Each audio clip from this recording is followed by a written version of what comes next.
check, check, check, check, check, check, check, check, check, Check, check, check, check, check, check.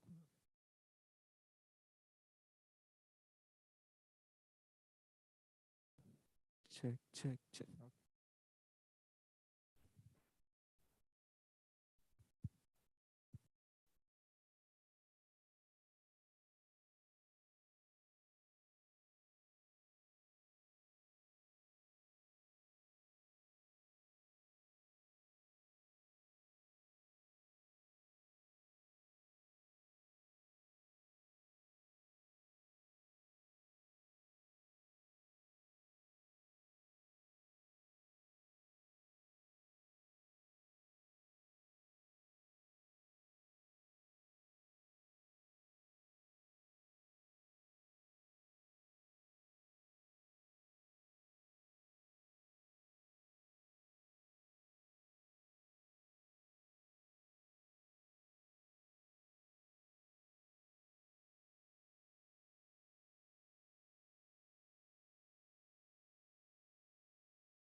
Check. Good morning, ladies and gentlemen.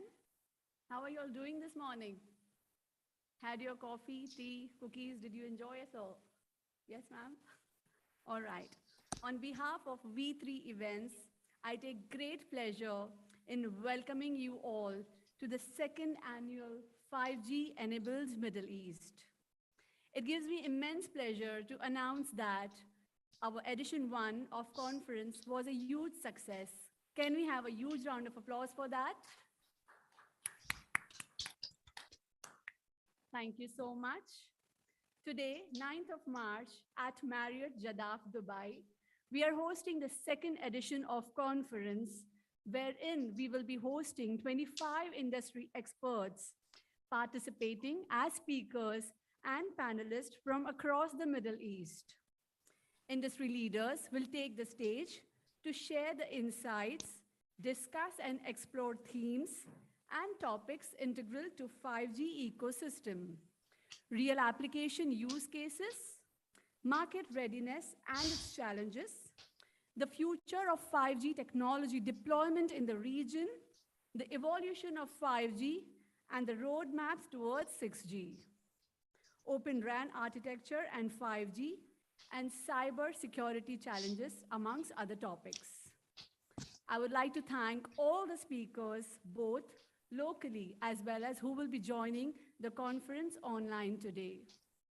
And finally, a very special thanks to all of our sponsors, without whom this conference wouldn't have been possible, who have come from across the globe as well as locally and graciously supported the event. Thank you so much, sir. I'm your host for the day, Sanjeevani Sharma. To name my sponsors, my silver sponsor is HPE, and my strategic partner is Dell Technologies. We would also like to thank you all delegates for taking out time from your busy schedules and marking this spectacular event with your glorious presence. I wish you all a very productive experience. Before we begin with the presentation today, let me briefly share with you how the format of the event will work. To begin with some house rules, I'm sure we all have gadgets in our hands. May I please request you to put it on silent mode? Thank you so much. Just to let you know, the prayer rooms are located at the ground floor. We will have a morning coffee break at 11:30 a.m. for 40 minutes, and the lunch will commence at 1:40 p.m. in the networking lounge. During your lunch and coffee break, may I please request you, ladies and gentlemen, to visit our display stands in the networking lounge, showcasing innovative solutions from our sponsors across the globe. At the registration desk, you will find a QR code, which upon scanning will give you all the details of the event, including the speakers, the agenda, and the sponsor details. If you have any questions at the end of the presentation or during the panel discussion, kindly raise your hand and a microphone will be brought to you so that your question is audible to everyone. We are opening the event with an online session by Dr. Sudhir Dikshit, co-founder, senior fellow, and evangelist at the Basic Internet Foundation, Oslo, Norway. Dr. Sudhir Dikshit is a co-founder, senior fellow, and evangelist at the Basic Internet Foundation in Oslo, Norway, and heads its US operations. He is also associated with the Academy of Finland flagship program, 6 Genesis, led by the Center for Wireless Communications, University of Oulu, Finland, and the CTIF Global Capsule at the Aarhus University, Denmark. He has been a technical editor of IEE Communications Manager and is presently a board member, working group chair and vice chair for America at the Wireless World Research Forum, WWRF. Presenting on what comes next, 6G, is there a need for new generation after 5G? Please welcome Dr. Sudhir Dikshit.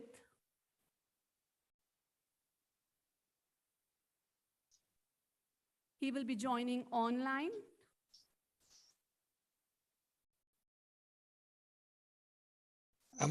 Can you hear? Can everyone hear me?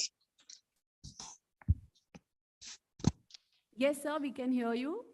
Okay, thank you very much. So thank you very much for your very kind introduction. My greetings to all of you. Good morning, good afternoon, wherever you may be. I know most of the participants are probably in the Middle East and the Asian time zone, so it's probably morning time or afternoon for everybody.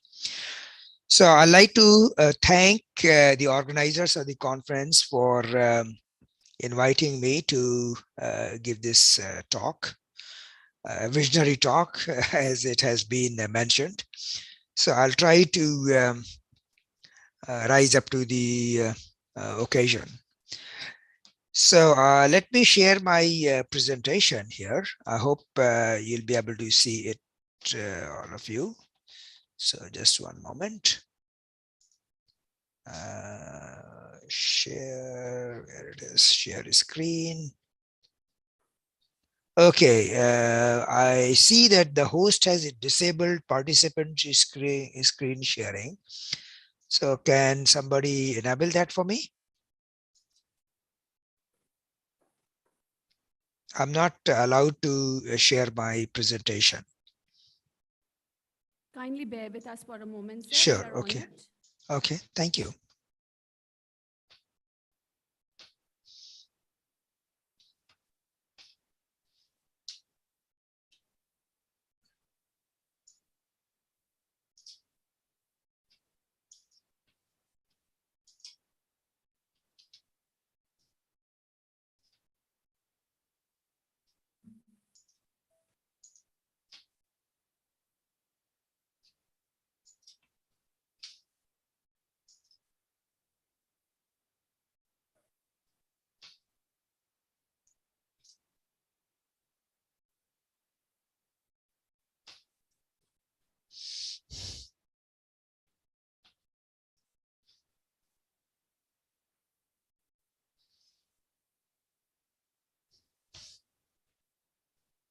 All right, sir, we are good to go. Over to you. Okay, yes, I can do that now. Thank you. I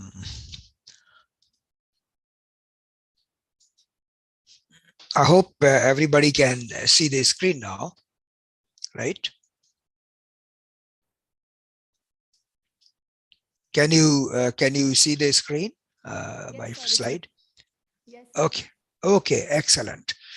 So the title of my talk today is going to be what comes next. Is there a need for a new generation after 5G? The reason I selected this topic is that it's not very clear whether 6G is really needed, what it is going to be, is 5G is going to be sufficient. So my talk is going to be more of a discussion, provocative at times, and challenge all of us about thinking where we are in the various generations of mobile technologies. I'm affiliated with many other organizations, as you will see here on the first slide here. So the key is that as we see the next decade and even the past decade, the challenges some of the customers have been facing are they have been asking the speed of innovation. Can innovation be done faster? How can we make our ecosystem agile? Whether it is an IT ecosystem or is it a telecom ecosystem or is it the application services ecosystem. So there is always that desire to be more agile. And finally, how to improve financial management. Financial management meaning how to do more with less, how to deliver more at lower cost, and how to deliver more reliability. So there is shifts that are enabling that are happening is towards unconstrained IT and telecom access. So people have access to IT infrastructure, telecom infrastructure. So infrastructure is expected to be anywhere. Applications could reside anywhere, and information should be available to the organizations and the users anywhere. And services should be available no matter where we are, with the availability of the ubiquitous connectivity that includes being in the mobile mode as well. So this is how the past decade was, and this is how the 2020s is going to be. And the reasons are that nobody likes to wait. So I'm going to present some numbers here that the speed matter. How does the speed matter to all of us? Because higher speed means higher quality of experience, more and longer visits. People go to websites more, they do more on the web. And in turn, that generates more revenue for the service providers and the content providers. Here are some numbers that go back to about 10 years, and these numbers are probably much more demanding now. That Google found that 500 millisecond slowdown in loading a page equals 20% decrease in their ad revenue. So this is, and so these delays and latency matters a lot in the business of many of the companies as we go into the world of retail or doing more and more things on the web. Microsoft Bing had found that a 2-second slowdown meant a 2.5% decrease in queries and overall clicks. Amazon found a 100 millisecond slowdown, which is 1/10 of a second, can mean a 1% decrease in revenue. Yahoo found that a 400 millisecond improvement in load time of a page can translate to 9% increase in traffic to the various pages that they display through Yahoo.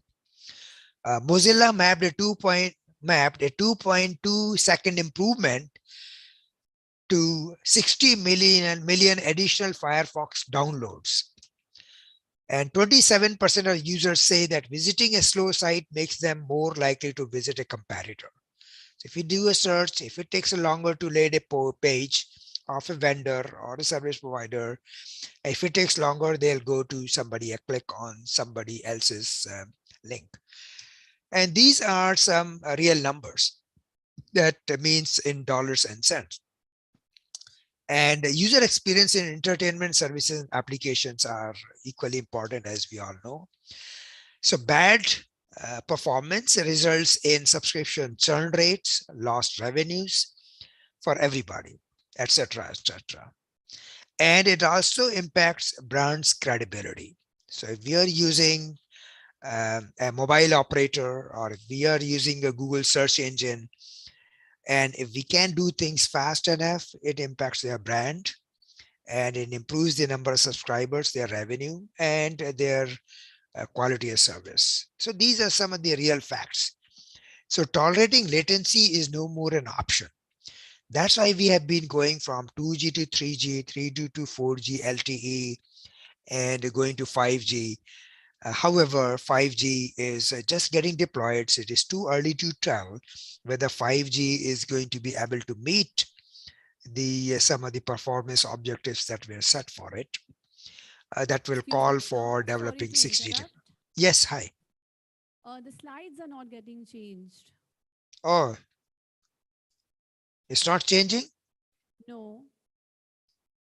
It's changing for me. Is it changing now? Yes, it's fine now. Yeah, so I think there is some issue. If I go in the slideshow mode, the slides don't change. So I Right. think we'll have to live with a smaller form factor here if you don't mind. But is this readable though? I hope it is. Yes, Okay. yes, it is readable. Okay. So, but obviously, as I was saying that speed matters, then there is always this continuous debate of innovation versus commercial viability. And I wanted to, and why am I saying all of this? That we continuously like to talk about innovation, about ideas. But those of us who are in the corporate world, work for the commercial organizations, know how hard it is to do even a simple thing. It takes time. It just does not happen quickly. So I wanted to share this figure. So on the left hand side, the innovations keep coming in a company, and then there is their customer needs, and there is a big chasm. There's a big gap, and that requires asymptotic effort. So developing an idea is easy, but taking it to market is a very complex process because one needs to develop a solution. One needs to provide a support mechanism. One needs to work with the channels, OEM vendors. Nobody develops everything and anything by itself. They have to work with many third parties. There are third party software providers. You have to work with infrastructure providers. You work with the cloud. You have to worry about security and so on and so forth. So taking R&D to market is a complex and time consuming process, and nobody has time to do that. Those people who are in R&D, they say, well, I have developed the idea. It is somebody else's problem to take it to market. And people who are selling to the customers, who know the customer's pain point, they say, I don't have the time to connect the customer with the R&D folks. I don't have the time to take the R&D idea all the way to the market. So there is a big gap. There's nobody has a lot of idle capacity or budget to cater to from left to right or right to left. So this is a classical problem that the companies face. And I wanted to bring this up when people talk about why is it taking so long? Why did it take so long to go from 3G to 4G, 4G to 5G, and now going from 5G to whatever the next will be? And also this is not only true only in the telecom sector, but that's true in any business you are in. And then success from technology to market. What happens? Developing technology is not enough. The market needs, they need to match. So you have to strike at the right time. So market need at a particular point in time has to be timed. The technology has to be properly timed to meet the market need and to meet the to solve the customer pain points. So this is what is also important. And then it's not that an idea is bad or a technology is bad. It has a lot to do with the timing, where it is done, and is the solution repeatable. And that's where this whole notion of knowledge comes. So knowledge is knowing a tomato is a fruit, and wisdom is not putting it in a fruit salad. So knowing something and having wisdom about what to do about it are a little bit different things. Okay, I'll skip this in the interest of time. And when we go from one technology to the next, like what has been happening from 3G to 4G and 4G to 5G, we always have faced this challenge of the availability of a spectrum. Is there enough spectrum available? How can we provide more and more capacity, more and more bandwidth to the end user? So it may be easy to talk about the capacity at the higher end of the spectrum. But the reality is that from the telecom provider's point of view, they always have this capacity, coverage, and cost conundrum. it's a vicious circle that they have to deal with. What does this mean is that if you are operating in the 700, 800, 700, 850 megahertz range, then your signal can go a long distance. So if I have a tower that is a transceiver technology that is operating in 700 megahertz, my signal can go as far as 10 kilometers, for instance. I can cover an area of 10 kilometers. Of course, not everybody, because within that 10-kilometer radius, there are going to be lots and lots of people. So everybody will get less and less resource capacity, less bandwidth. But as we go to the higher end of the spectrum, like if we are operating at 5.8 gigahertz, then my signal range can be only 2.9 kilometers. So what does it mean? That to cover the same given area, I need to deploy more and more access points because it only goes to 2.8 kilometers. So the investment that I needed to make, if I'm operating at 700 megahertz band, if I'm investing 100% in my CapEx, capital expenditure, and I want to redo my infrastructure operating at 5.8 gigahertz, my capital expenditure will go up by 1230%. So this is a dilemma that a telecom service provider or an operator faces, that if they want to provide more and more capacity to the end user, they have to build more and more infrastructure, and their capex is going to be very high. And then they have to worry about how do they recoup that investment. So it is not as easy as saying that operate in terahertz range or tens of gigabit range from the operator's perspective. Okay, it may be a good idea from the innovator's point of view, but from the commercial point of view, it's not that simple. I just wanted to share that that trade-off that commercial players have to deal with. So in summary, there are lots and lots of technologies that are being developed. I would call them like ideas. We all have heard about social and collaboration, cloud computing, distributed computing, cognitive computing, mobility, real worlds come to closer to the digital world, like augmented reality and so on and so forth, AI, ML. So these are all technology components. But putting them all together, what technology to pick, how to put them together in the systems architecture is a very complicated job. And what technologies are picked, and what is the how simple they should be, what is the investment required in all those technologies, that is determined by the vertical markets that one may be playing in, or an operator may be serving, or a company may be operating in. So a retail vertical may require certain set of technologies with the focus on a few and less focus on the other ones. Education may have a different kind of requirements on the technologies. Healthcare, again, something different. So the point what I am trying to make is that when we try to develop solution for retail industry, education, manufacturing, transportation, it is very important to understand what the use cases are and who the customers are, and then go back and pick the technology.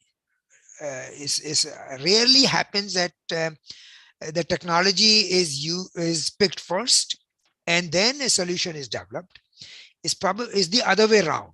However, when a use case has been developed, when the workflow has been developed, then you can go back and improve parts of that workflow with newer and newer technologies in an incremental manner. So that is quite possible to do. So this is the message I wanted to give you from a business point of view. Now, when I look at the evolution of some of the generations of mobile technologies, I'm sure you have seen this before. or some variations of it. So I'll be very quick about it. So 1G to 4G or LTE, 4G is LTE that we also call. So these technologies have been, these communication technologies have primarily dealt with transport and wireless access, and they both have been very hardware oriented. And wireless technologies took, or radio, developing a new radio traditionally used to take about 10 years. And these networks used to be built with the custom hardware. Even though 4G is using more and more software, cloud-based technologies, but previous generations have primarily been using customized hardware.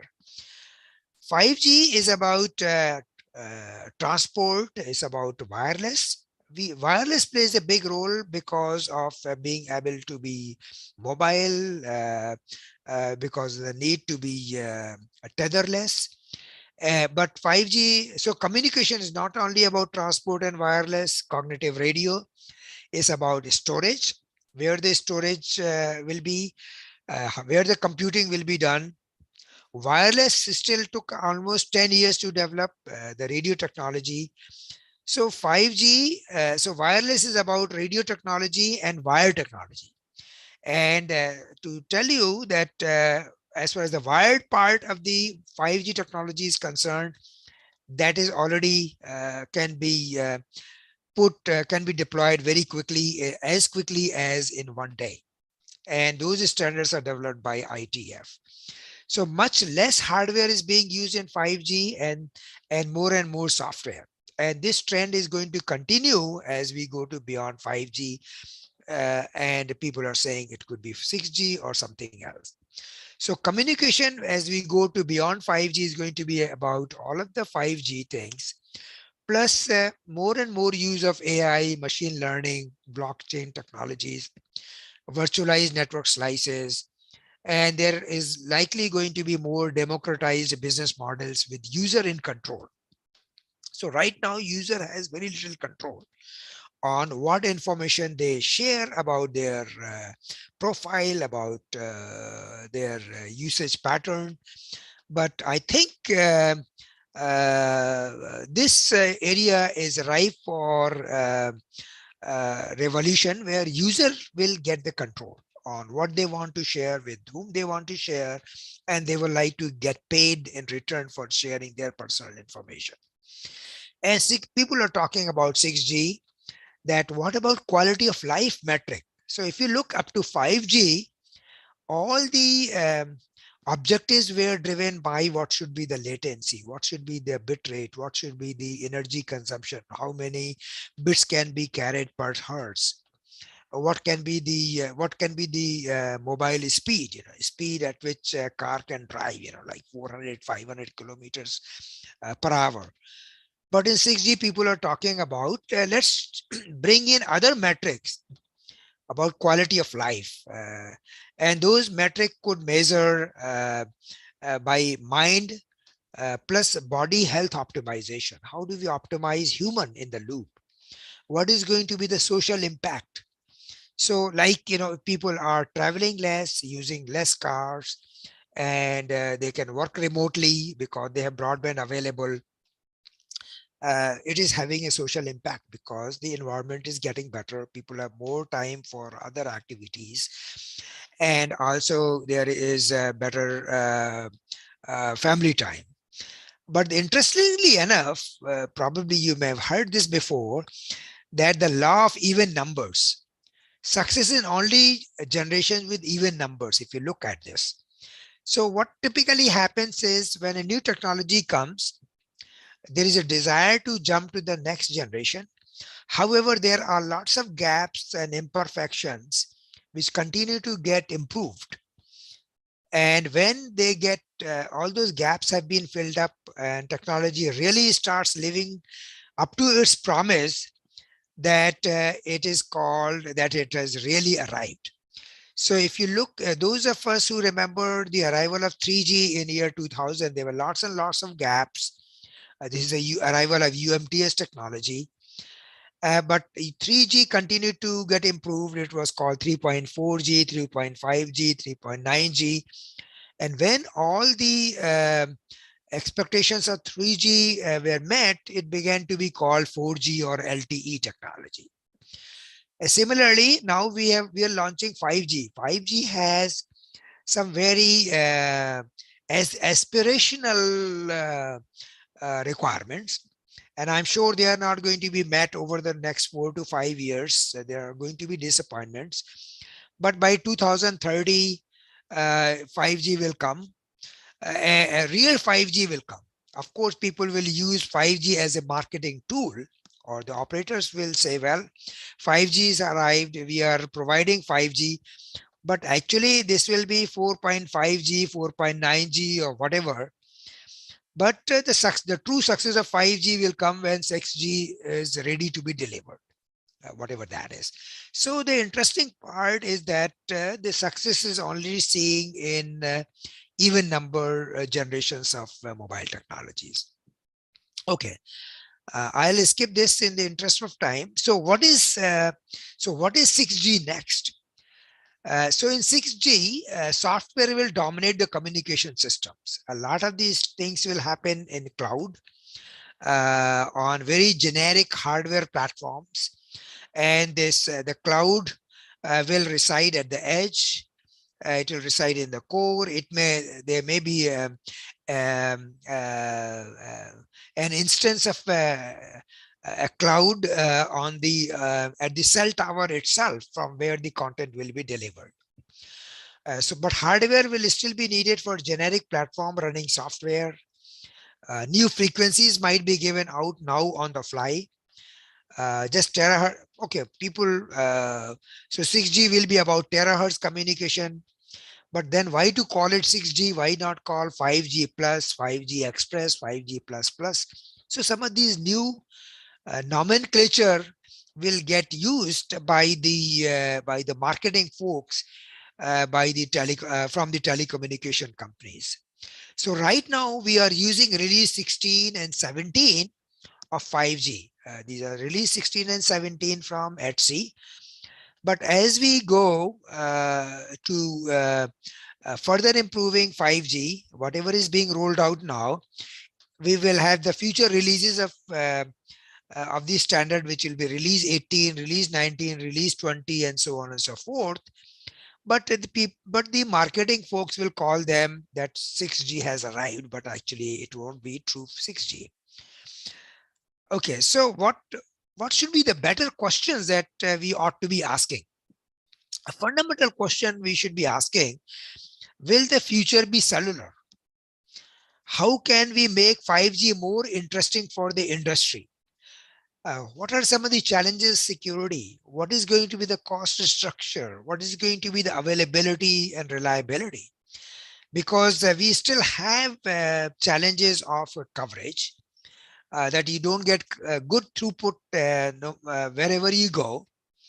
And also, until we continue to call cellular, the companies, the vertical industries don't get very excited, even though we may be developing technologies in 5G and beyond 5G. But if we call it cellular, they think it's about the mobile technology. So should we call it something different, rather than calling beyond 5G, rather than calling it 6G? Should we give a different name so that people don't associate the new technology of connecting everybody with mobile communication? Because the future of mobile communication is about cloud computing, is about electronics, is about energy, and so on and so forth. There are a lot of other technologies that come into play. It's not only the radio part. So I wanted to share this figure. I hope you can see it. That the inner spider diagram shows some of the performance objectives that were set for 5G, and what are the performance objectives that 6G community is talking about. So in 5G, for instance, it was said that the user should be able to should experience 100 megabit per second, no matter where they are in 5G. But if they are very close to the 5G cell site, they could experience as much as 1 gigabit per second of speed. But no matter where they are within the coverage area of a tower of 5G or an access point, they should experience 100 megabit per second. What the 6G community is saying, that the goal should be that they should experience the speed of 1 gigabit per second, no matter where they are. And the energy efficiency should increase by twofold. Spectral efficiency should go by 2 times. Latency should go down from 1 millisecond to 0.1 millisecond. And so these are some of the performance objectives that people are talking about. And these diagrams have come from companies like Samsung, ITRI, Huawei, etc. So there are 2 approaches that people are talking about in the mobile community. One is the evolutionary approach, that 5G will evolve slowly and slowly, but there will be no new generation until there is such a big difference from what 5G was and how 5G continues to improve, that it would be called 6G at that point. But then there are some people who are talking about paradigm shifting 6G, where you start from clean slate. Don't worry about 5G. Similar to in 5G, those of you who are familiar, that there are 2 modes of 5G. One is the standalone mode, where 5G works by itself, and the other one is the non-standalone mode, whereby 5G leverages the 4G technologies. So you are using 4G, but it is being repurposed as 5G wherever that radio interface is available. Okay, so IEEE, for example, which is the leading technical organization around the world, its view is that is the evolutionary approach beyond 5G. So their view is defined in their technology roadmap document, where they say that SDN, software defined networking, not network function virtualization, that should expand to end-to-end framework with distributed system software to management, to control and user equipment. And yes. Sorry to interrupt, but we are running short of time now. Yeah. When do you want me to finish? How much time do you have? It's actually almost time up, sir. Okay. So I'll take a couple of minutes and wrap up. Okay. And then there are other views where people are talking about that 5G, beyond 5G, will make use of terahertz communication, visual light communication, satellite. It will use the technologies of machine learning, AI, and so on and so forth. Okay, so I'll skip this in the interest of time. Some of you may have seen this, that 5G is about supporting many types of use cases in e-health, about smart car, about connected house, smart grids, and so on and so forth. Okay, in the second approach, which has been taken up by Academy of Finland in Finland, that they call a Finnish 6G flagship project, that they say that where they say that 6G will emerge around 2030 to satisfy the expectations not met with 5G, and it will have its objectives to meet the societal objectives. Okay, and 6G flagship is saying that it's not only about wireless communication, it's about electronic materials, how to have these flexible displays, rollable displays, how to support 2D, 3D imaging, how to do energy harvesting from the environment. So the point here is that 6G is not going to be, or beyond 5G is not going to be about wireless and radio. It is about computer science, about image analysis, signal analysis, about augmented reality, virtual reality. It's about big data analytics, privacy and security. So there is a play of many other technologies, not only the communications people. Okay, so I will stop here, maybe. Okay, now this is some of the corporate view about beyond 5G. So Ericsson is saying that their vision is about Internet of Senses. So right now, we are only using 3 senses, actually 2 senses to be exact, which is oral, which is touch, and audio, which is touch and visual. Those are the only 2 things. In visual, we read or we see images or video, and we use touch, but we need to utilize other human senses like smell, um, like taste. All those senses should be enabled in the future, and that will be possible with 6G technology. So even with touch, we only use touch to go from one page to another page or to click a website. But touch has many different dimensions of how rough a surface is, how hot it is, how cold it is. And all of those things will be possible with the new electronics and new types of transducers. Software will dominate the communication systems. As I said, hardware will still be needed.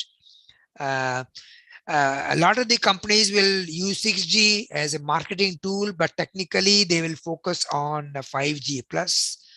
And there are many networking challenges as we go to 6G. Vertical companies, vertical industries will be driving the development. The telecom operators are hungry for revenues coming, not only coming from the consumers, but the revenues coming from retails, from the healthcare industry, from transportation, from finance. So they very much want to serve the needs of these industry verticals, where they can generate a lot more revenues than from the consumers. So challenge number 1 is verticals to drive development. I don't have the time, so I will skip these. The network architectures are going to change. That a lot of the stuff is going to be happening in software. I'm almost done. Apologies, sir. Yeah. My sincere apologies, but Okay. we'll have to stop it here. I'm so Okay. sorry Okay. for that. Okay. Last slide. Okay. Okay. So connecting everybody, connecting the unconnected or underconnected people around the world, that's going to be another challenge as we go to beyond 5G. So global is what is needed, but we want to be able to provide the service everywhere to everybody. So thank you very much for joining, for listening to me. And I'll have any questions you may have if there is time available. Thank you. Thank you so much, Dr. Dixit, for sharing this wonderful information with us. It was absolutely a pleasure to have you with us. My next speaker is TVT Chari, board member, UEM Sunrise, Malaysia. Chari is a business financial consultant supporting a local listed conglomerate, high-tech 5G infrastructure company, a global forensics and valuation company, large listed aviation infrastructure company, amongst others. He is also a board member of a few listed and non-listed entities in Malaysia and abroad. TVT Chari served as the Group CFO of Malaysia's Axiata Group and Celcom Telecommunications up until December 2016. Today, he will be presenting on the topic Investment in 5G Network Infrastructure, the Road to Innovation. May I please request you all to welcome TVT Chari. Hey, thank you for a nice introduction. I hope you can see my slide. You can also see me. Yes, sir. I can see your slide. Good morning to you. Good morning. Good morning. Over to you, sir. Thank you. I think Dr. Dixit had given a solid foundation in terms of where this industry is heading, and he spoke about 6G, whether 6G is not required or not. So my focus will be primarily in terms of what is in it for the MNOs, the mobile network operators. I had spent I had spent almost about 10 years with a very large group in Southeast Asia. I was a group CFO of Axiata, and before that I was with Celcom for about 5-6 years. And now I'm consulting for a 5G special purpose vehicle, which is mandated to establish a single wholesale network in Malaysia. So what I want to do is this, that I want to talk about the past, present, future of telco. We've had some wonderful times in the past, and so I want to talk about it. Where is it today, and where is it heading from my vantage point? That's number one. Number two is opportunities and use cases. I have a number of slides on opportunities, but I'm not going to touch all of them because technically a lot of people will cover these. But I'll just give you a glimpse of what's available for you with respect to 5G. The socioeconomic contribution for any nation is also pretty high. In the country that I'm coming from, Malaysia, we expect that almost 220 billion additional incremental GDP can come out of establishing a solid infrastructure. And then as you move into this 5G space and 6G space, partnership culture and mindset is going to be extremely critical. So I'll just talk about it and a few key takeaway points. I'll probably spend a little more time on the takeaway points, and I'll hopefully complete it within about 30 minutes, which is the time that's been given to me.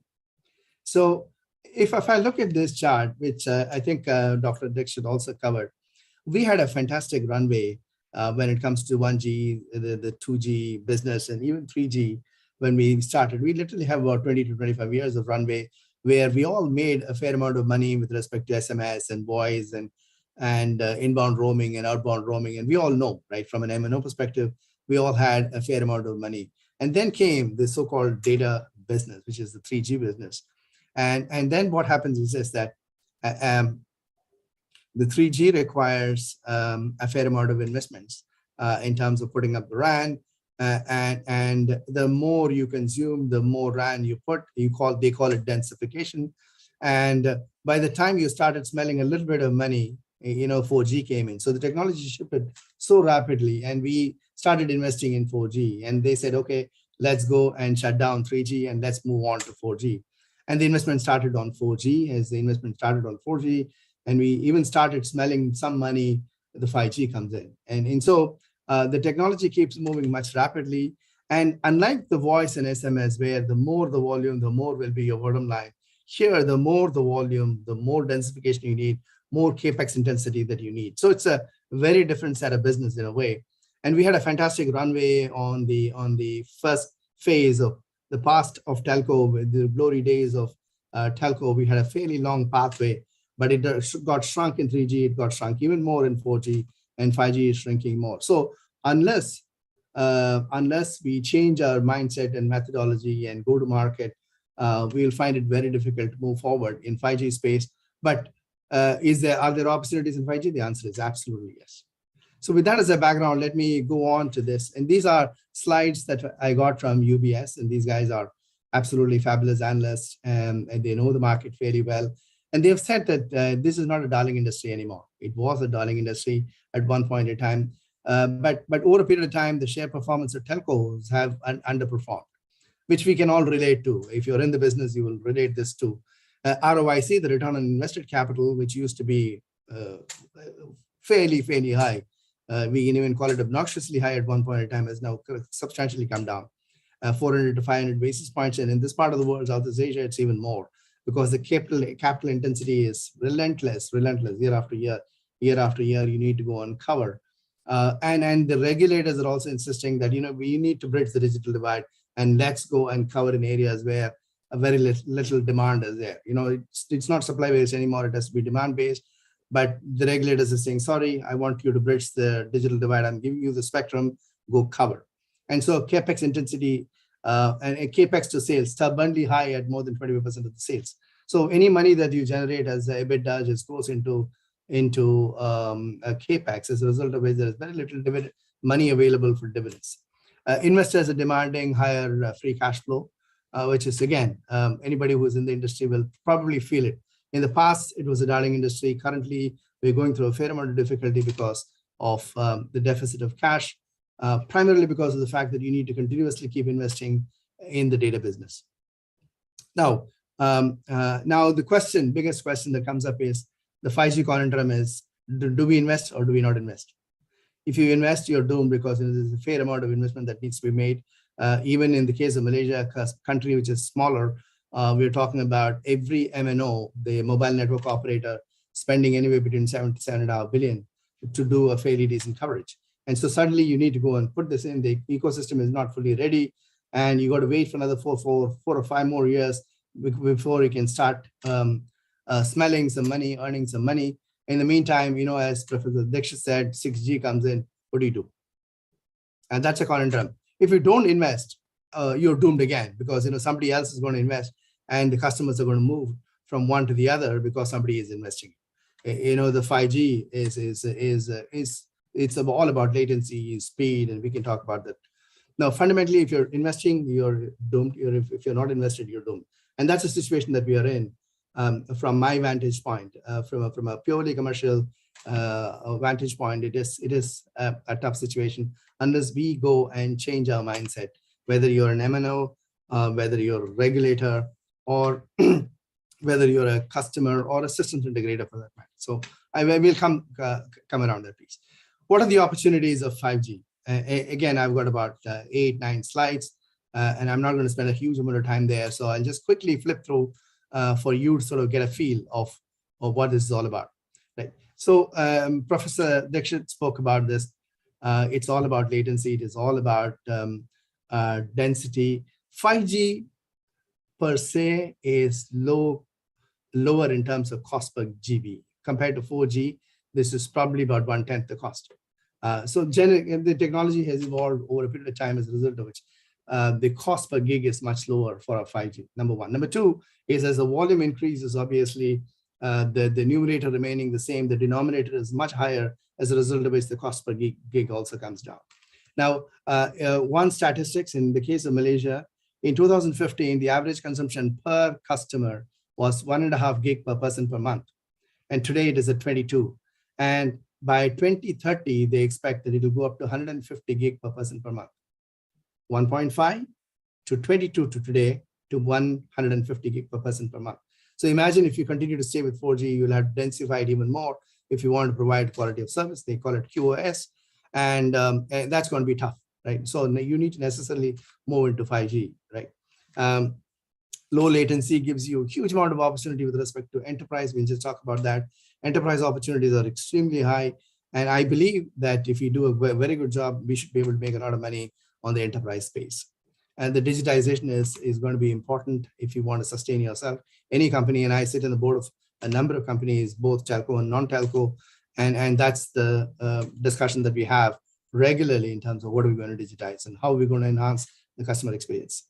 Now, look at the industries, various industries: healthcare, education, retail, ports, power utilities, manufacturing, oil, government, smart city. There are opportunities. And these are mind-blowing opportunities. It's not just simple, like I'm just tweaking it here. These are literally mind-blowing opportunities.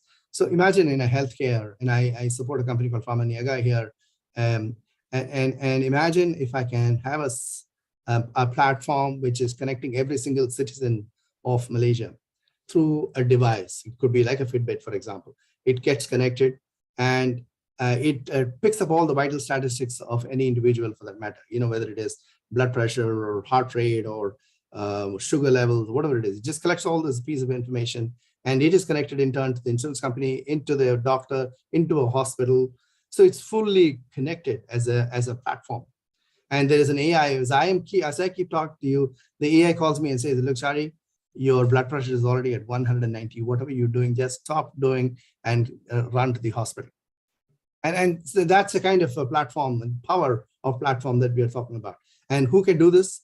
Who's in a much better position to do it? It's the telcos. And telcos, with the help of a systems integration, whether it is, the Tata Consultancies of the world, Capgeminis of the world, IBMs of the world, Dells of the world, whatever, we need to bring in those systems integrators who understand the domain to bring in and provide that kind of. Healthcare is, and if you look at education, it's all about AR, VR, immersive technologies. And it's, again, mind-boggling especially, holographic, and a person can be sitting right by your side and teaching you as though he is sitting right in front of you and teaching. It's and the learning can be very enriching in a way. Same thing with retail. The experience of retail is going to be very different from what it is today. Whether it is EMBB, which is the retail space of it, or the enterprise side of it, there are a huge number of opportunities. Again, you will hear a lot more moving forward from various people. Even simple things like tourism, sports. I don't need to go to a sports stadium anymore. All that I need is a VR and a 360-degree coverage, and I know I feel even better than I will be physically there in a stadium. And that's where the world is heading towards. Right now, this is where I'm going to skip some of those very quickly, but it gives you a glimpse of, in terms of ultra high definition videos, a cloud VR, a cloud PC, a car infotainment. And the younger generation today say that, look, I don't want to go and buy a house and be indebted to a bank for the rest of my life. My car will give you everything that I want.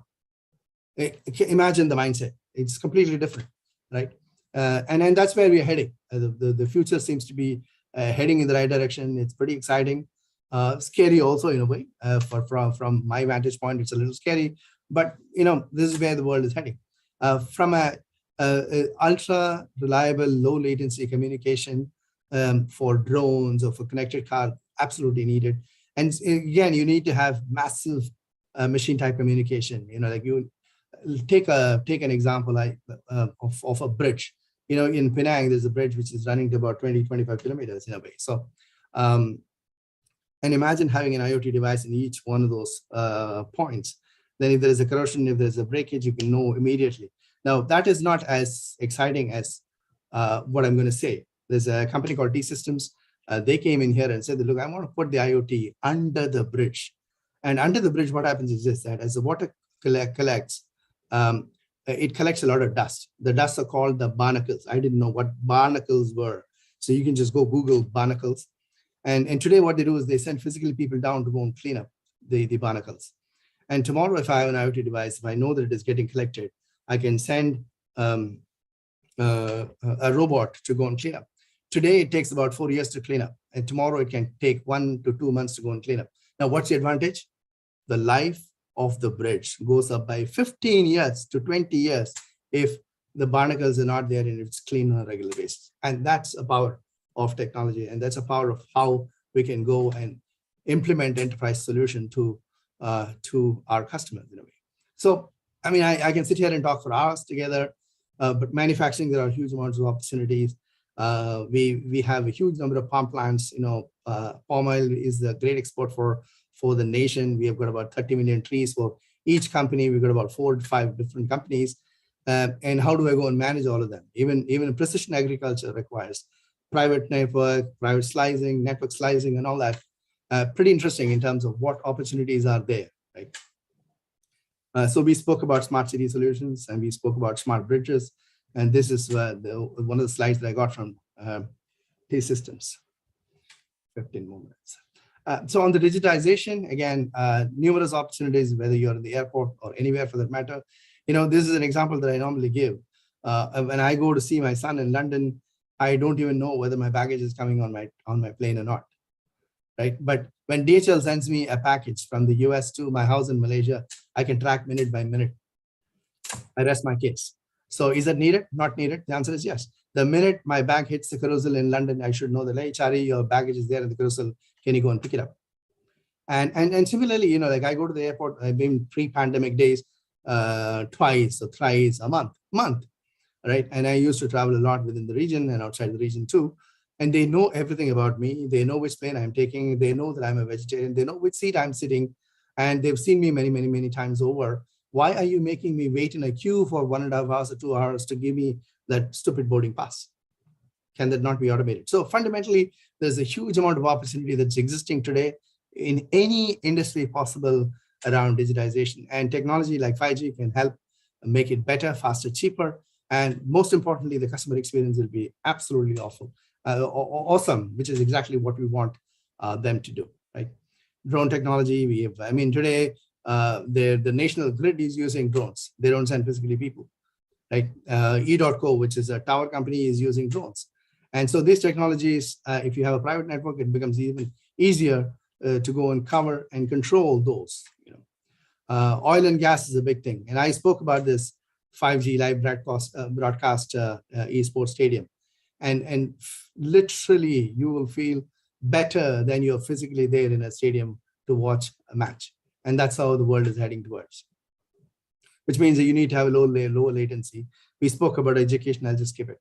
Now, so you get a glimpse of what use cases are there for 5G and how exciting it is for us to make money. And all this while, for some reason, with the exception of probably companies like Vodafone and Telefonica and maybe Deutsche Telekom, the rest of the telecoms have not come up and did a very good job when it comes to covering the enterprise space, partly because of the fact that it required a fair amount of investment, change of mindset, and you've been a retail company all the while, and suddenly moving into non-retail is not going to be easy in a way. So, but it's time for us now to wake up and say, hey, look, we've been missing out this opportunity. Let's go grab that piece and run well. Now, there are also a huge number of social economic contributions associated with it, right? It can provide you, it can support you for job creation. And we are expecting, at least in Malaysia, about 600,000 additional jobs coming because of 5G and stuff associated with it. Now, I keep saying this example. This is very powerful to me. Without a Google map, there cannot be a Uber. There cannot be an Airbnb. There cannot be a driverless car. Fundamentally, they have laid out that foundation based on which all these innovations are coming through. So the minute you put a 5G infrastructure innovation, the rest of them will automatically fall. And there'll be a huge amount of innovation that will happen within the country, which will drive a higher GDP, which will require additional training, and the whole economy will just lift up, which is exactly what we want. So we're talking about a 650 billion enhancement in GDP and 750,000 employment. This is a report that came from EY. I thought I will share it. Whichever country that you're in, this kind of investments are going to be pretty good. Now, I said initially that there are problems associated with it. I'll try to probably give you some solutions. And these are just few thoughts given the positive time. But most of you who are attending this are all very smart. You can catch things that are important to you and then use it. Others are okay. Others, it's just an attempt from my side to see how best we can capitalize on 5G as a technology, or 6G as and when it comes in. Right? Partnership culture and mindset. This is going to be extremely critical. And those days we said that, look, we want to own everything. We want to own everything. I want to own the tower. I want to own the fiber. I want to own every single RAN. I want to own all the customers, which is the right thing to do. The only thing that you should own is your customers. Everything else, a partnership mindset can probably get you. Now, if you have to go and understand every single industry, whether it is oil and gas, whether it is agriculture, whether it is manufacturing, and provide solutions for each one of them, it's going to be an expensive proposition. You need to be a Tata Consulting. You need to be a Capgemini with some 30,000 employees or 40,000 employees. And that's not going to be possible for a telco. So the best thing to do is to do a partnership. And this is where I said that this is one of the key messages that I want to pass on for you. I've got 12 more minutes and hopefully I'll finish it. This was an article that I read this morning which said EQ trumps IQ. That means the emotional quotient is more important. Throw all your egos away. And those days, I'm responsible for a capex of 2 billion and I don't want to give it up. That's an ego. Just take away those ego and say, go get a partnership, bring them together, provide a win-win participation and go to market together and solve a customer problem. The customer will stay with you for a much longer period, right? So AT&T and Microsoft are partnering. There are a number of examples I've given you here. Microsoft is NEC, Amata versus Bridge, Malaysian airports and Maxis. This is a case in Malaysia where the airport is not doing themselves and they go into a telco and say, hey, look, can you help me solving this problem, right? Including Carousel. If my bag hits the Carousel, can you tell me when it's going? And when I'm sitting in a plane, I don't have to sort of keep worrying whether my baggage is coming with me or not. Till I land, I don't know. So all those problems can be solved by this. A few more examples. Now, the key takeaway points, and I've got another 5-6 slides here, and hopefully I should be able to complete it in 10 minutes time. Excuse me, sir. Gentle reminder, we have 10 more minutes to go. Exactly. Perfect.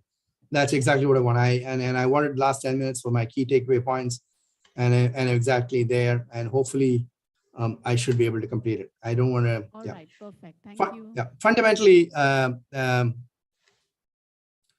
the traffic will go up substantially. There's no questions at all.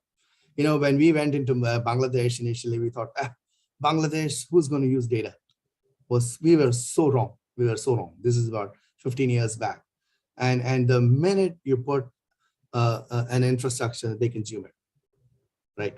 There are enough number of applications available. There are enough number of people who are hungry to get connected to the rest of the world. They are.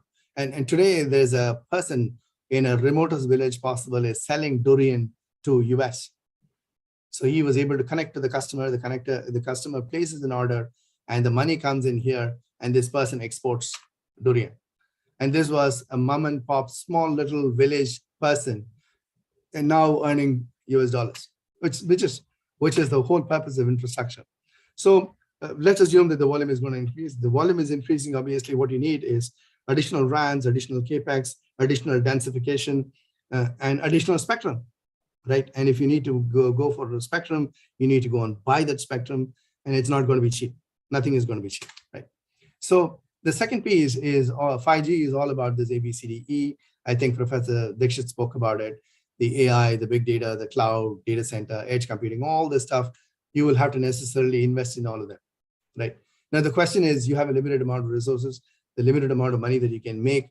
So the question is, how can you go and invest in all this, right? So if I look at the telecommunications, so a friend of mine who works for, was the CEO of TwinBet, he gave me this piece of document. It's just pretty interesting.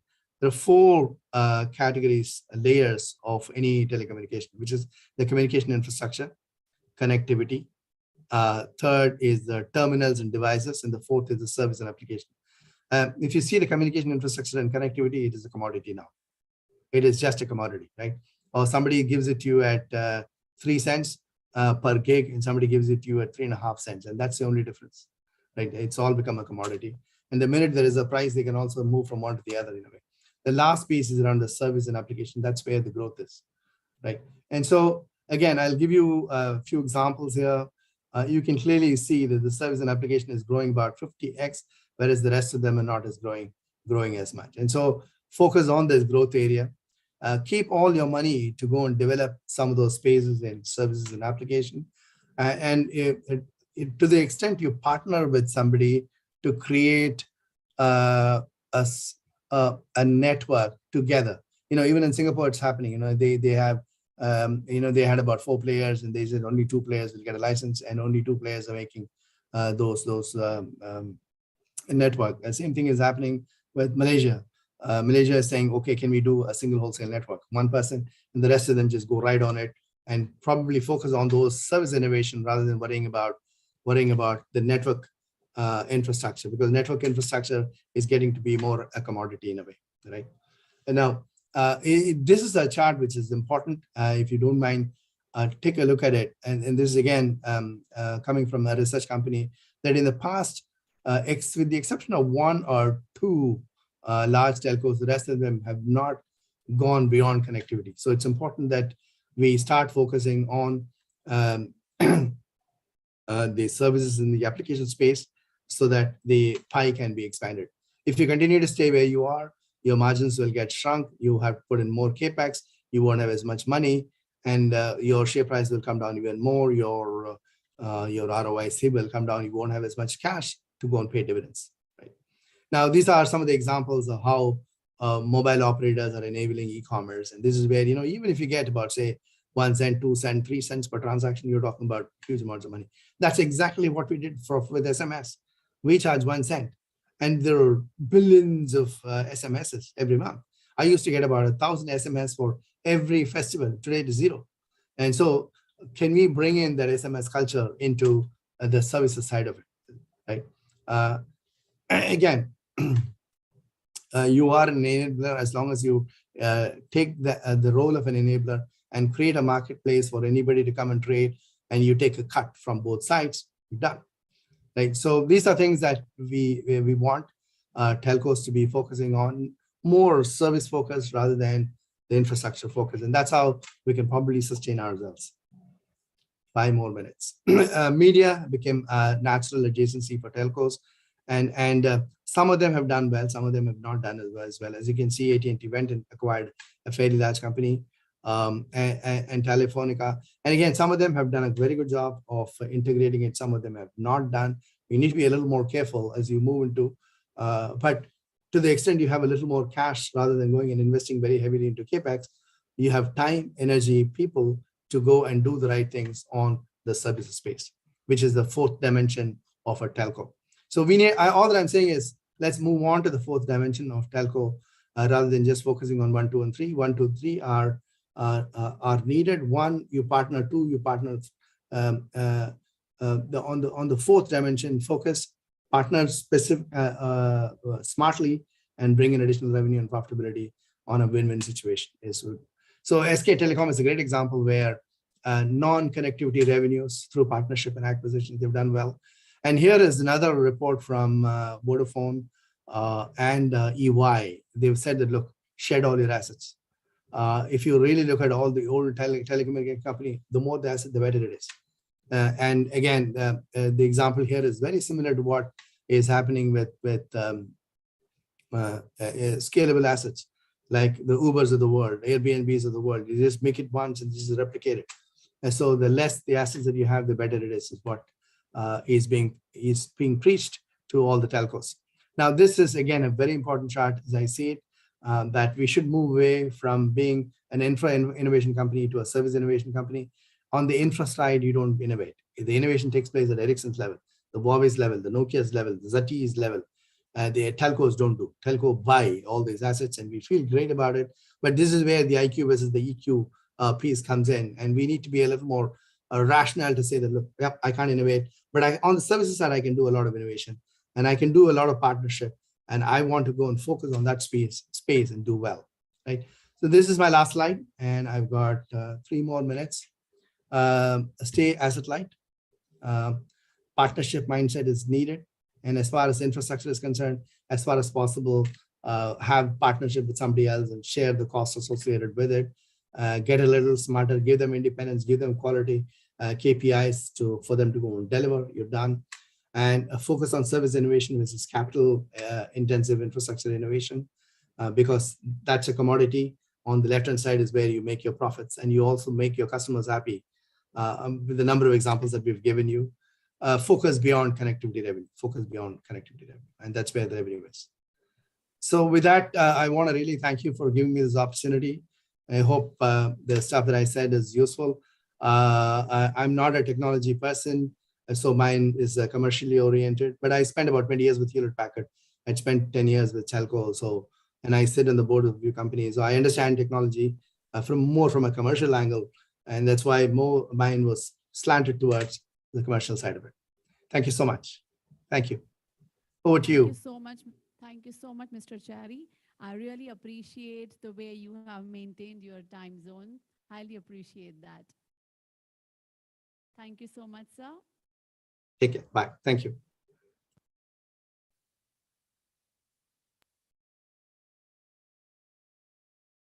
I would like to now invite Mohammed Salama, Telco Practice EMEA Pre-Sales Lead, Dell Technologies. Mohammed is a passionate technologist and an IT veteran with 25 years of experience working with enterprise customers in Middle East and Africa, out of which the last 16 years he has been working for Dell Technologies, where he currently leads the telco practice for EMEA pre-sales. He holds a BSc in Electronics and Communications Engineering from Cairo University and an Executive MBA from Hult International Business School.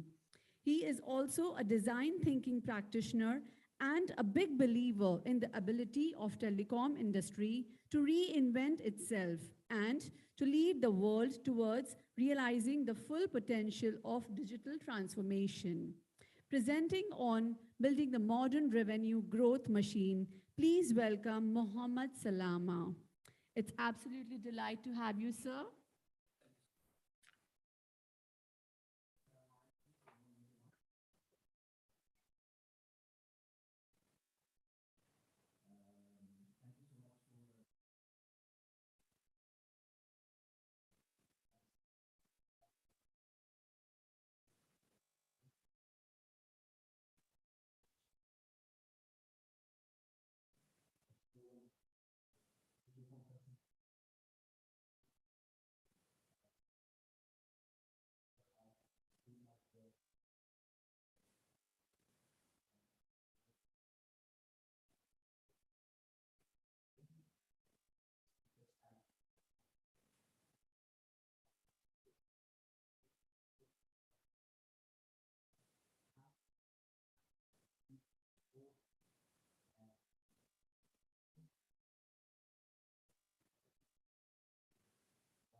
transformation and what role Dell Technologies is playing to help smooth out this transformation, partner with the service providers, and partner with the other industry verticals to achieve this transformation. So to start with, the service consumption model is changing around us, and this is very clear to all of us.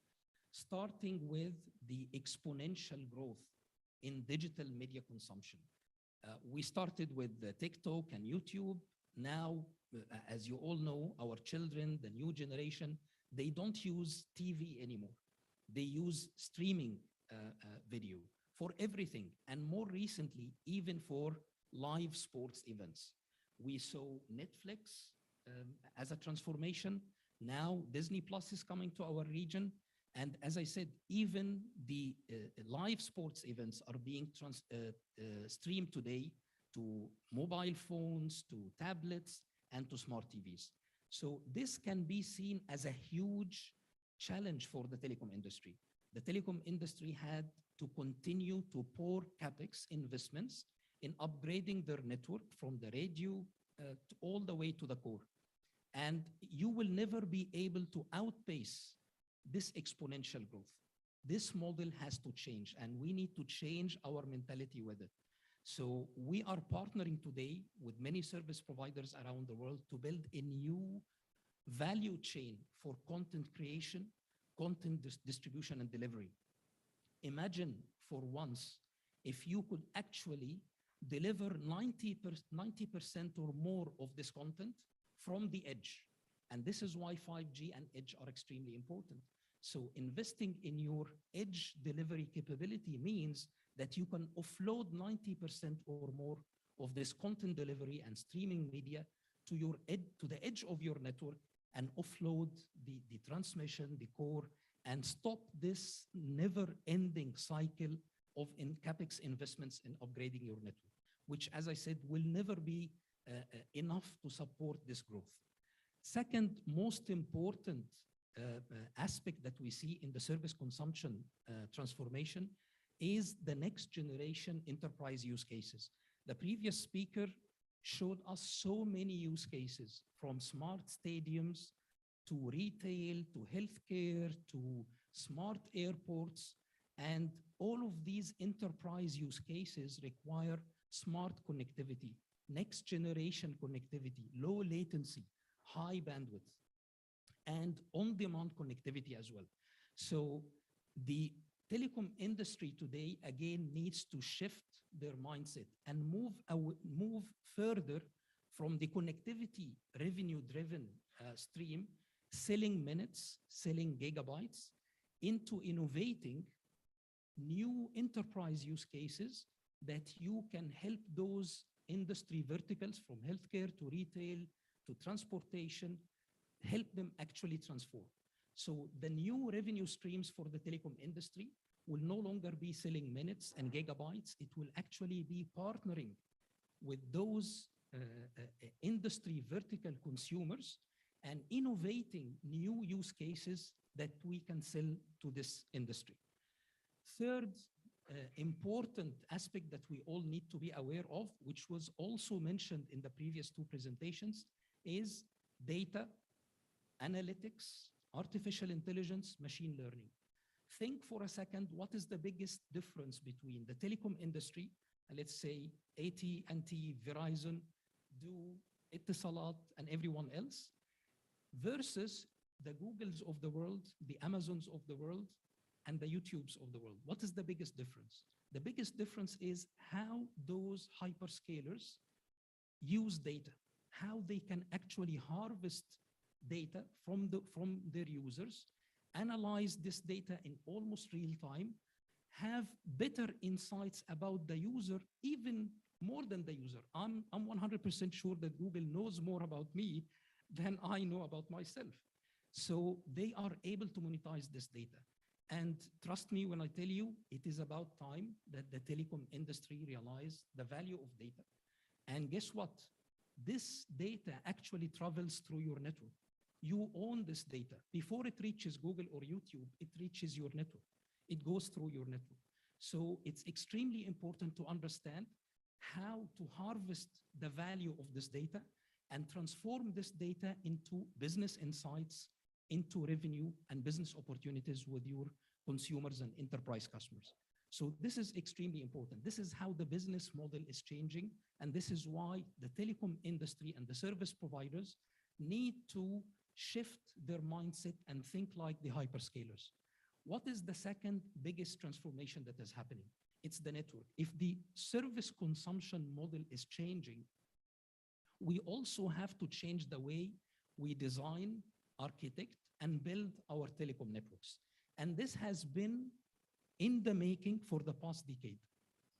If you look at this slide, you can see that today, more and more service providers around the world, and I'm happy to say that in our region and in this country, service providers are innovative, they are forward thinking, and they adopted new technologies like network functions virtualization, like cloud native networks, like automated networks, faster than even other large operators in Europe or in the US. And today we can see that more and more networks are being built as clouds. So we are moving away from the traditional legacy way of building hardware-based, appliance-based fixed networks into building clouds similar to what the hyperscalers are doing. These clouds are more flexible. They are based on commodity infrastructure, lower cost infrastructure, industry standard infrastructure, and they have open APIs to interface with all of the upper layers. So by leveraging open industry standard infrastructure and cloud technology, you are able to lower your total cost of ownership, and more importantly, to speed the time to market. We said that we have to innovate, create new services to sell to the enterprise verticals. And in order to introduce these new services to the market, I cannot wait for 2 years for new infrastructure to be put in place.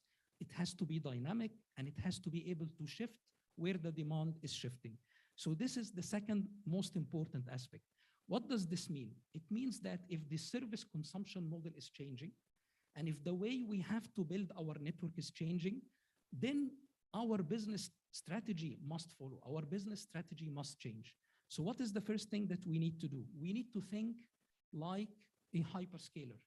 We need to think about new revenue streams, enterprise verticals, enterprise use cases, IoT, media and video streaming, and things like mobile money. We saw the example of M-Pesa in Africa.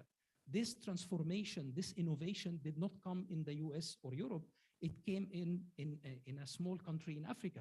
Why? Because the innovation is there. So when there is innovation, when there is a business strategy to innovate and introduce new services, it's not important where you are.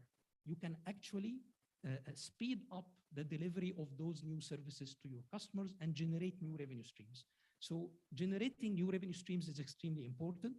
To do this successfully, we need to monetize those digital services, have an internal in-house innovation hub. So innovation is no longer a choice. Your business model today should be based on innovation rather than connectivity. It's no longer minutes and gigabytes which will pay the bill. It's innovative solutions that are differentiated from your competition and differentiated from the hyperscalers who are today your biggest competitor as well. Media and content strategy. If you don't have a media and content strategy today, my advice to you, start today to think about this.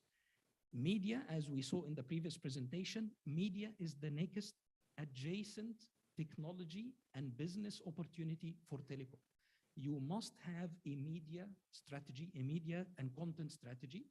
And the way you should think about it is, I should, as a telecom operator, as a service provider, I should not accept anymore to just be used as a dump pipe for the Netflix of the world, the Disney Plus of the world, the YouTubes of the world, to move their content through. I need to be part of the value chain. I need to play an active part, an active role in the media, in the value chain, and I need to generate revenue out of this media delivery as well. business at the edge, all of the use cases that we have seen before, like the smart stadiums, the smart healthcare, etc., you cannot deliver these use cases successfully and monetize these use cases and generate revenue unless you can operate at the edge. And guess what? No one else can. The telecom industry, the service providers have the footprint. You already have the ability to reach where the customer is. You are all the way to the last mile. Nobody else can do this, even the hyperscalers. They need the telecom industry. They need the service providers to reach the last mile. So you have an advantage that you need to leverage. You need to be able to deliver advanced technologies, compute and storage and networking and cloud at the edge where the data is generated, where customers are actually conducting their business, not just in the cloud or in the core. And as I said, innovation means software. It means applications. You need to be able to innovate and build new applications on the fly in an agile way and deliver those applications to the market faster than the competition. To do this, network and IT need to converge. IT used to be a back-end supporting system within the telecom network. Today, IT needs to be a partner. It needs to converge and work hand in hand with the network. So there is no really line that we can draw today between IT and network. IT and network convergence is important, and having the hyperscaler mentality, thinking like a hyperscaler. So by having this IT and network convergence, we can actually build a cloud native, dynamic, automated network infrastructure from cloud to core to edge and even to RAN. And we will be able to leverage all of the clouds available to us, from private cloud to hybrid cloud to multi-cloud. It's your choice where you want to run a specific workload. And it's also your ability to host workloads for your enterprise customers. Run this workload where it makes sense from latency, performance, and cost perspective. So this will enable you to transform your operational support systems, your business support systems, run those heavy, monolithic, traditional applications as cloud native, lightweight, dynamic applications that you can modify on the fly to deliver new services to the market. And even on the network side of the business, core, edge, and RAN, all of these network elements will transform into cloud native functions running on top of a similar IT infrastructure, industry standard compute and storage and networking and virtualization in an automated dynamic fashion at a much lower cost, fraction of the cost of the way that we build our networks today. So what does this mean? A successful transformation program for the telecom industry for this new business model means that IT transformation, network transformation, and most importantly, service model transformation, they all need to work hand in hand. These are not different programs. This is a complete vision and a complete business strategy that will help the telecom industry succeed in their transformation. And if the telecom industry is successful, the rest of the world is also successful in their transformation. So how does Dell Technologies play a role here? We built our telecom innovation strategy around this understanding, around this vision, around the way the world is transforming around us. So we provide transformation consulting. We provide core to edge to RAN integrated and validated solution based on a large ecosystem of partners. And we also provide co-creation services to help you innovate, to help you build an innovation hub within your organization to create new enterprise-focused services for different verticals to generate new revenue streams that do not exist today. And definitely, what we learned from implementing IT transformation programs over the past 20 years is still valid and the lessons learned can be applied to the network transformation. Because network today, as I said, is converging with the IT. So we were able to build new people, processes, and technology transformation programs that are all applicable in the new era. We can extend this to the network transformation domain, and we can build a carrier-grade common infrastructure based on industry standard building blocks, from compute to storage to network to even radio, which is becoming industry standard today. And on top of this, and this is the beautiful part, this is where the money is, on top of this, we can partner with a large ecosystem to deliver next generation services and to help you transform. Instead of building very complex networks today, we can help you transform your next generation operations, your converged core and telco cloud to service edge to Open RAN. These are pre-integrated, pre-validated, certified solutions by Dell Technologies and by a large ecosystem of partners. And finally, all of this is not complete if we cannot innovate and create new services and deliver these services faster to the market. And this is the exciting part of building, partnering together to build an enhanced service portfolio. So today, from a business strategy point of view, you need to think of it as an integrated transformation program. IT transformation already started decades ago. The same technologies, building blocks, processes that we developed can help us today to accelerate the network transformation. And on top of this common infrastructure and common cloud native technology, we can transform our OSS, BSS, our core, and our RAN. And while we're doing this at a much lower cost and much faster pace, we will be able to divert most of our investments and people time to innovate new services. And we can partner with you and help you to do this. Now, so we told you today what is our vision, how we see the transformation happening in the world around us, and what role we are playing. But who is also agreeing with us? How do we identify success, and what are the key success factors? This is a very interesting survey that was done recently by Analysys Mason, and I believe this is one of the key success factors. Disaggregation and cloud native technologies are key success factors.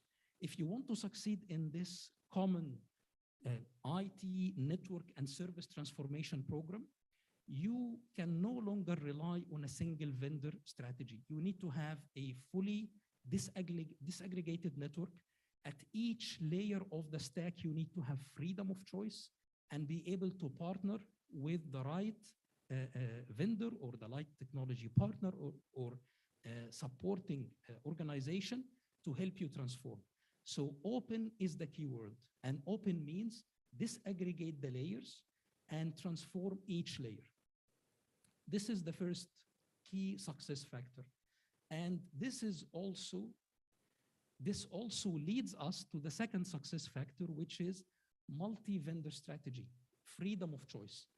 Think of it as you have the free will to choose at each layer of the technology stack which vendors are best for you from a technology perspective, from a time to market perspective, and from a cost perspective.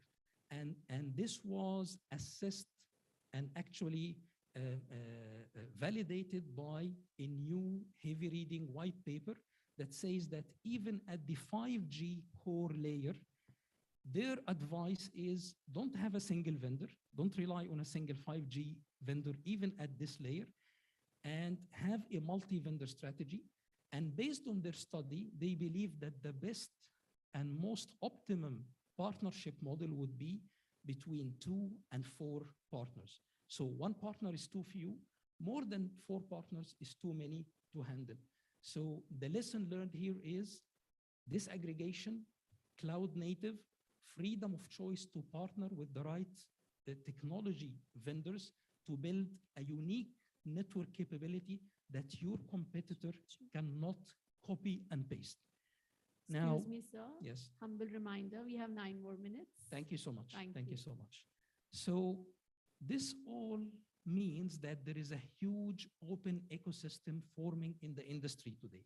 As you can see, a disaggregated network stack, all the way from the chipsets and the processors, all the way to the building block infrastructure components, from compute to network to storage to radio, and as well to the virtualization and cloud automation, to services and system integration.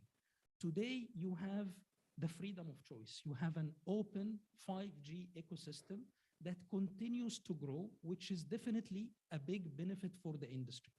However, this is all good news.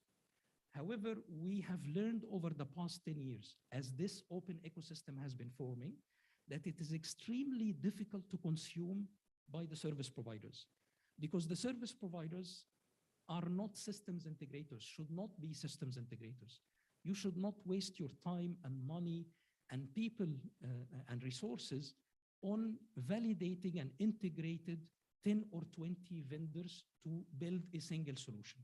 So this was the biggest challenge over the past decade for service providers to actually benefit from this transformation that is happening and from this open ecosystem, which if they could, they can actually lower their cost, deliver better services and faster services to market, and generate new revenue streams that do not exist today.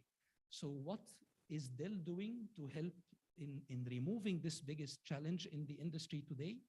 We are building a what we call the Dell Machine, an open telecom ecosystem lab that is open really for everyone.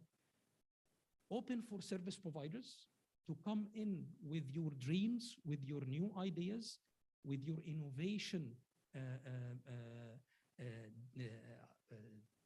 services that you would like to offer to the market, and bring with you the partners that you would like to work with to deliver these services to market.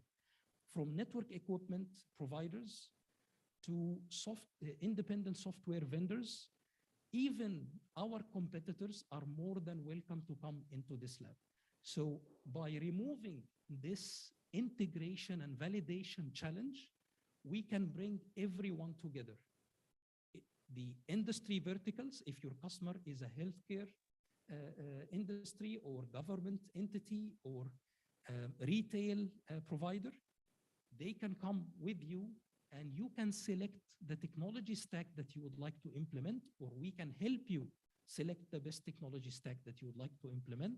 And we bring those, even as I said, our competitors are welcome to come into this open telecom industry lab to build validated solutions. And the good thing is, this is an innovative methodology to create those validated solutions. We start with a simple foundation of validated infrastructure from Dell and non-Dell, and then we start to add more layers. We saw this open ecosystem and the disaggregated layers, and at each layer, from the chipset to the building blocks to the compute, etc., all the way to this system integration, we can build one layer after the other. And by building and working together in a partnership model, those iterative testing and validation tracks will lead to numerous, almost endless validated solutions. And we will help the industry to create a portfolio of validated use cases, that a marketplace that you can actually select from. So your time to market reduces from years to weeks in introducing new services. You will be able to select the service, select the technology stack that you would like to implement. If this is a validated technology stack, you go to market directly. If it's not 100% validated, you bring in your partners to this lab, and we can even have the ability to connect to a satellite lab at your facility or at your partner's facility, do the testing validation, and publish together a joint reference architecture for this new solution, and take this solution to market. And this is not a new methodology. This is not a new strategy for us. We have been doing this for years. We are now formalizing this and opening up the door for everyone else instead of limiting it to us and few partners. So today we already have probably the largest library of validated solutions from infrastructure and cloud solutions with vendors like VMware, Red Hat, Wind River, and others, to complete end-to-end core solutions with Nokia and Ericsson and others, to more new and innovative solutions with partners like Mavenir and Altiostar for Open RAN, or Affirmed and Microsoft for, let's say, virtual EPC. So these are existing validated solutions all the way from the infrastructure to the application layer that can be delivered quickly to market today. And more recently, as we said, if we want all to succeed in delivering new revenue streams and innovating new services, we have to go to the edge.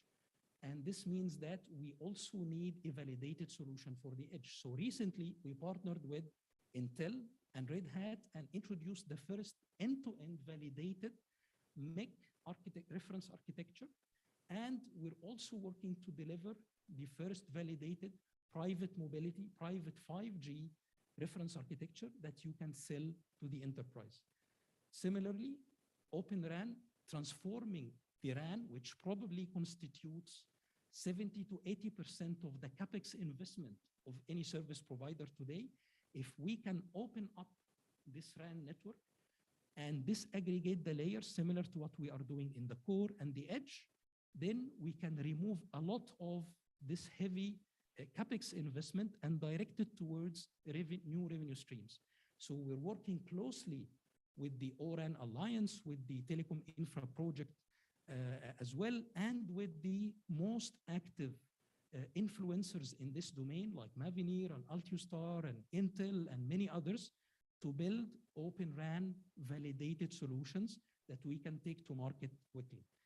So what does this mean? It means that if you want to have full transformation program from IT to network to innovating new service models and new services that you can sell to the vertical industries and generate new revenue streams, and have a new content delivery value chain that you play an active role in, you need consistent foundation.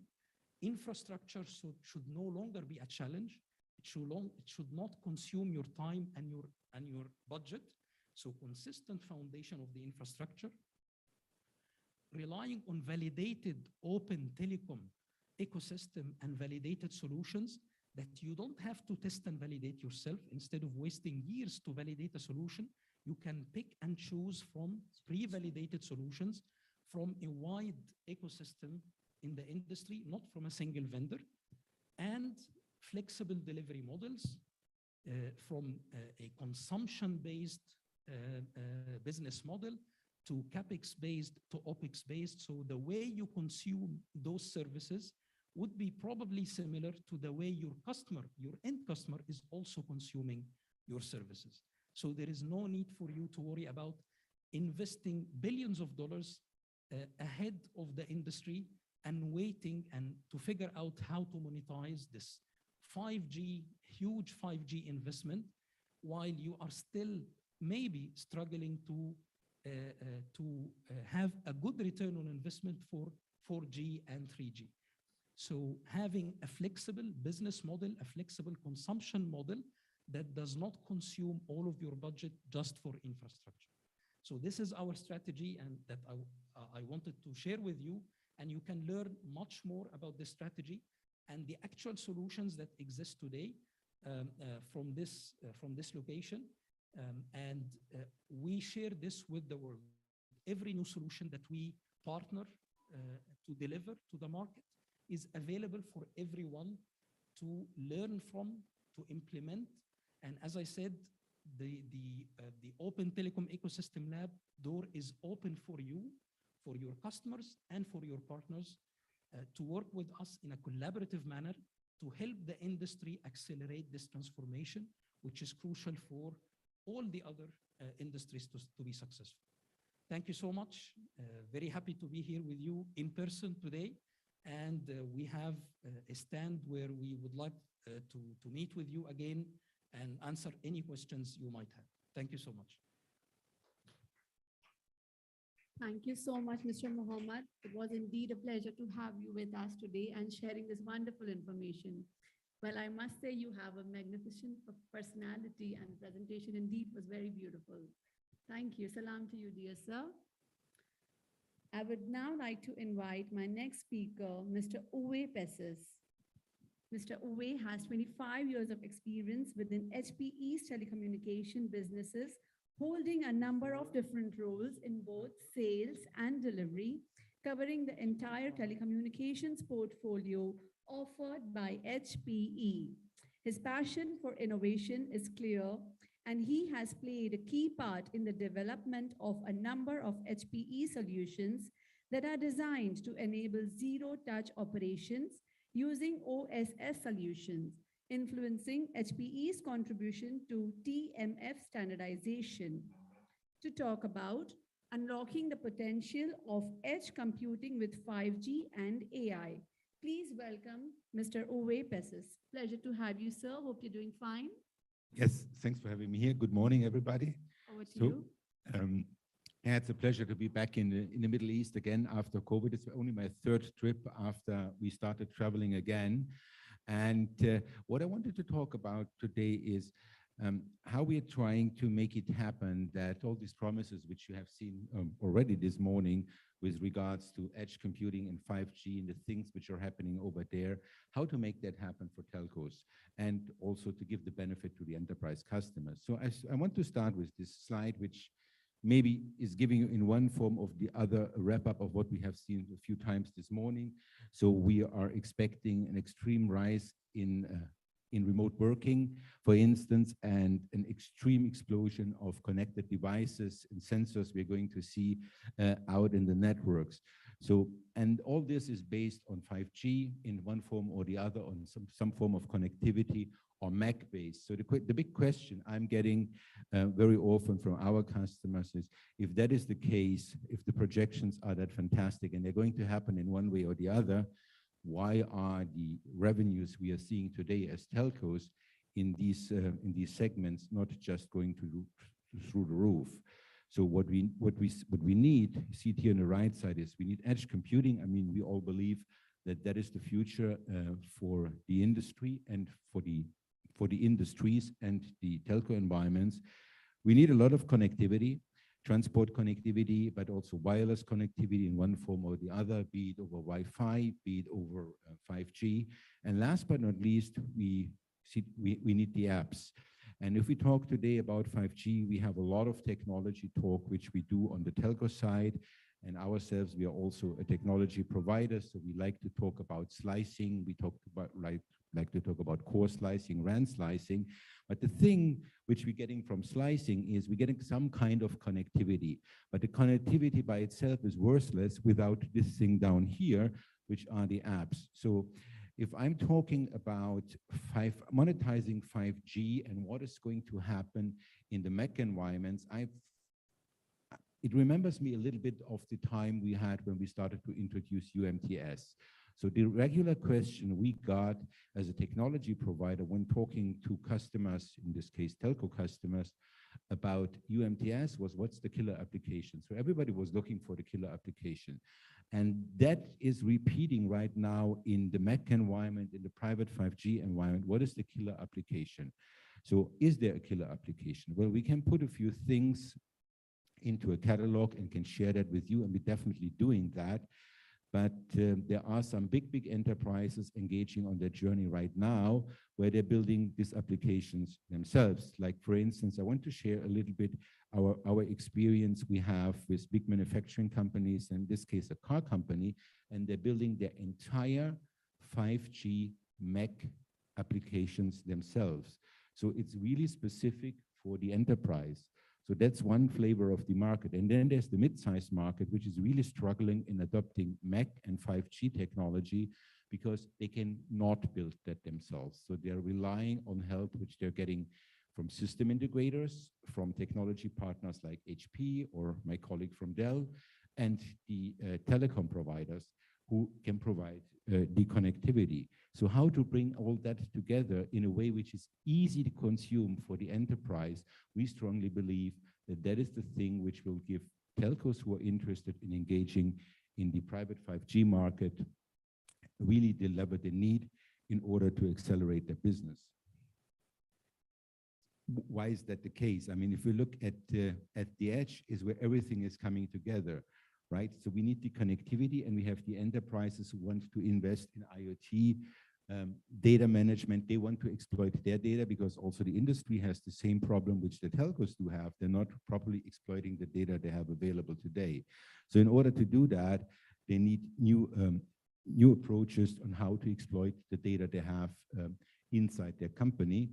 And on the other side, you need the connectivity and you need the infrastructure to do that. So how to bring all that together to make it happen is one of the problems. Another problem is if you want to invest in the non-public networks, in private 5G networks, you might very quickly come into a situation where you might need connectivity which is going beyond what you can offer as a telco operator.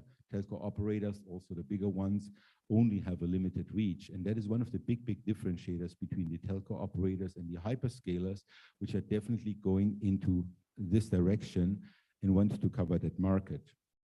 So I'm talking a lot, and by the way, also I have a German name. I am Italian, so I like to be interrupted. So if you disagree or you have any questions, please jump in and let's try to talk about that. So what has been happening over the last 10, 15 years is that enterprises were moving their traffic or their IT load out to the cloud, and that gave a big growth to the hyperscalers. But what needs to happen now is some of these workloads need to come back. And the intersection point is really the edge. And at the edge, you might need high fidelity connectivity, but you also might need high fidelity compute because you have new workloads which you want to exploit at the edge. And that means very close to the customer. So the edge might not necessarily be in a telco data center. Also, it's tempting to say, let's put the edge in the colocation, and then we have it with the telco operator.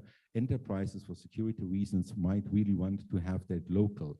And that is that's one of the aspects we have to cover here.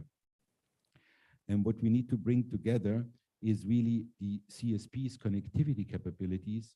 We need software which can run on the edge. We need obviously also enabling technologies and bring all that together.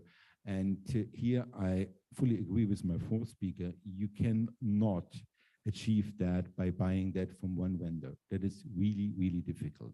And the other thing, the elephant in the room we need to talk about is if we really want to go for a high level of automation and zero touch, you have to carefully look at the ingress criteria for the applications which you are going to use in such an environment. So if you make some compromise about the applications you want to put on the edge, you're jeopardizing the level of automation you can achieve. And the level of automation you can achieve is really, really mandatory for one thing, the ease of consume. It's not really about saving OpEx by having zero-touch automation. The zero-touch automation is needed because you want to be easy to deal with as a telco. If you're a telco today, it's quite difficult for enterprise customers to engage.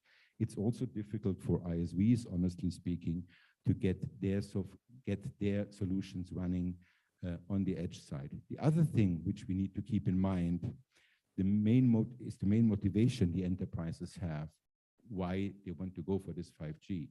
They want to do more and better business. They don't want necessarily, the main driver is not necessarily that they want to have better connectivity, that they want to have 5G slicing.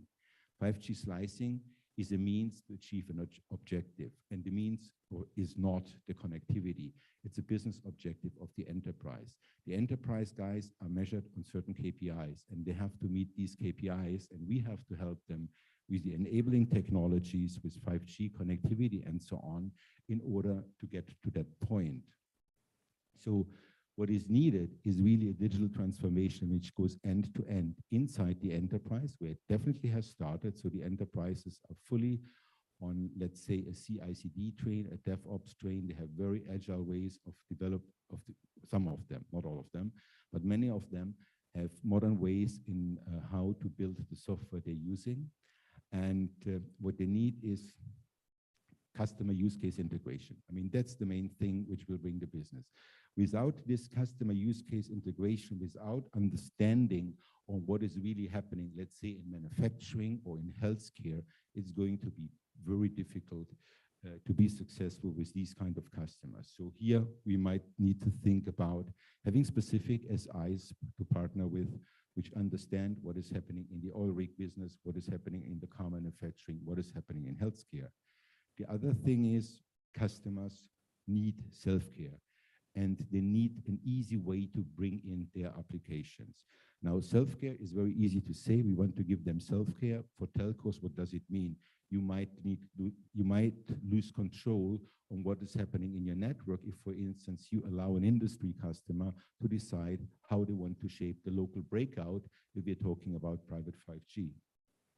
And the other one is obviously that we need application and connectivity management.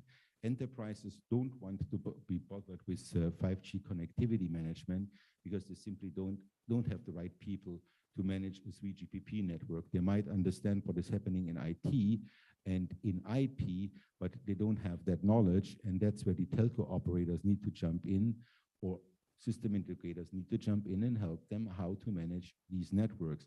That is key to success. So if we summarize what is 5G business in our view, working at Hewlett-Packard Enterprise, is that it needs to be private. It's an industrial business. Building a 5G network just for the consumers doesn't pay off. I mean, I've been talking to many telcos all around the globe during the last few years, and everybody is absolutely convinced that just giving the people a better connectivity in the retail segment so that they can watch YouTube with less interruptions or at a higher quality is really not improving your ARPU. So it is going to be an industry proposition which we need if we are expecting a payoff for the 5G. Oh, sorry. You didn't tell me that I was playing around too much with my presentation. Back. So it needs to be private. It needs to be secure. I mean, we're very often talking about 5G slicing and these things, which are the most exciting things which we are introducing with 5G. But let's remember, 5G is not just a mobile radio technology. It's a technology which can be used with Ethernet. It can be used with Wi-Fi. It needs to be integrated. So sorry guys, this thing is semi-automated, it seems. So it needs to be local. It needs to be highly automated. So you have to really look what you let into the network needs to allow for that. Because the weakest element you have in the network, sorry, why is this doing auto forward? I'm not pressing anything, guys. And it may need to be global again. So you may not have all the coverage in country, or you may not have enough international connectivity. So you need to see how you can solve that problem. And that problem, there's 2 or 3 ways to cover that. One is to cooperate with international providers like Sparkle or NGIN from Deutsche Telekom and all these, or Cisco Jasper, who can offer that, or you can go with a hyperscaler. So we see a lot of customers going with hyperscalers, but that means that you as a telco, you lose control over your own connectivity. So that is maybe something which we should try to overcome. So yeah, but why do customers and industry customers like to go with telco? So we have a clear understanding that industry customers prefer CSPs over OTTs. So they would like to do the business with the telco because they know the telco is most reliable. The telco is anyhow giving them today the last mile. And they have a relationship, and telcos do have an excellent brand reputation usually. The same problem is a little bit happening also on our side. As a technology provider, we are trying to find new markets. We are trying to adopt the AI and ML technology, and that is quite challenging for these industry customers to bring all these things together. So there's 2 options. Either the telco does it all, or you leave it all to an SI, and the SI is collecting the different bits and pieces and brings them together for the industry customer. And that's definitely a way forward, but it's maybe not the smartest thing to do. So we as an industry, let's say as a community of technology providers, of CSPs, and also the application providers, we are asked to bring together all this in an offering which is very easy to consume. So that's something which we are trying to do on our side at Hewlett Packard Enterprise, to put that all into a solution which is completely open, modular, and allows everybody to bring in his own elements so that it can easily consumed and managed by the industry customer. So I said before, we really need to understand what is driving the industry. And again, I'd like to repeat that the industry is not driven by the wish for 5G connectivity. The industry, if we're talking about manufacturing, is driven by something which they call overall equipment efficiency. So if you talk to a factory floor manager, or let's take a factory floor manager as an example, let's say car industry, they are asked to double the output over the next 2-3 years of their factory. I mean, these are real numbers which we get directly from the industry. And in order to achieve that, I mean, imagine a car factory is doubling its output. They don't have a problem to invest a 2-digit million amount of money into 5G if that's the benefit they can get out of it, if that's helping them to achieve that objective. So that is really key. And these guys are not talking about automation. So the industry, the manufacturing industry started automation around 1910, 1915, when Henry Ford started the introduction of the Model T, and they started to build these cars with a conveyor belt, put them together. What the manufacturing industry, the car industry is looking for is an autonomous factory. And in order to achieve the autonomous factory, we need to go back again for 1 second to this zero touch. The zero touch thing really needs to be zero touch in order to allow for autonomous systems. Whenever you have manual interaction, we cannot anymore speak about autonomous. So no compromises with regards to orchestration, automation, and what are the objective of zero touch is key in order to win these customers. And I've heard very often, I mean, okay, if you're going into IoT or if you're going into industrial use cases, maybe you don't need so many slices. But I can tell you the examples we have already implemented. Customers are asking for dynamic slicing in the factory. They want to have all different types of slices, from URLLC to eMBB to whatever, and they want to have multiple implementations of these, and it needs to be highly secure, it needs to be super reliable, and we need to make that easy for them. And that is really the challenge we are dealing with if we want to accelerate this business. And it's not really a question of how many megabits we can transport. Very rarely we came into situations where customers were bringing us to the edge of what we could cover with regards to transport capacity. So humble reminder for the time up. Humble reminder for time limits. Already, okay, good. Then accelerate a little bit. So these are some use cases which we are addressing. And the idea we had here, I have to accelerate a little bit, is that we said we want to find, in order to get this program started, what we did on our side, we built something which we call it's a kind of 5G router. So very easy to consume 5G connectivity. And on top of that, some ISV partnerships, which we are implementing in order to address all these markets you see over here. And one thing they have in common is the digital twin topic. So what is the digital twin? I mean, I jump over this, I just go over here. So just to give you an example, what are really good discussions with industry customers is this digital twin story. So for those of you who are not familiar with the concept, the digital twin is simply a machine, an abstraction of a physical machine in a model, in a virtualized model. It uses AI and ML technologies in order to manage that, and whatever happens on the physical machine is mapped to the virtual abstraction. And even if you change anything over here in the virtual abstraction, that is having direct impact on the physical machine. So there are typical use cases for turbine management if we talk about airlines, compressor management if we talk about harbors, but it also reaches down to healthcare, where with a common software, in this case we are talking for SAP, together with SAP about such a solution and how to implement that and how to attach that to industry scenarios, because you can use a common software for all these things. But with regards to the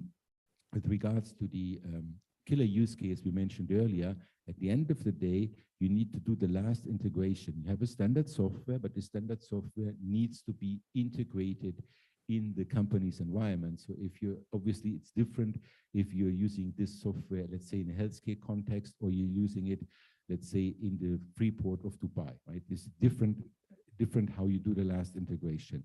And that is why this collaboration also with the SIs is of extreme importance.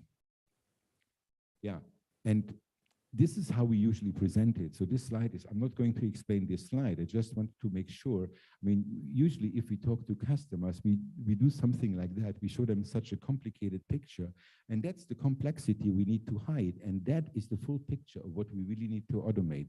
So if we're talking about zero touch, we're talking about all of this, from what is happening on the customer side, what is happening in the network, how we entertain breakout, and to hide that away.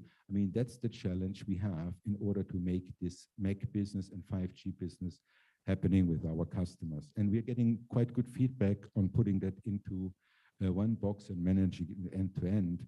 And come to conclusion, I said earlier, we need to help customers to onboard. So very rarely we talk about customer software onboarding, right?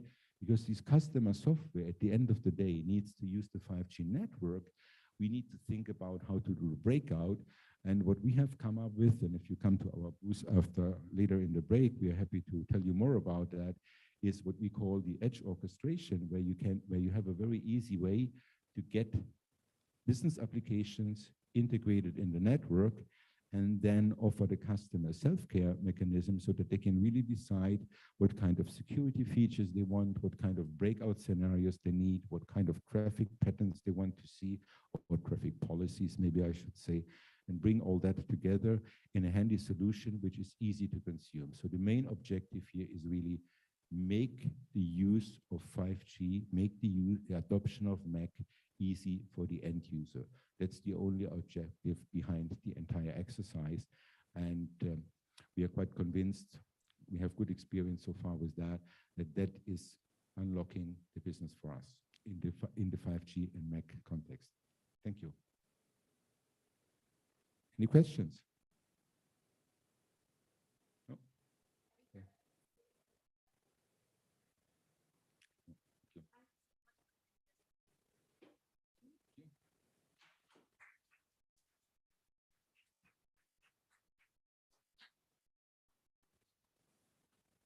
Thank you so much once again, Mr. Uwe, for this wonderful and interesting presentation. We will now begin our first panel discussion for the day on the topic reinventing cybersecurity measures to safeguard 5G network. There will be opportunities for question and answer. Kindly raise your hand if you have questions during the session.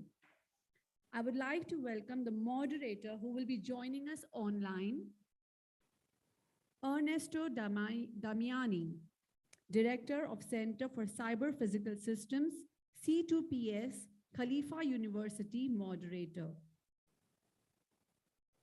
Good morning, sir.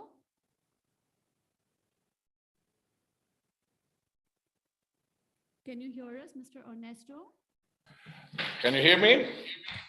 Yes, sir, I can hear you. Wonderful. Thank you very much. Good morning. Thank you so much for joining us today. It's my pleasure. Yes, sir. It's all yours. Okay, thank you very much. So this is a panel discussion. I will also try, if possible, to for 1 minute to activate my video. Okay, just in case the video can be seen. Anyway, I have with me a stellar group of panelists. My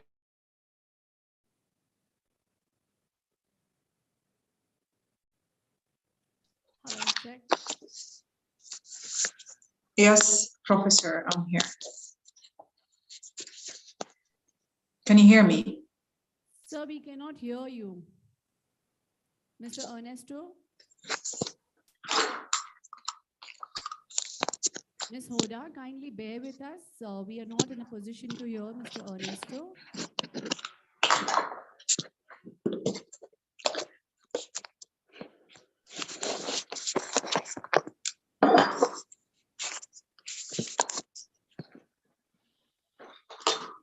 The different problems of 5G security. I was saying that we have in this panel a group of people who are all of them highly competent and from different point of views in the area of 5G and the 5G security specifically. So I have prepared a couple of questions for them, but first of all, I would like the different panelists to quickly introduce themselves. I see on the screen Dr. Hoda, so I would like her to start. Thank you very much. Can you just say, I mean, your background quickly, and then Hi. we will move on with the panel. Hi, Professor Ernesto. My name is Huda Al-Khazemi. I'm Director for Center for Cybersecurity in New York University, Abu Dhabi. I'm President for Women Digital Association for Women and also Women in AI, two NGO communities here supporting women in technology, as well as being professor in Department of Engineering. Thank you so much. Thank you, thank you. Of course, we know each other. We go way back, but it's good to have an introduction for the rest of the. So we have two voices, myself, of course, as a moderator, but also Dr. Hoda as someone who's, let's say, in the front line of the development of security solutions and security research. And I would like now to inquire what are if the other panelists are online or they will join us later.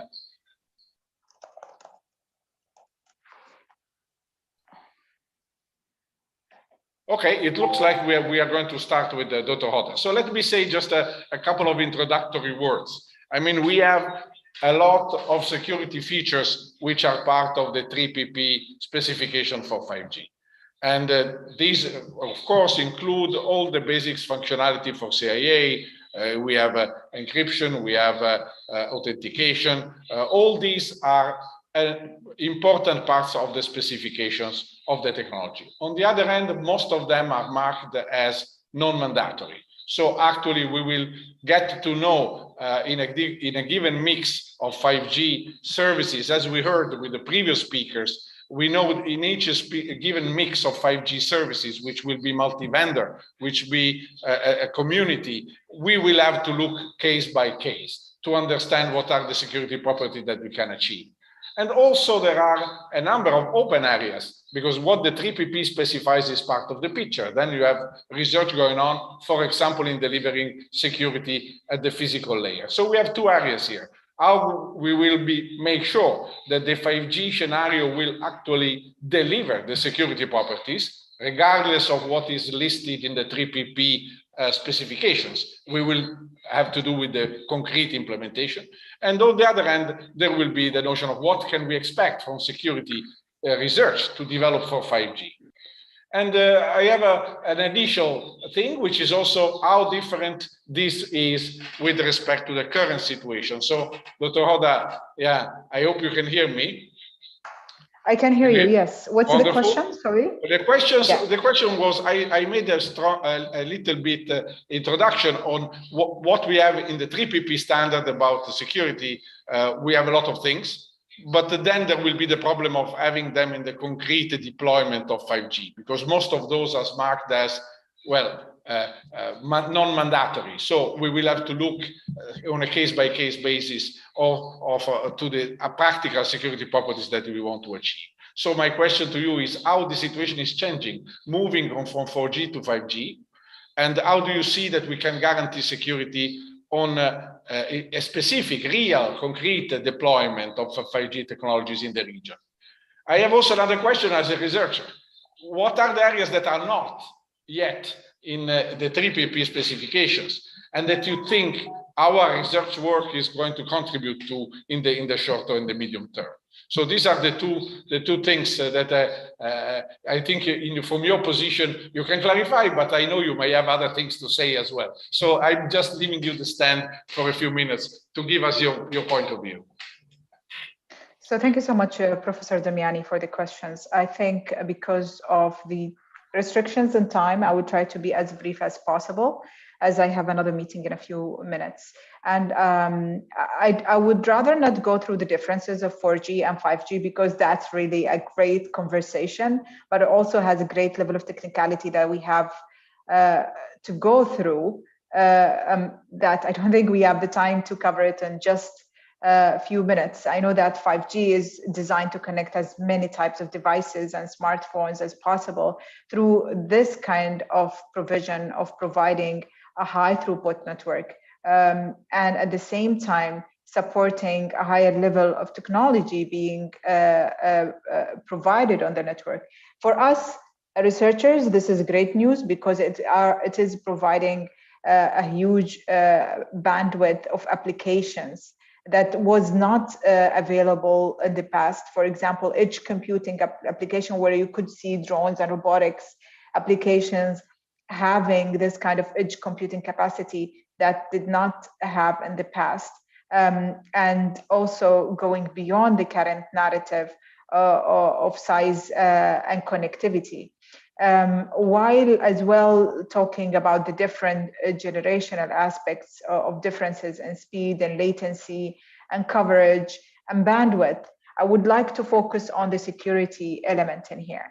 For the fourth generation networks, we do have a lot of a lot of research that has been done, and a lot of work that has been put in the ground to improve security of these and controls and quality as well of the different algorithms. However, for the fifth generational network, we're still having issues of, for example, increasing the surface of attack, because you are improving the level of computations that could be provided to hackers and attackers.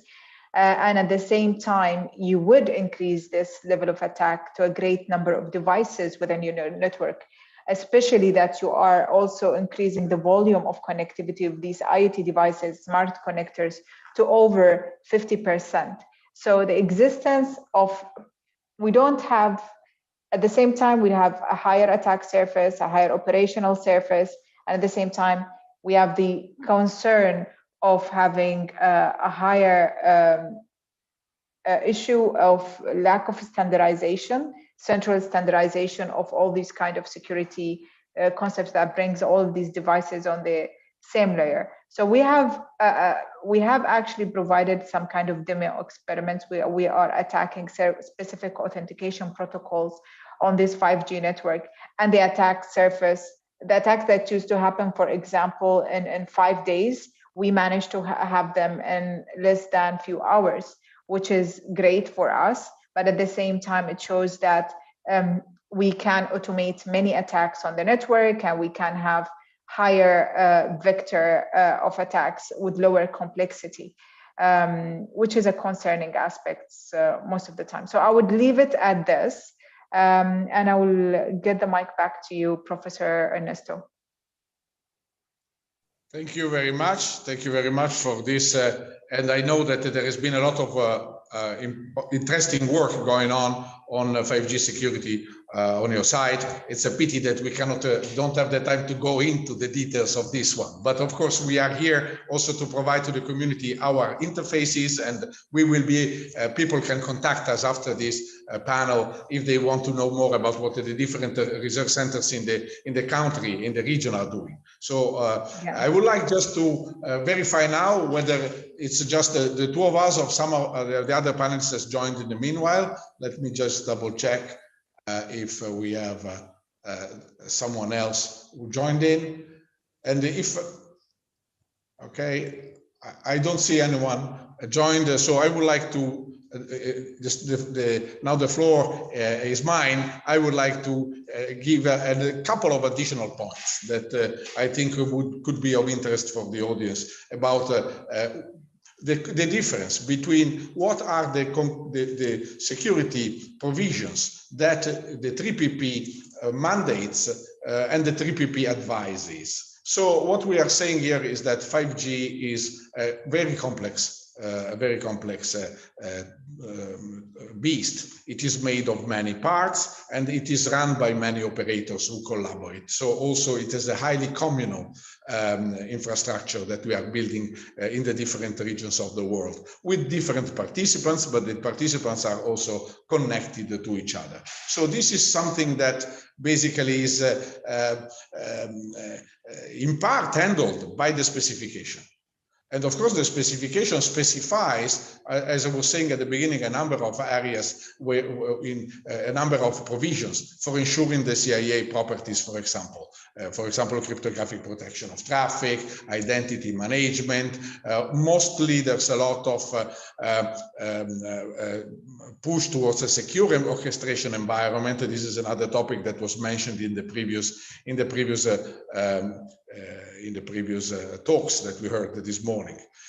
But all these security functions are mandatory to support, but optional to use. So basically, whenever we have a 5G deployment in a given region, we will have the vendors and the service suppliers will have to support the security, but the vendors are required to implement them, but they are not necessarily taken into use for any specific service that is shown to the final customer. So it's very important that we have a perception of this. And also there are some security capabilities that are not even specified by the 3GPP, and they will have to be supported by the community of operators anyway. For example, one that has been done very well, I think, in this region is the security threat and risk analysis. So that part, identifying what are the threats, is an important part. And of course, it's not mandatory from the standard. It must be done. Secondly, ensure that the implementations are securely coded and choosing the right implementations with the right suppliers and being able to verify. Again, in the region, we have, with the help also of us, research centers, we have this capability of being able to verify the type of hardening and of secure coding of the implementations that the operators are deploying. Certainly, this is another important part. And the security testing as well. But then there are also other parts that are a little bit more important for specific application areas.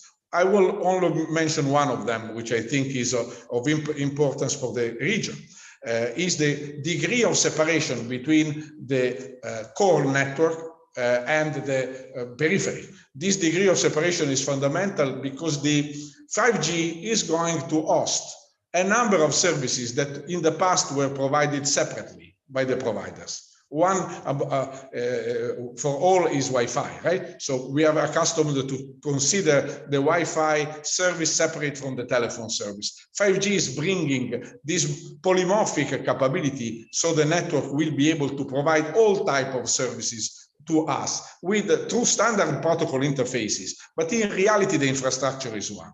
So now this is also giving a lot of responsibility for segregation of traffic to the network. And this is a very important point. If I wanted to use a 5G network for healthcare, for example, so a subnet or services on the 5G network to support the distributed healthcare, I need to make sure that there is very strong effective segregation to protect the data. But not only that. So this is an important topic about the choices, the roadmap, technology roadmap that we are going to use for deploying the 5G in the different scenarios. And it has been already mentioned in some of the speeches this morning.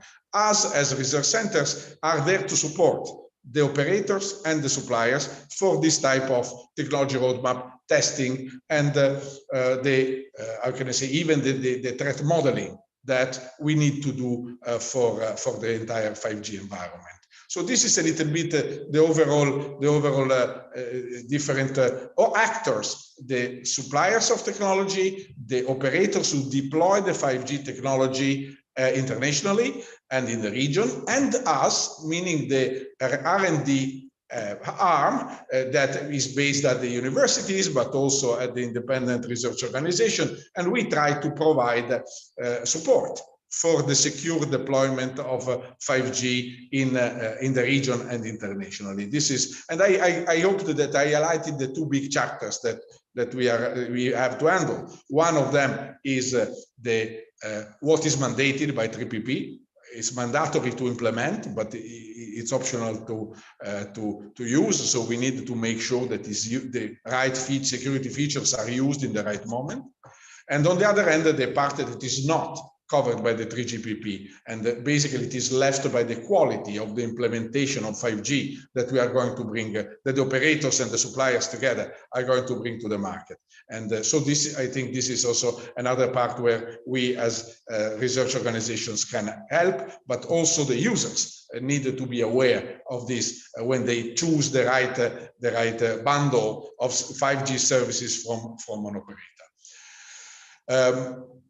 I think that this is basically the two big areas parts, and there is a third part that we didn't discuss because I wanted to hear on this the voice of other panelists that are more could provide that angle specifically, and that is the part of the tools.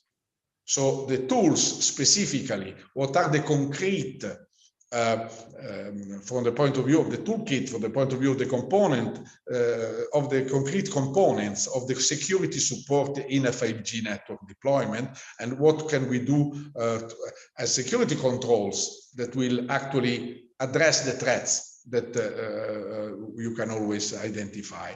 So this is something that I think is very important, and the speeches of this morning, luckily enough, they already mentioned this aspect, and I think this is a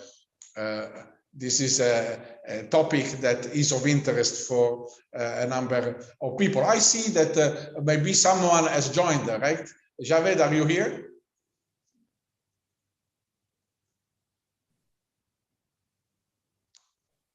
He has joined. Can you hear me?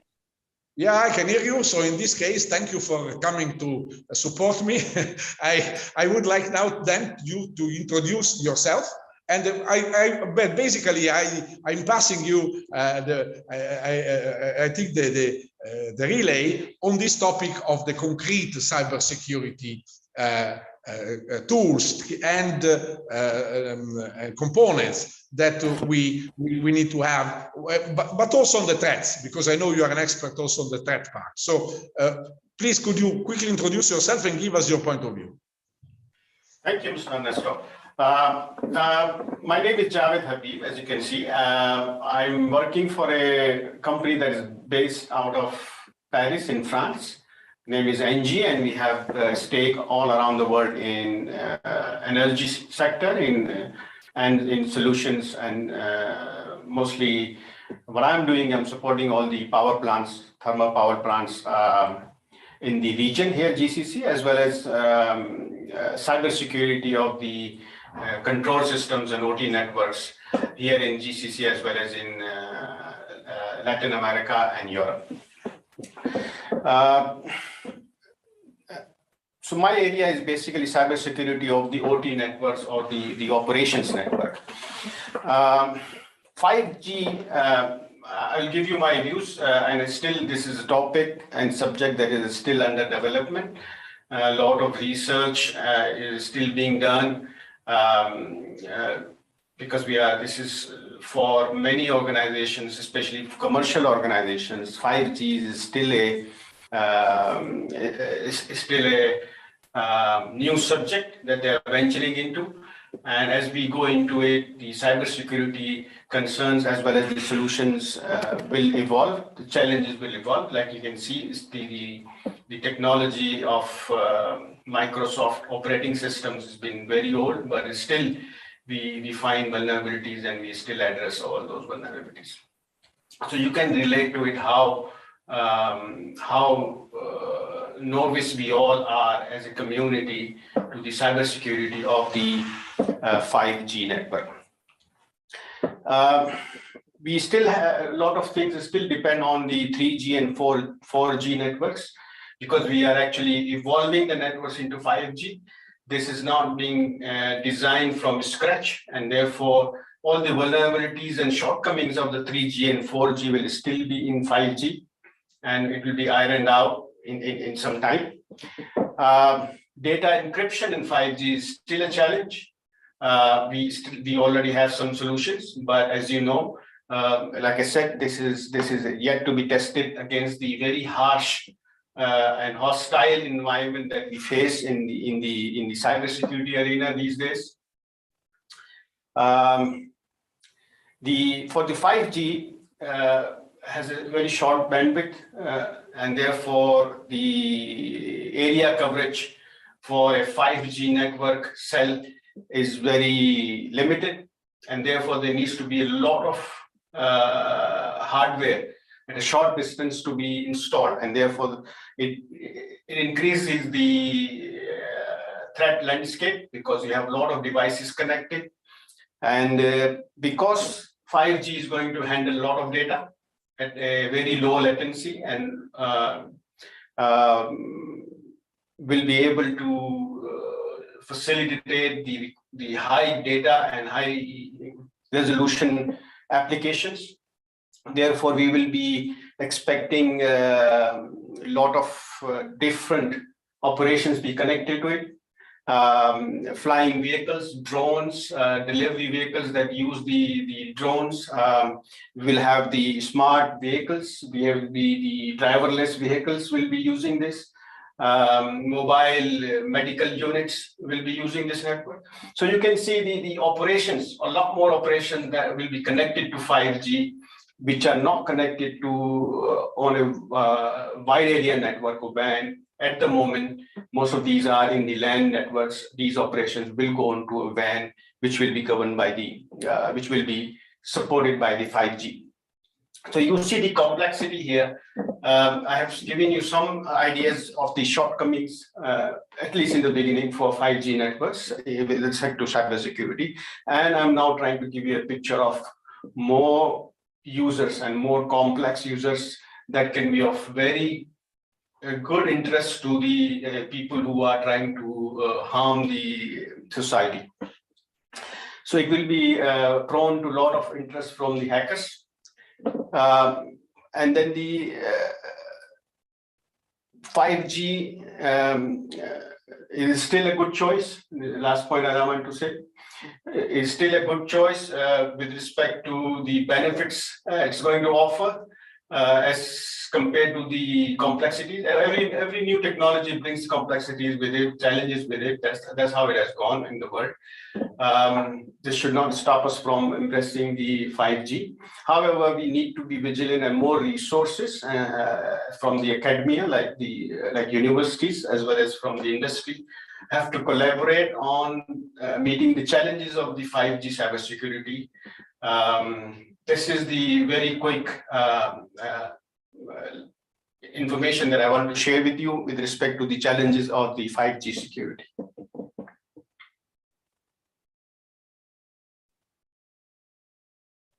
Okay, thank you very much. I think this is, let's say, a very good angle that you gave us, that sort of completed the scenario, because we had something from the research side. I tried to provide something from the side of the standardization and the components of the 5G, let's say, delivery. And we had your point of view, which is a very important point of view on the concrete security of the applications, that, especially the OT ones, that will rely on the 5G connectivity. And we got your final advice. So I think this is I would like to wrap up at this moment our panel with these different points of view that we had from the panelists. I think that they offered a good summary on the 5G security situation to the audience. I am trying to check on the chat if we have any specific question that we might entertain at this moment. Let me just verify. Okay, I don't see questions on the chat. So let me ask you a final question, Jawed. I'm not asking a question to Dr. Hoda because she's deep in another presentation at the moment, but I will ask a final question to you. So would you choose 5G as 5G delivered by some operator as the overall solution for your OT, IoT connectivity in the verticals that you are covering? Do you see any security concern that making this choice with respect to other families, potential peer-to-peer type of solutions would deliver? So would you go 5G at this moment in time? Thank you, Mr. Ernesto, for your question. Yes, because we operate thermal plants in the utility scale, large scale power plants, and a lot of public welfare depends on what we do. A lot of industry depends on the energy that we deliver. And therefore, we are a critical infrastructure for many countries. Deal with this, treat us as a critical infrastructure. So we will be less willing to take an initial risk, and therefore we would rather wait for the cyber security to be proven in 5G to bring it into our critical information. But we will still I would be willing to use it for non-critical purposes, where we are only sharing the data and the different business intelligence. So if that fails, we will have a configuration with respect to cybersecurity, ensuring that if that fails, our critical operations don't get affected. I don't want to go into too much technicalities here, but we will not use it in the critical operations in the beginning, at least. Thank you very much, Dr. Javed, but we need to design a roadmap in order to be able to be able in the future to rely on the cybersec of this 5G infrastructure also for the critical part. So this is work to do for us in collaboration among the different actors in the industry and in the R&D environment.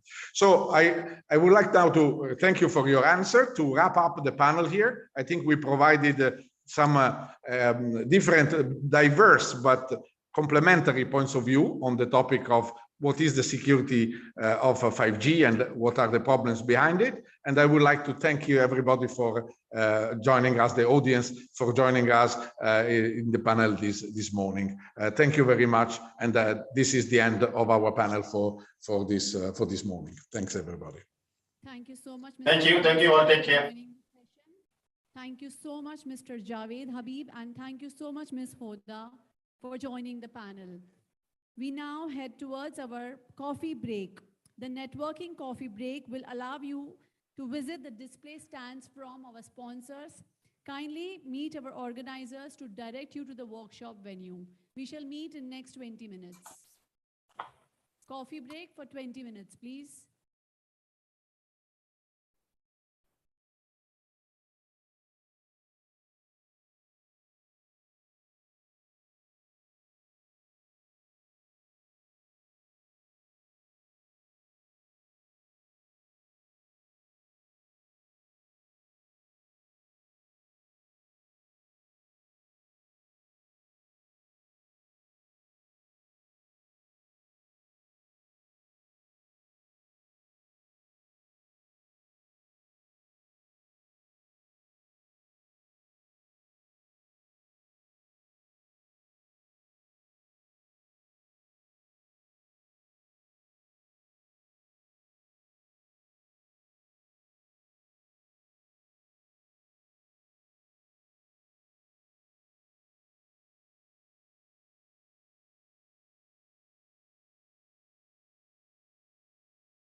Hello.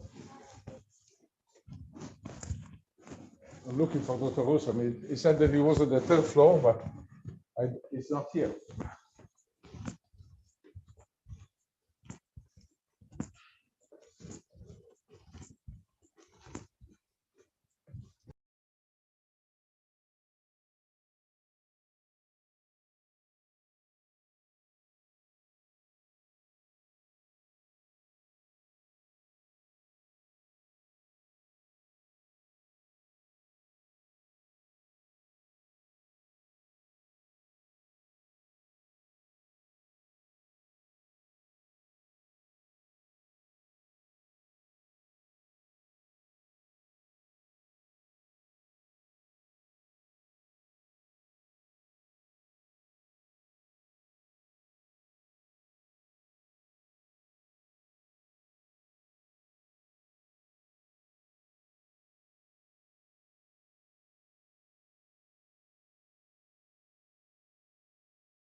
All right, welcome back. I hope you all had a great networking session.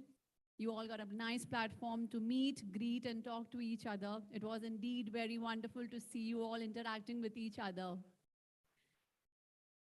Welcome back, everyone.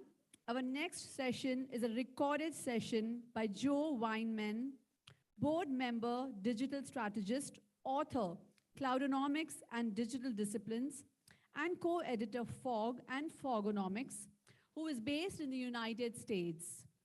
Joe Weinman was most recently SVP at Telex, now Digital Reality, and has held executive position at Bell Labs, AT&T, and HP in areas such as corporate strategy, R&D, and innovation management, partner and business development, product management, operations, sales, and marketing. He currently serves on the advisory boards of the Syntropy Networks, EDJX, Ramprit, BitTrap, the Pacific Telecommunications Council, and the 5G and Fog Edge Industry Advisory Boards of the IEEE. Speaking on the strategies for cloud, fog, edge, 5G, and beyond is Joe Weinman. Can we begin the session, please?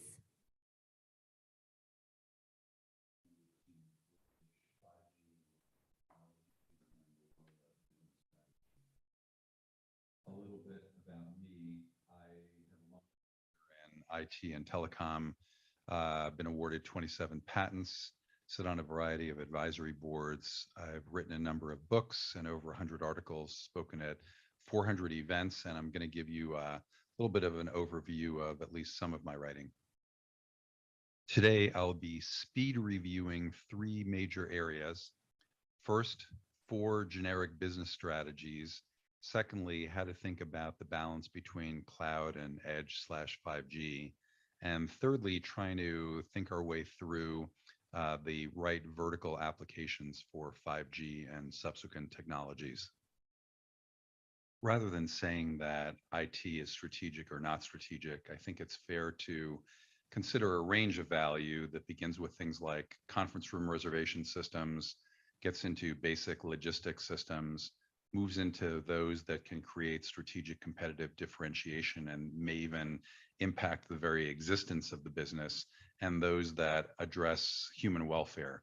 And so that gives us a range of value from cost reduction to things like revenue generation and societal benefits. When we say IT is strategic, we have to ask, what does strategy mean? A great definition comes from this best-selling book, which says that basically you can achieve strategic competitive differentiation either through better processes, better products, or better customer relationships. I took Tracy and Veerasama's basic concepts and evolved them for the digital age in a book that I wrote called Digital Disciplines.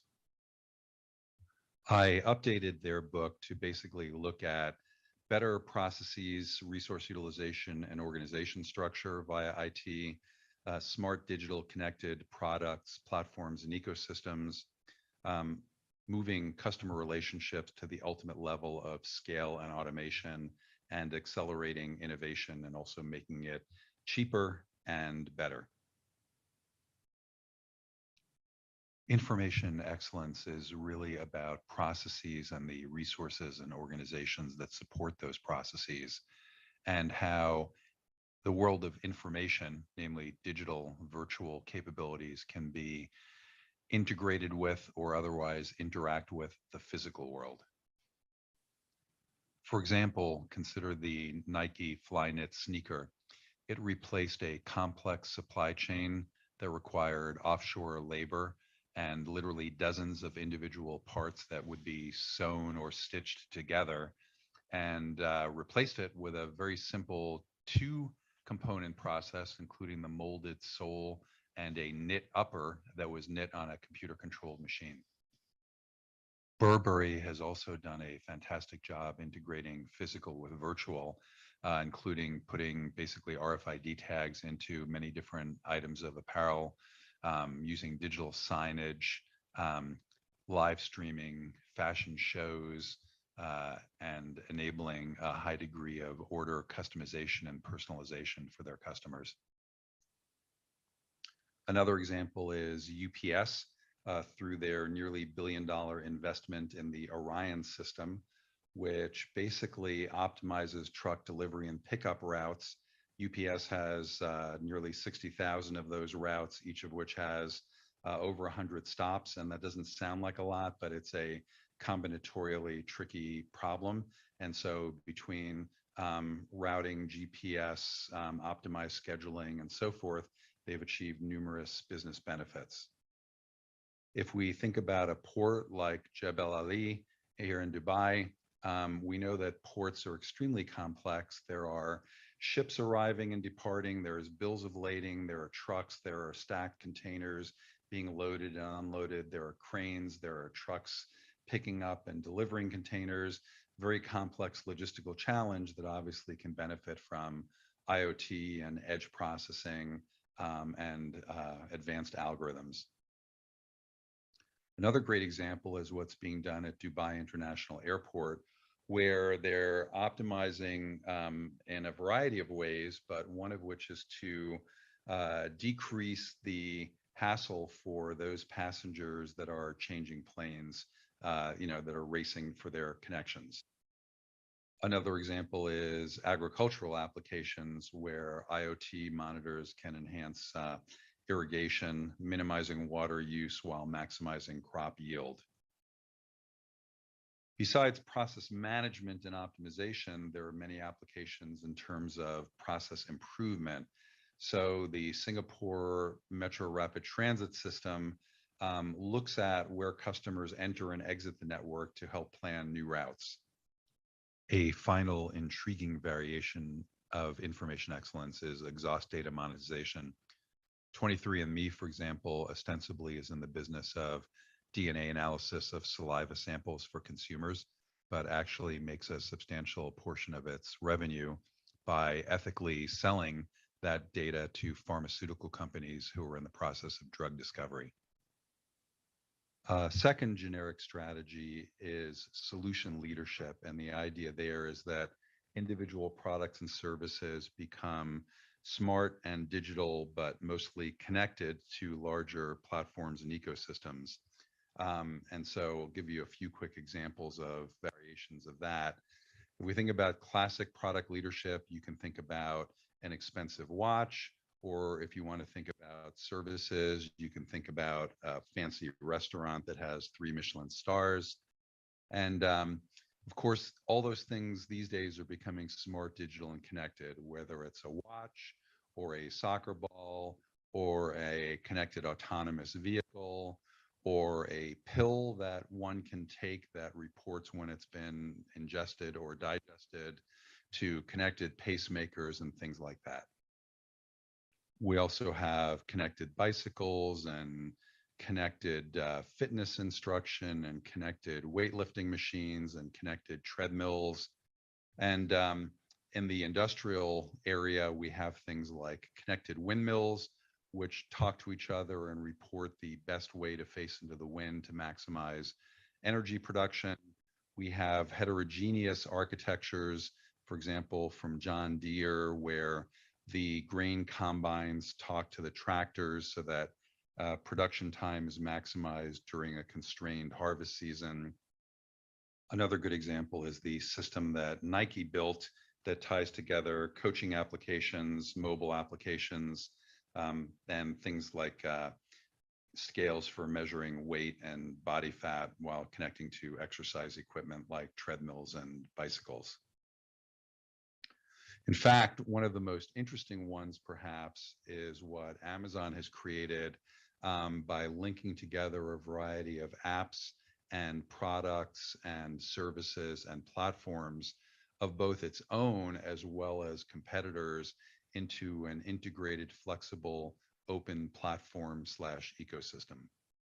We can move up the value chain. For example, Disney Magic Bands basically has taken technology to create a unique customer experience. In this case, it's not 5G, but the original Disney Magic Bands basically would enable, for example, a Disney character to say hello to a child by their name, identifying them through the Magic Band.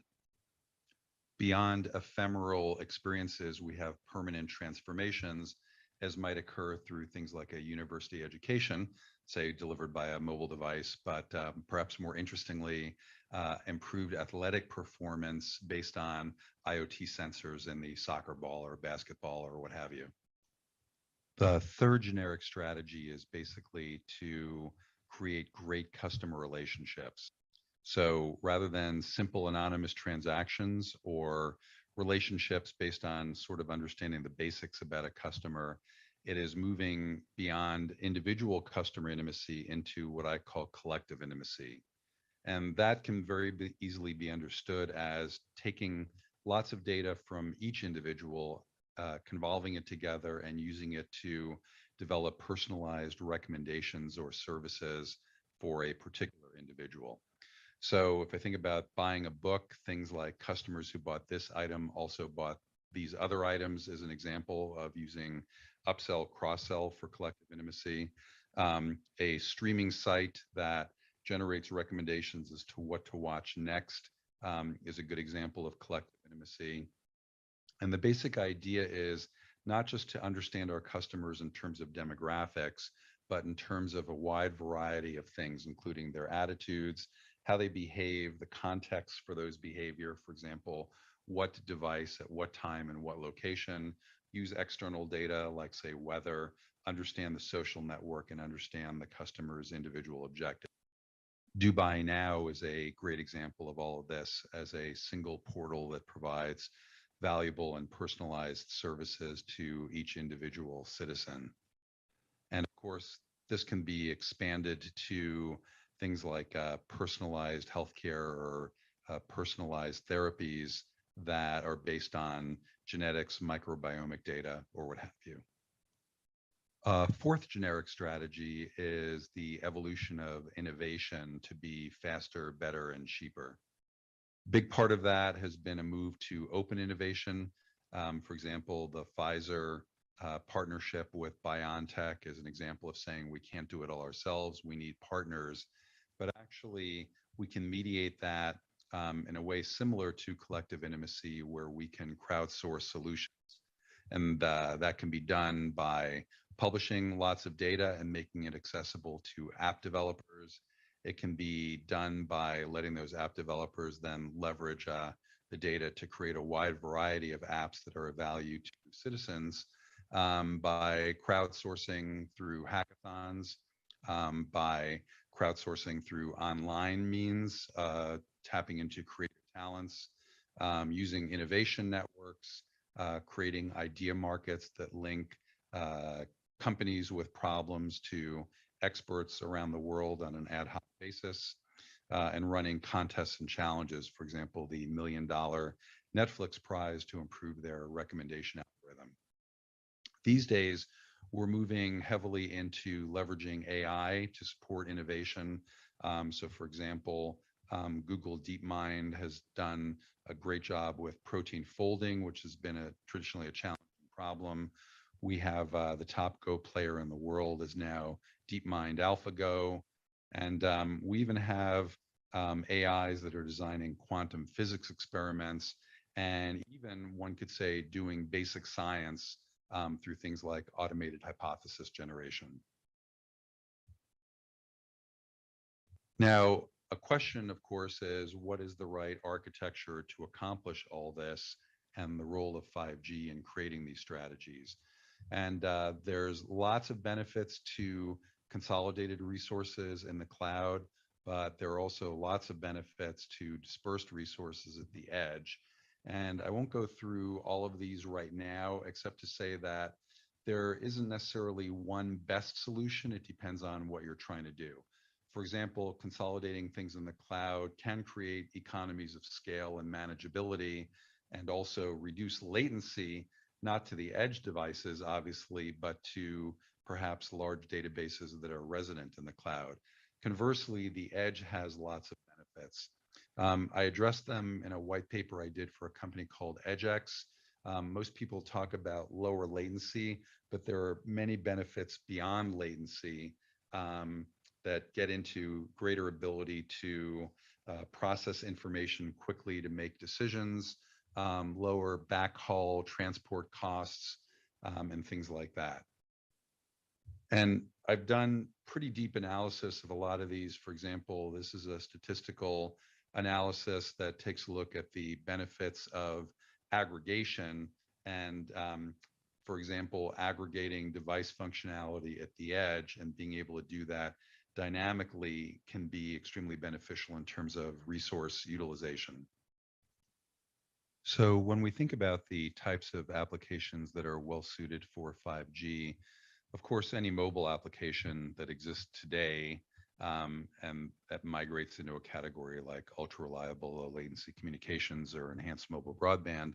And of course, any fixed wireless application will benefit from 5G.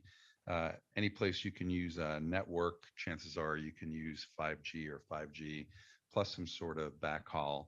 And then there are those applications that are unique to 5G based on the higher bandwidth, density, latency, or power, better security, longer battery life, and so forth. And then those things that really are not quote unquote 5G per se, but that go hand in hand with 5G rollouts, such as network slicing and more intelligent network cores. Now, we know what lots of the classic 5G millimeter wave applications are that come to mind. For example, remote surgery and flexible robotic cells, teleoperation for mining, and things like that. The problem is that some of these are actually way overhyped. And so it's better to say not exactly with respect to some applications. For example, remote surgery might be a possibility, but it just seems unlikely that a remote village that doesn't have even a doctor will somehow have an advanced remote surgery machine together with the 5G infrastructure necessary to connect it up in the classic 5G scenario, and can also somehow overcome the wide area network latency that links that surgical device over the village 5G network to a remote surgeon, yet the surgeon doesn't cut something off that shouldn't be cut off. Flexible robotic cells, well, for fixed robots, I don't see why you wouldn't just use a wired infrastructure like some sort of Ethernet or a low power factory LAN. Obviously, ubiquity and the 5G standard make it, very useful for Industry 4.0, but it's clearly most applicable in things like a moving robot or materials handling system component. In rural areas, being able to leverage 5G for agricultural operations would be great, except that it's unlikely that a service provider will do much of a build out. And it isn't clear that there are many demanding applications in agriculture requiring the high bandwidth or low latency of 5G that will make up for the cost of build out due to lower propagation distances. And I can go on, but you get the idea. And it's a shame that people are overhyping some of these applications because there are great applications. For example, for media and entertainment, at least in the short term, the idea of instantaneous movie download, that doesn't seem to be that much of a large market segment because people stream their media these days. And so really the only scenarios you have where you need instantaneous movie download is that you're about to board a plane, and while you're in the jetway, you urgently realize that you need to download a movie. So it's unfortunate because great applications, for example, in media and entertainment, like sports and news broadcasting in real time, don't get the same degree of play. And yet that is a meaningful application because news and sports producers like to get extremely high resolution video. Satellite trucks and heavy expensive equipment is clearly going to be replaced by more citizen broadcasting and or mobile reporter broadcasting, where all they have is their mobile device, and that's enough to capture in real time and stream up extremely high quality videos. And then there are other kinds of applications, for example, the idea of stitching together lots of different views from the audience that can then be stitched together dynamically per user to be able to create sort of a three-dimensional view of the entire stadium. And there, the enhanced density of up to 1 million devices per square kilometer can really play a role. So I don't have time to go through all of these different things. The point is that there are lots of great applications for 5G that are strategic, that do leverage the unique capabilities of 5G, that can be used to implement the strategies that I talked about earlier and new business models. And so those are the ones that we really should be focusing on. So, just to give you an example, in one area, namely transportation, and this is probably not even a complete list, but there are lots and lots of applications. And so the point would be, let's focus on those that actually can benefit strategically from 5G.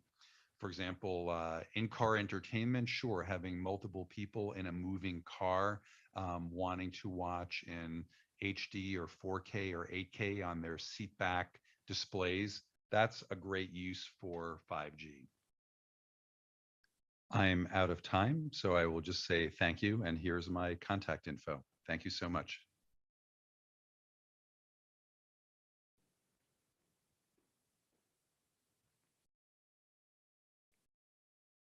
Check. All right, ladies and gentlemen, we will now move on the second panel discussion of the day on the topic 5G leading the digital transformation drive. May I please request moderator, Mr. Andrea Fagiano, senior partner, Arthur D. Little, to join us and moderate the session. Thank you so much for joining us, sir. May I request Mr. Anshul Srivastava, co-founder, Proton Insurance, to join us. Can we have a huge round of applause for Mr. Anshul, please? Can I please request Mr. Eduardo Ruano, product manager of HPE 5G Core Stack, to join us?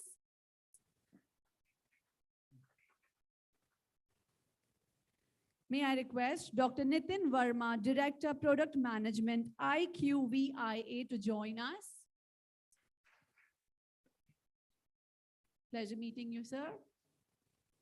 May I request Mr. Vinay Sharma, Group Director, IT Gulf Trainer, to join us?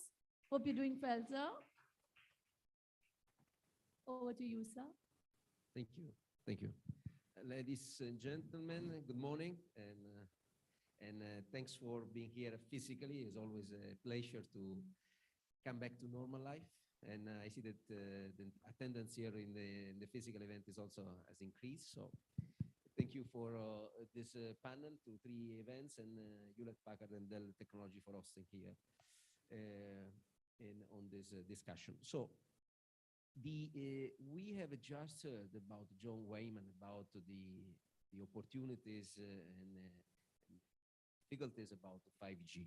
I mean, many of us probably are coming back from Barcelona in these days, right? So from Barcelona, we know that already 200 new 5G launches are operational in the world, 200, and 10% probably, 20 of them is even standalone 5G. And for the technical people here, standalone 5G that we have also not only the shell of 5G and the spectrum, but also the core network is with a new technology and protocol.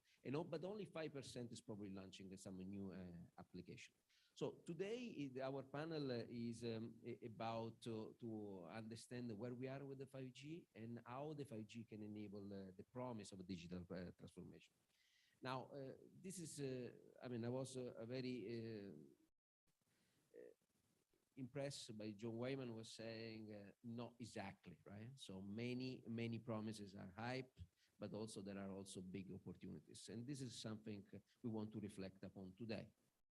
And here in the panel, we have most people from the industry, from the enterprise sector, except HP as a vendor, the supplier. So you are on the list of the hypers.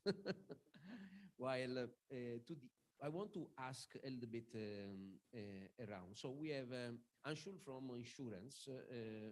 We have Vinay from transport. And Nitin, how to spell IQVIA, which is from analytics. Analytics and mainly healthcare, provider care and life sciences, but your core is analytics. Let's start with you. Do you have an opinion about the status of 5G, the status of deployment, and if this is meeting your expectation? Because I'm part of the healthcare industry and I work both for the hospitals and the companies. And what I have seen in past healthcare is I would say, they are the late in adoption of any technology. And even when, any technology came, they waited for the banking, financials, and other sectors to adopt and see the real benefit of that. And in terms of 5G, when I look at the use cases in healthcare, they're still on the drawing board. They have not translated into the actual implementation in healthcare. So at the moment, there are a lot of hopes in terms of these solutions coming out from 5G, but I would say we are not there yet. Anshul, what about you? What about in the insurance? We have seen the deployment of 5G. You are also experiencing 5G probably as a personal user. Absolutely. So what is your thinking about insurance and how the promise is meeting reality? Let's meet the reality. Sanjay did, Nitin did talk about the healthcare. The insurance has been dying to have a connected setup because insurance was done the way the risk. Insurance is all about risk. So if you look at the risk, the data was very fragmented because the data was not connected. And with the evolution of 5G, now connected vehicles, connected cars, smart cities, all that becomes part and parcel of life. Now with connected data, real-time data coming in, like connected homes, connected appliances, these are the data points wherein insurers will get live feeds to actually price them properly. Till now, it's all guesswork. Even the car insurance, for example, till today has been priced based on the vehicle specifications, not on the driver. But actually, if you look at it, it's a driver who meets an accident, not the car. And driver was never connected. So with telematics kind of stuff coming in. But why not to do with the 4G? Sorry? Why not? 4G actually gave a baseline to that. Now 5G will furthermore, now with connected cars, like Teslas of the world, will throw good amount of data to give a right set of insurance, a right set of credit things for bankers to price the auto loans, for insurers to price the right insurance policies. Same health for devices which are right now connected will further start splashing out the places you've been part of, or you are doing your exercise and all, and that will transmit the number of steps, your heart rates and all that to price the health insurance as well. So more a positive note about we are on the right track. We are on the right track. It's still not a reality, but yes, let it happen. We'll go by the flow. Vinay, what about you? And in your daily life, is 5G already a part of your life, or in the transport industry, or still something to come? See, we are from ports, and we have seen in the last presentation, ports and transportation. So if you look into the whole idea is either to reduce the cost or to improve the operational efficiency, that there should be a driver to adopt the technology.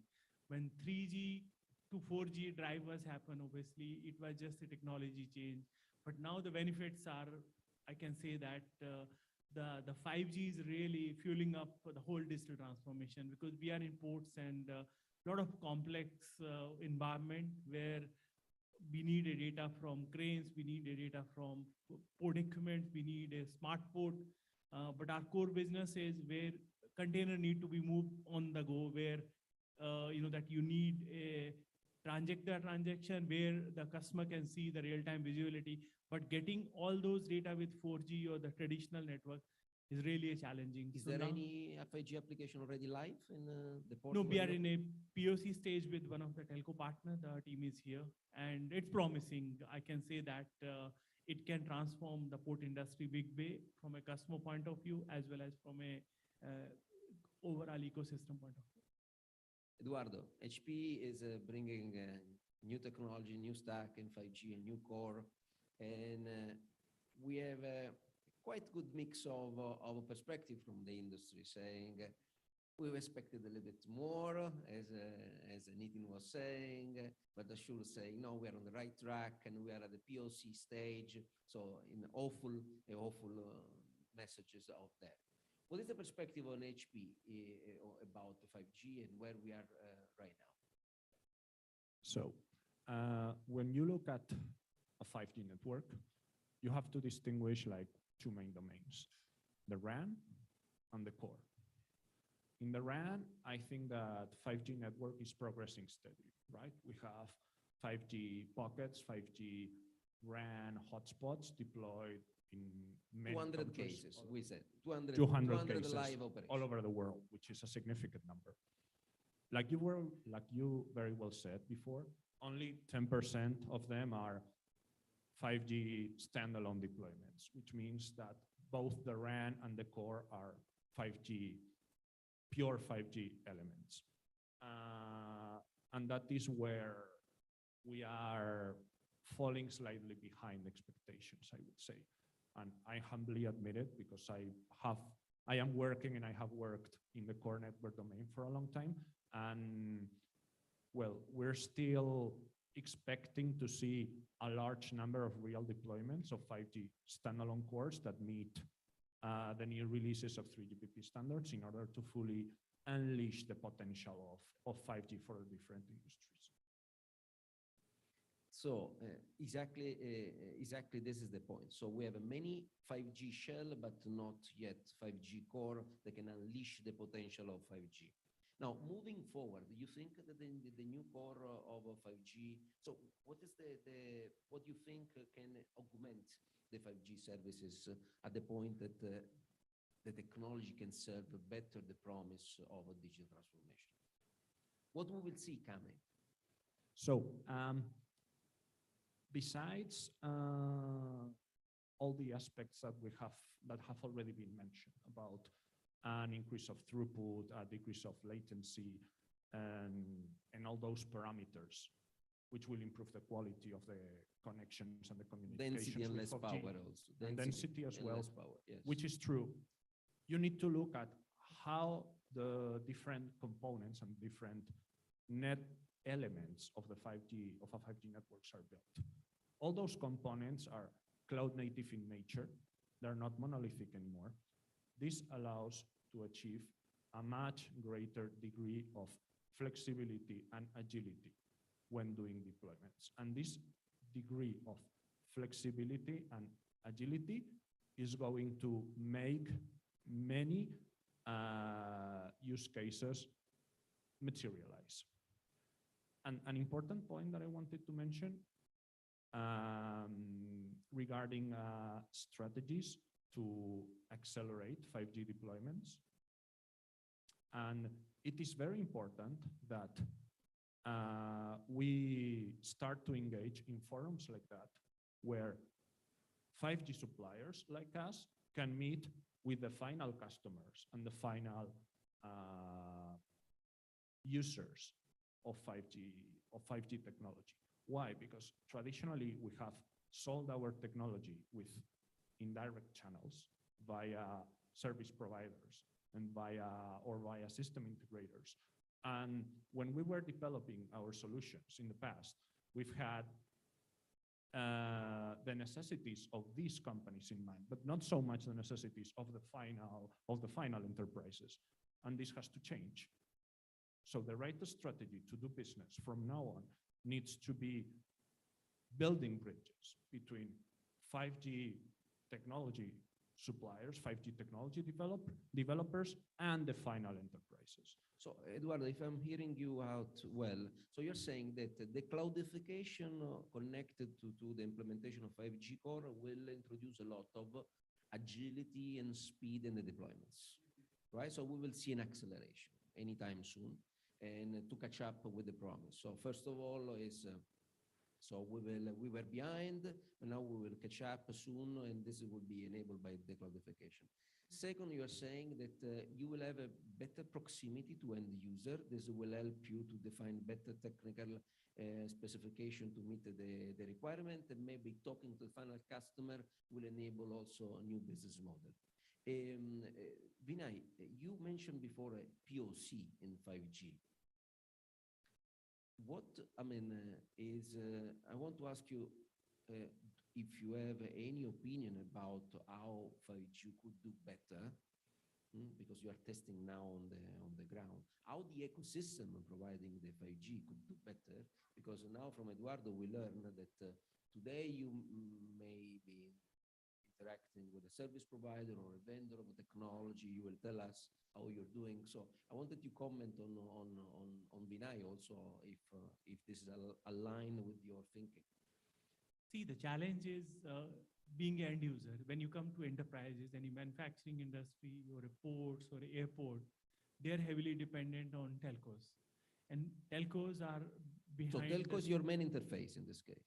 Obviously, as per the government regulations, end user cannot go and work with any kind of 5G private vendors where you need a private 5G network for your operations. You have to come through the telcos. Eduardo is imagining a world in which the vendor will be closer to you next in the future. Yes. Yeah, that's what we tried, where we engaged with one of the vendor who was 5G specifically for ports. We understand their architecture, how it is, and then the telco comes in the picture, and they have some other components which has to be how the spectrum has to be used, how the interconnections has to be work, and then how to make that area as a completely private network, because you have the boundaries for that. It cannot be, that like if we as a company having a 2 kilometer premises for that private network, how to restrict that, how the water side, because the RAN network as present, there are the challenges because other ships are also coming, the interferences with their. So there are other challenges we have, and which are still need to be answered. So we are figuring out how it need to evolve at next level. What could be better? Obviously, if we are more close to the partner, multi-vendor approach, where we say, so obviously the acceleration will be faster because we can give the right input and they can incorporate with the solution. But when we have one more middle layer, the response time will be definitely, it's going to take much longer. So the product is not complete. There are a number of things that needs to be understood, and also in the supply chain and the relationship of who does what is still ongoing. Yeah, because you are not only one player in the value chain, right? When it comes, telco, they understand better. They have a bigger picture. But we as an end user, we are very much focused on with this technology. The outcome is either inspections, real-time collision within the port terminal is a big risk. So how that can be over? The outcomes are really promising, but the middle where we have to enable that is still a challenge.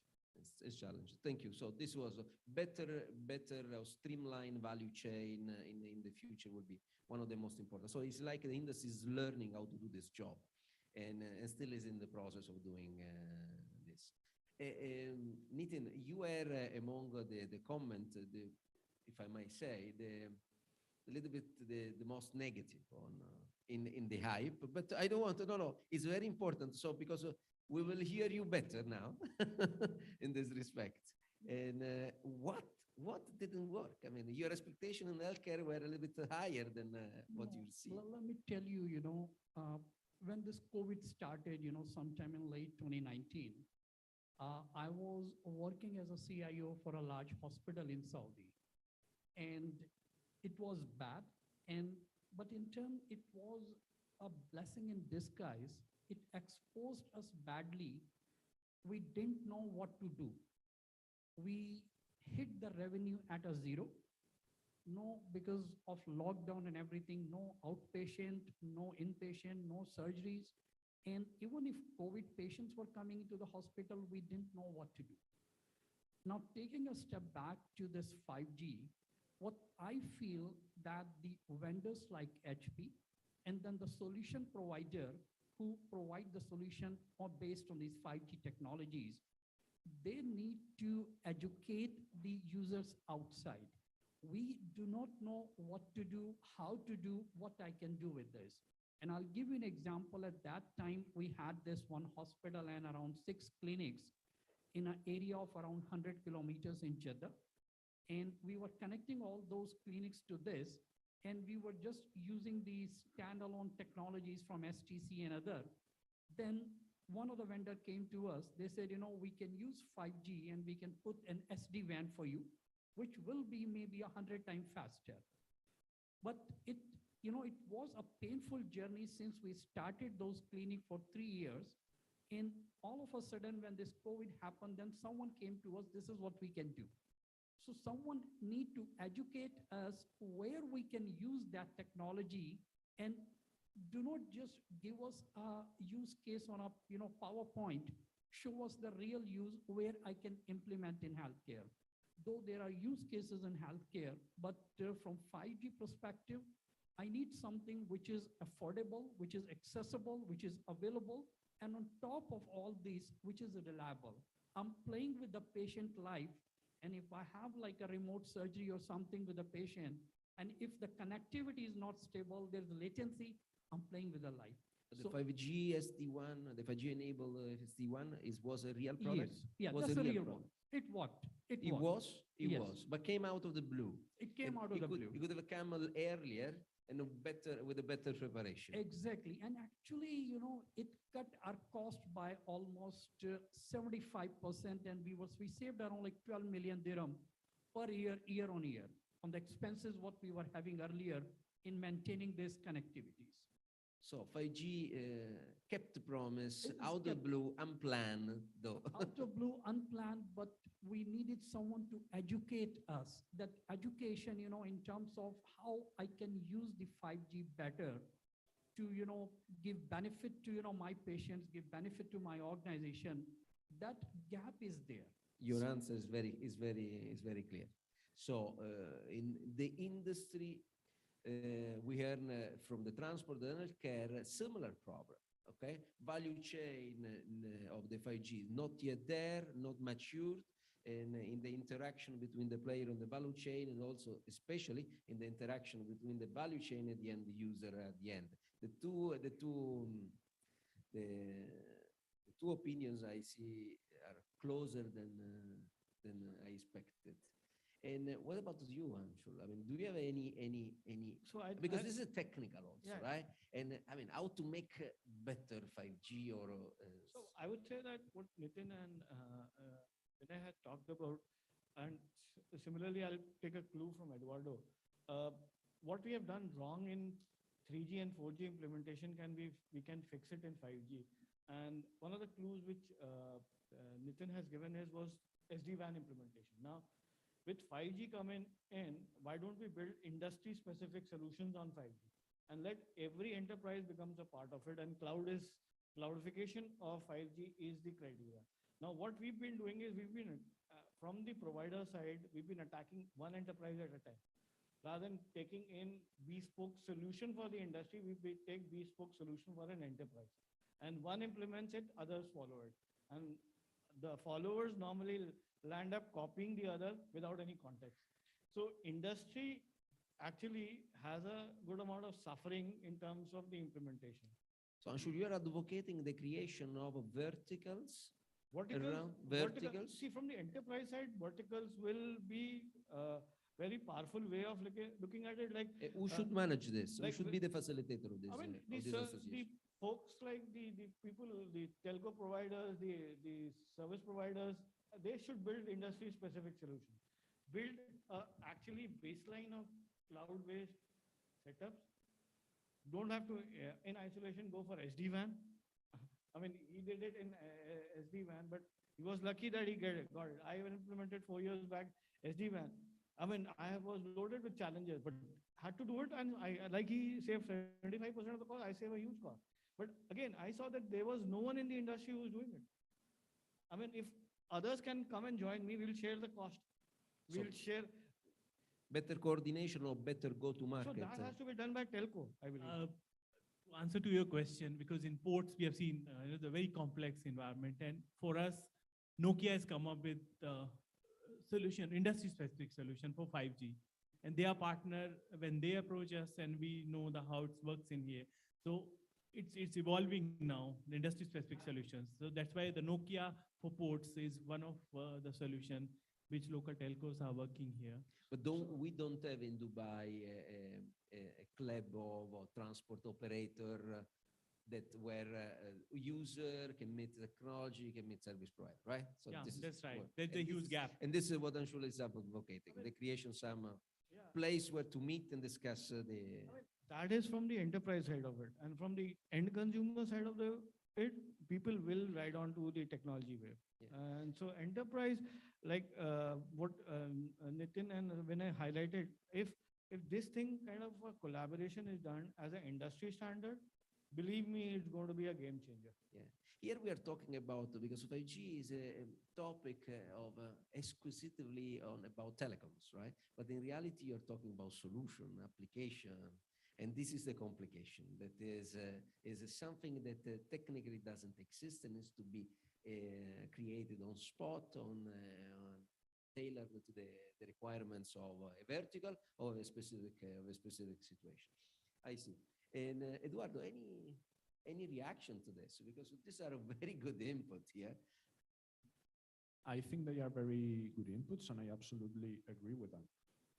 I mostly agree with them. I mean, I was talking before about building bridges between the final enterprises who are going to use and who are going to benefit from our technology, and we, the technology suppliers, because those bridges have not existed before. And this close interaction and this kind of conversations is what is going to help us understand their necessities and their pain points so that we can tailor up and customize 5G solutions that really meet their needs and not what we believe that might be their needs, you know? So that is something that we should definitely start doing. Here at HP, in our telco, I belong to some sort of telco vertical within HP, what we call CMS. And in the past, we've had conversations with our direct customers, which are mainly telcos and system integrators. Thanks to the nature of our company, because our company does have sales entrance into other sectors via our IT technology, hardware, servers, Wi-Fi access points with Aruba, I've had the opportunity to get direct conversations with end customers and with end enterprises. And that has helped us a lot in shaping and understanding the pain points of the different industries, because we are experts in the telco needs. We're not experts in the different industries. So we need to definitely solve the gaps, because there are certainly some, but fortunately at HP, I think we're starting to do that. Thank you. Now, answering which application are natively 5G or not is a very complicated question. I'm an analyst, I'm requested every day to give a clarity on this, and this is very complicated. If there is any 5G killer application, but something in the industry is start converging towards the idea that 5G, more than be a human-based technology, is an IoT response type of thing. And this for some reason, because in the protocol we can host higher density of user per cell. This is very important. And second is consume less, lower, because the specification are better, but also because technically antenna sometimes are imagined closer. So the BTS are closer to the end user. And then it happened also to be the technology that comes with the diffusion of eSIMs, so the fact. So there is a number of, at the end, 5G may be the technology of Internet of Things. Internet of Things. And Anshul was telling me that the revolution in my sector would be to get data not about demographics or type of cars. I need the real-time data about behaviors, and this can be a combination of completely different type of devices, right? Devices on board of the cars. So, do you see this case of IoT? What are your expectations? See, insurance badly needs data, and everything which gets connected will source data, and that's where the revolution in insurance will happen. Otherwise, insurance has been the way it has been for the last 150 years. But why you are not selling me a device next to my policy insurance? No, I don't have to sell you a device today in 4G itself. This is the device. I can capture your driving behavior while you are driving the car. I don't need any other device. And this is already implemented. It is now in the west part of the world. Around 15 million people have already been shifted into this in connected cars. So your personal device is good enough. Become the onboard devices for collecting this information. And 5G definitely would have had a good bump into the adoption of this. But do you think that the infrastructure should evolve, that the infrastructure around 5G should be better? For example, the industry, and Eduardo knows very well, right, is discussing about the possibility to bring closer to the uses something that is called edge computing. Correct. Meaning that the application or the server application get closer to where the service is consumed. Correct. Instead of being distant tens of hundreds of thousands of kilometers away from me. Is this a supporting element? I mean, Yes, do you have an opinion about that? Yes. I mean, it is a supporting stuff. And edge computing would be the next thing wherein it will further adds up or bump up the data or the consumption of application required. But do you have an idea in insurance how this can work? So currently it's working in... because you said that you already have all you needed. You have my smartphone. Yeah, that's it. So you don't need anything more. Anything additional is not required, but the consumption through an application at the edge computing level, definitely that through the phone you can consume it. Okay. And don't you think that other devices maybe better? I mean, cameras on the cars or other type of devices that would improve the service? Definitely. I mean, see how well connected. Like Tesla is connected car, but Tesla will not be able to give you something on your distractions. Like while you're driving, you're texting. Mm-hmm. Tesla would not be able to give you till there is a connected camera fitted. Mm-hmm. So, or you're dozing, you're sleepy while driving. Yes. If you're on a long drive, say in US, so you will doze off, right? Yeah. So Tesla, I mean, you can alert. Uber has started on it. Uber is checking from the face the kind of the driver, how tired is a driver and whether I should allocate the next trip or not. Yes.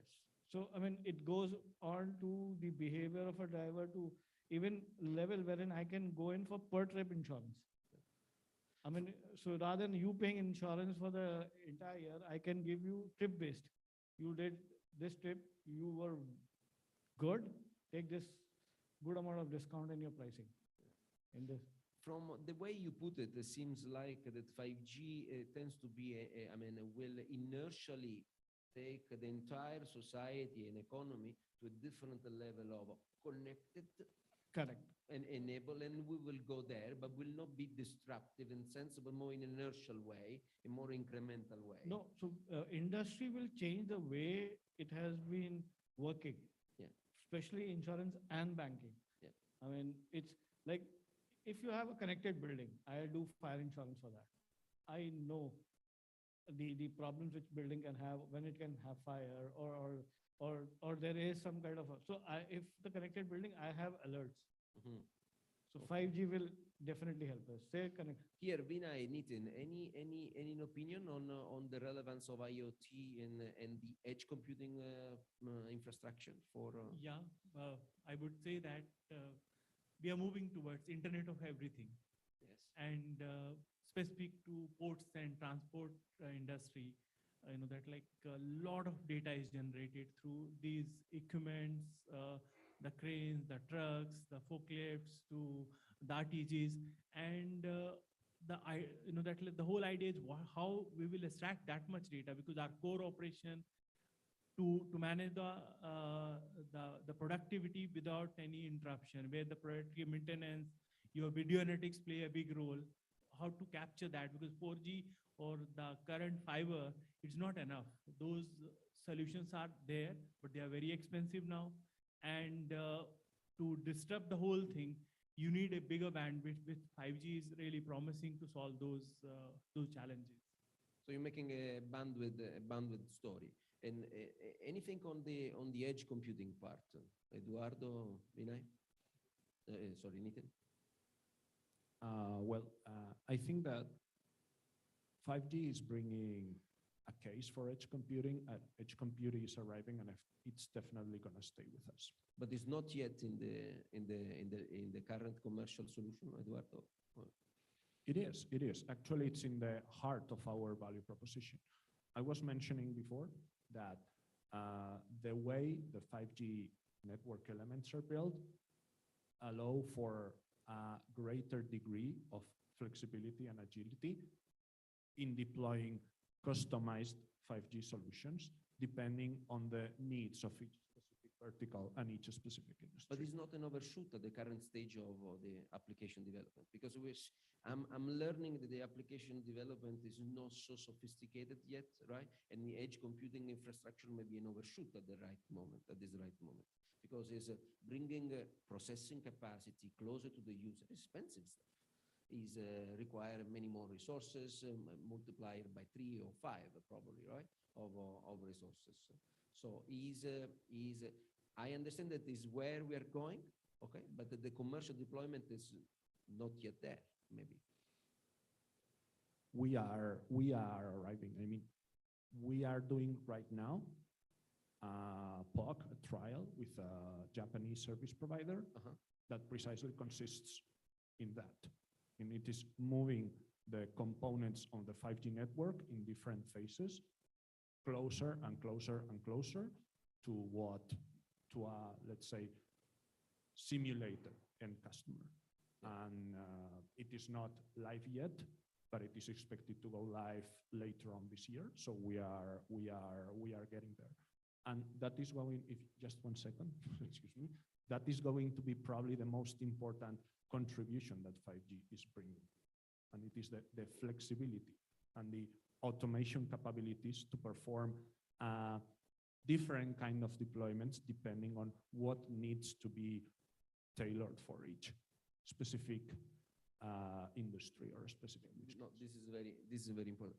Nitin, did you find any time close to the topic of edge computing or IoT implementation in the healthcare? Yeah, definitely.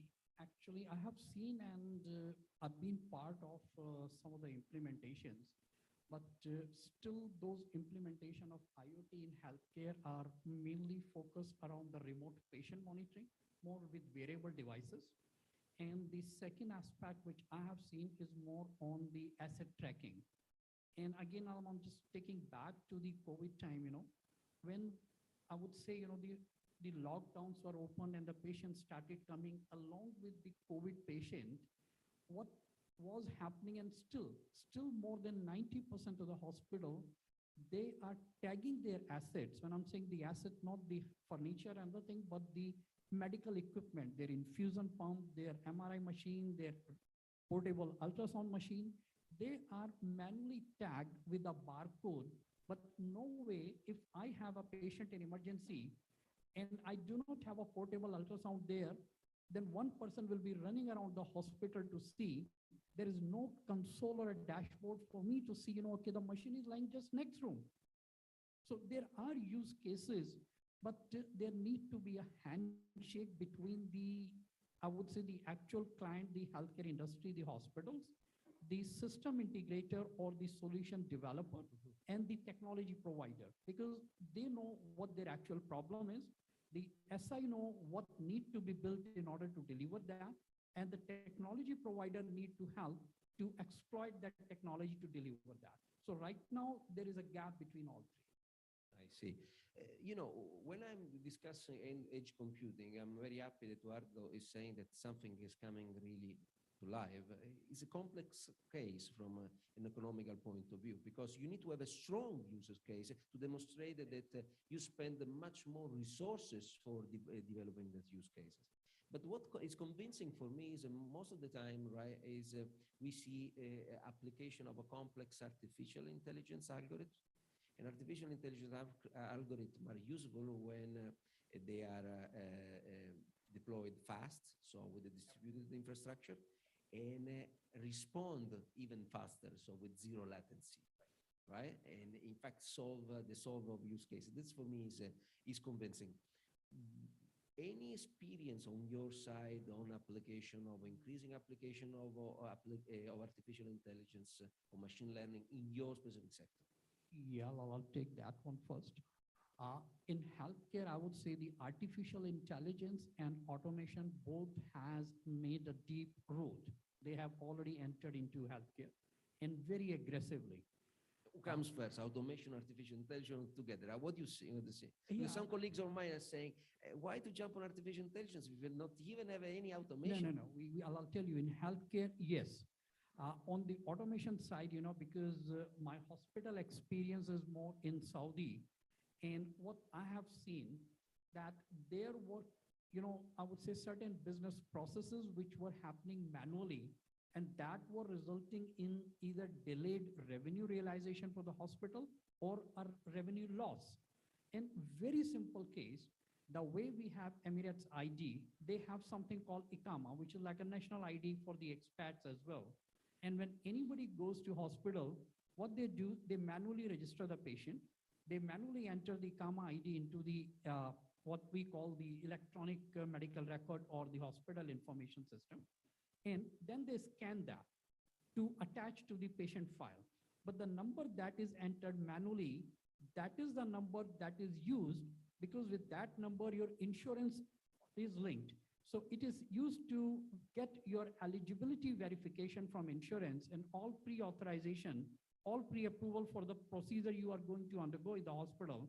And if that is entered incorrect, because it is manual, out of my previous hospital, we used to have around 4,000 outpatient cases per day. So it's like out of 4,000, at least 2,000 new cases. So 2,000 manual entry, even you get 5% of that incorrect, you are going to suffer millions of dirham losses. And there the automation, came into the picture with one of the solution from Blue Prism. We implemented this, the bot for the automation. And what that automation was, the tool was doing, it was looking into the manual entry, all that was done, and then looked at the scan images, reading the scan images for the number to validate, is it same? If it is not, generating a file where the number is a mismatch. This is a real bottleneck. It's So a- we can do can do dreaming better. in 5G technology, but we have Absolutely. So bottlenecks of that kind. on this one, this automation actually saved us millions of dirham every year. And we implemented in 2019. And in AI side, actually what's happening, which area actually came first is the radiology. When we report the X-ray, MRI, and CT scan, what this is doing, the moment the radiology pulls up any image, the AI tool runs on millions of images in the database to see what is the abnormality here, circle it, and even suggest what could be the diagnosis for this. So that artificial intelligence in healthcare is making a good stride.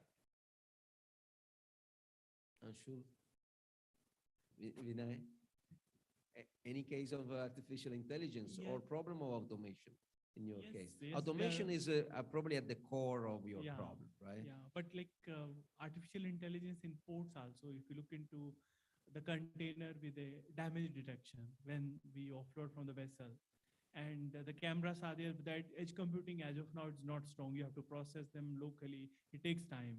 And if it's a real time, This is a where- case of edge computing. Yeah, edge computing, because you need a video analytics to look into all sides of the container, and if any damage detection is there, or if any dangerous goods are there and any chemical leakage, that can be reported and it can save.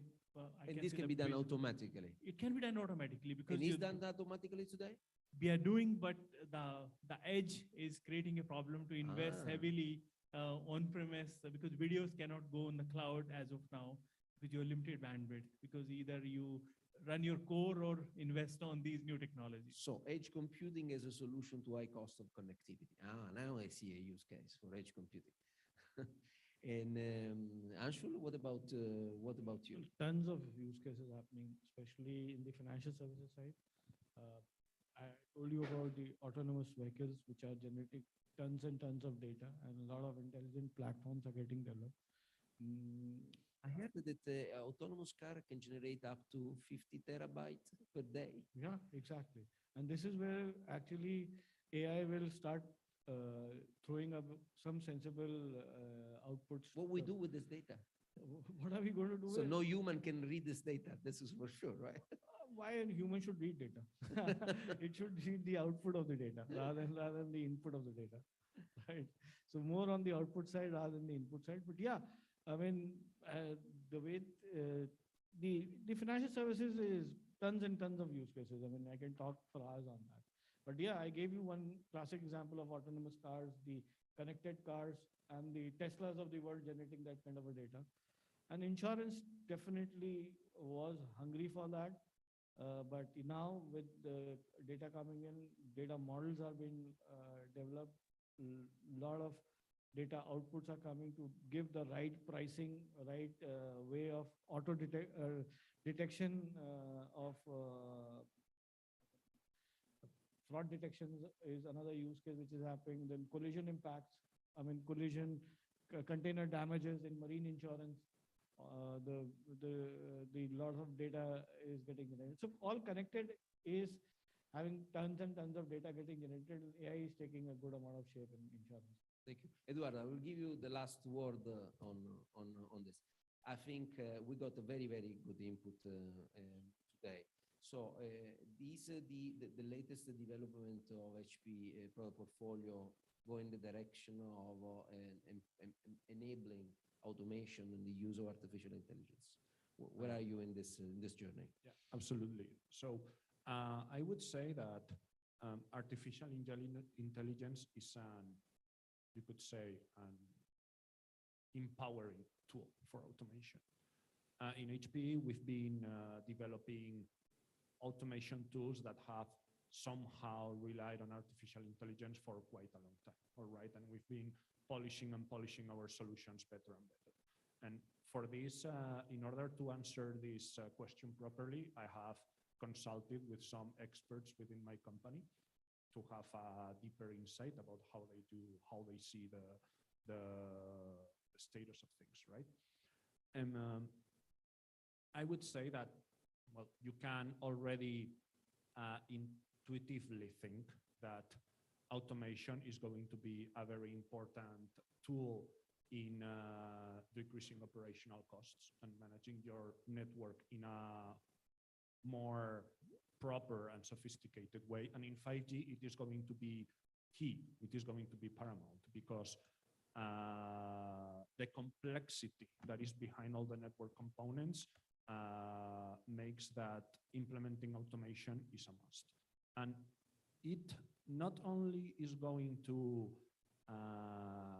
happen, or it is not only going to help you in the sense of reducing or anticipating network failures, but also improving your network design. There are tools coming up of RAN intelligent controllers, real-time and near real-time. It will also help you optimize your hardware usage, which we all agree that it is going to be important given the vast amount of data that we are going to use. It is also going to be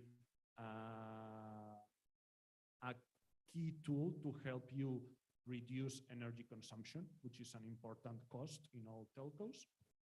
And another important thing is that NOC, or the traditional network operation centers that all telcos have, are going to have or are going to evolve significantly with 5G. So they are not going to be anymore, I would say, an event-based center or an event-based requirement when they react based upon something that they've seen on the screen. They are going to be, that profile, the alarm operator will still be there, but the NOCs will be mainly operated by analytic profiles, analytic professionals who can better shape up and better fine-tune the model so that our artificial intelligence tools reduce or minimize and better predict the network behavior and the error behavior patterns that we're seeing. Thank you. Thank you for today. They were very, very good input. So I learned that incredibly, the industry is understood well the value of 5G, is expecting a lot. And when he's not getting what he wants, he complains. And is asking the value chain of 5G provider to do it better, to do better training, to do better evolution, to be together better in better association. And for sure, it's the industry itself that will help the 5G value chain to spot how to and how fast to deploy automation, artificial intelligence, edge computing, and so we need more of this discussion to come up with this very good idea. So if there is no question from the audience, I would say that we are done for the panel. Thank you very much. Thank you very much, everybody. Thank you, guys. Thank you so much, gentlemen, for the wondrous interactive session.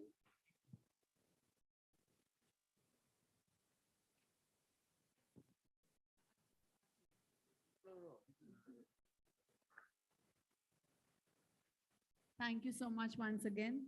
Since we are talking about being digital, let me remind you, please follow our event and give your inputs by using #5G-enabled-me on Twitter. #5G-enabled-me. Our next presenter is Rashid Al-Ahmadi, Chief Operating Officer, InfraX. Rashid is leading InfraX, the ICT arm of Digital DEWA, a subsidiary owned by Dubai Electricity and Water Authority DEWA. Before that, Rashid worked as a Senior Director, Special Projects and External Affairs with DO in the UAE, after earlier roles with the company, including Director of External Affairs and Director of Fixed Access Network Planning. He shall talk about utilities' roles in accelerating the 5G use. Please welcome Rashid Al-Ahmadi. Assalamu alaikum, sir. Ladies and gentlemen, it's my great pleasure to be with you today. I'm glad to be today exploring with you how we can work together to accelerate the usage of 5G and the implementation of 5G. I'm coming from the perspective of, as introduced, industrial and telecom background, which I could believe that today the utility business are emerging to work with the telecom businesses to create more value. And I really appreciate and thank Andre and the panelists to really shed some lights of what I'm going to present today, where I would 100% echo a lot of the input that has been discussed today.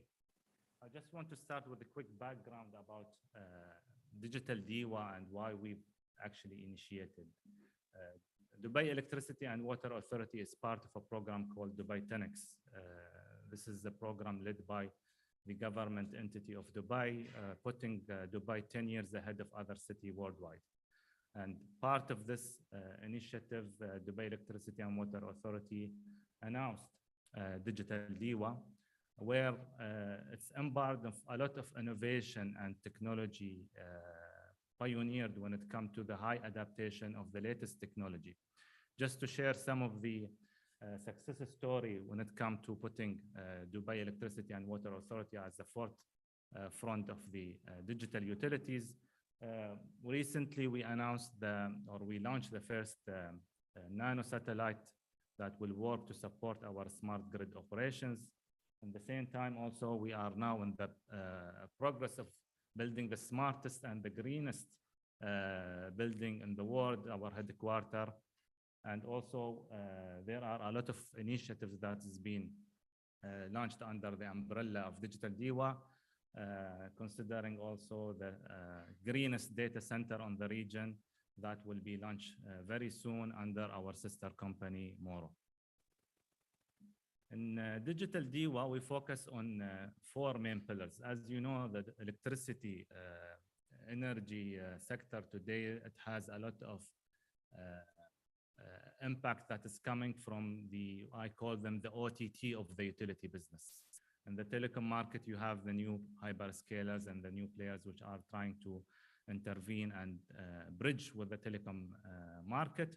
In the utility business now, we are seeing a new operational model and a new type of generation of power sources. And that's why today Diwa heavily invested on solar energy.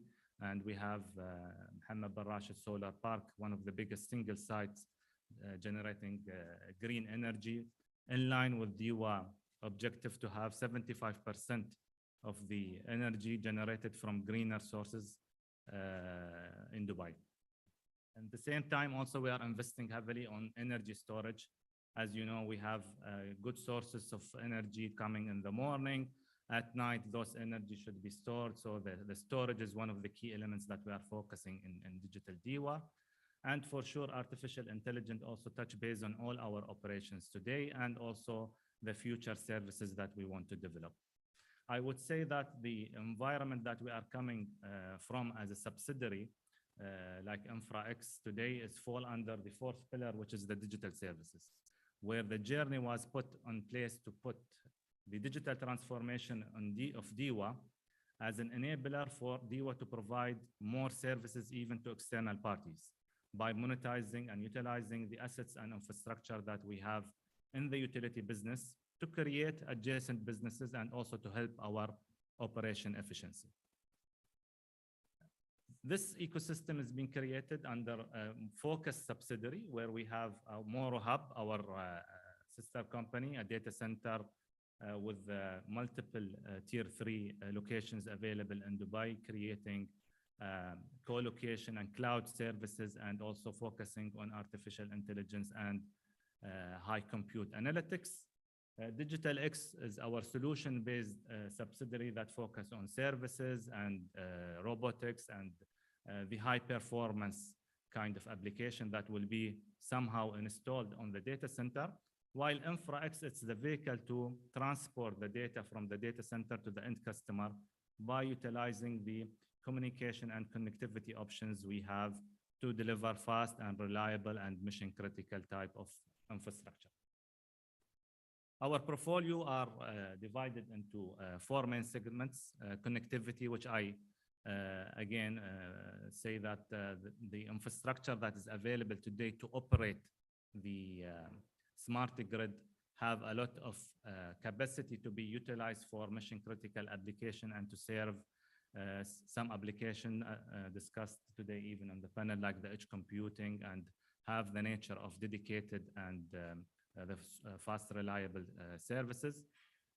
The advanced IoT services, we talked about the Internet of Things and the Internet of Everything. This kind of IoT services today play a big role in the utility business because of the smart grid application, the smart meter application, and the utility scale business today, which serve a city or a country, would play a bigger role when it comes to the utilization and the enablement of the IoT use cases, considering 5G and also other technology.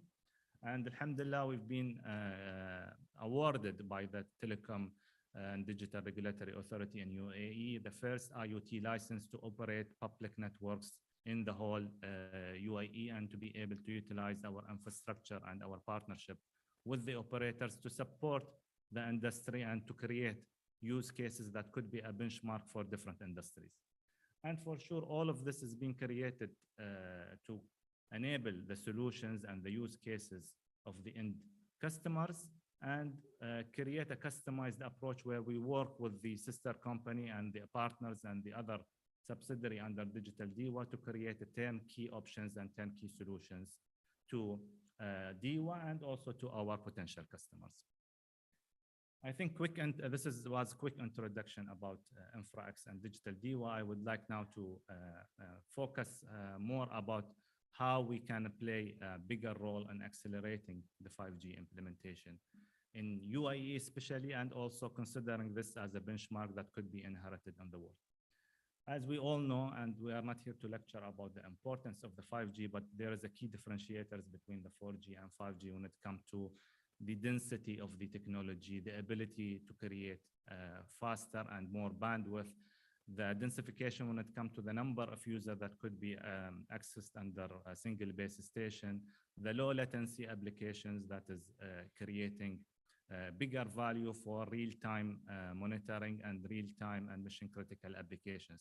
And for sure, the utility business today, when it comes to the smart grid and the demand of energy, will be very important for us to adapt such technology, because applications like electrical vehicle, where you don't know the demand of power will come from where, you don't know where it's the densification of the people who will create or who will utilize the EV vehicles, and from where and when they will start to charge their cars. So you need to make sure that the resource of the network be able to be flexible enough to produce the energy in the right time and also to distribute the energy to the right place in a smart and also fast manner. So low latency applications and 5G applications is totally a big fit and important fit for the utility business. When it comes to the consuming of energy as well, there are mass infrastructure available in the city for the smart meter and for the distribution automation. The energy consumption of these devices are important to ensure the efficiency and the lifetime of the assets. So the battery operated technology is important to consider how much you consume from power point of view.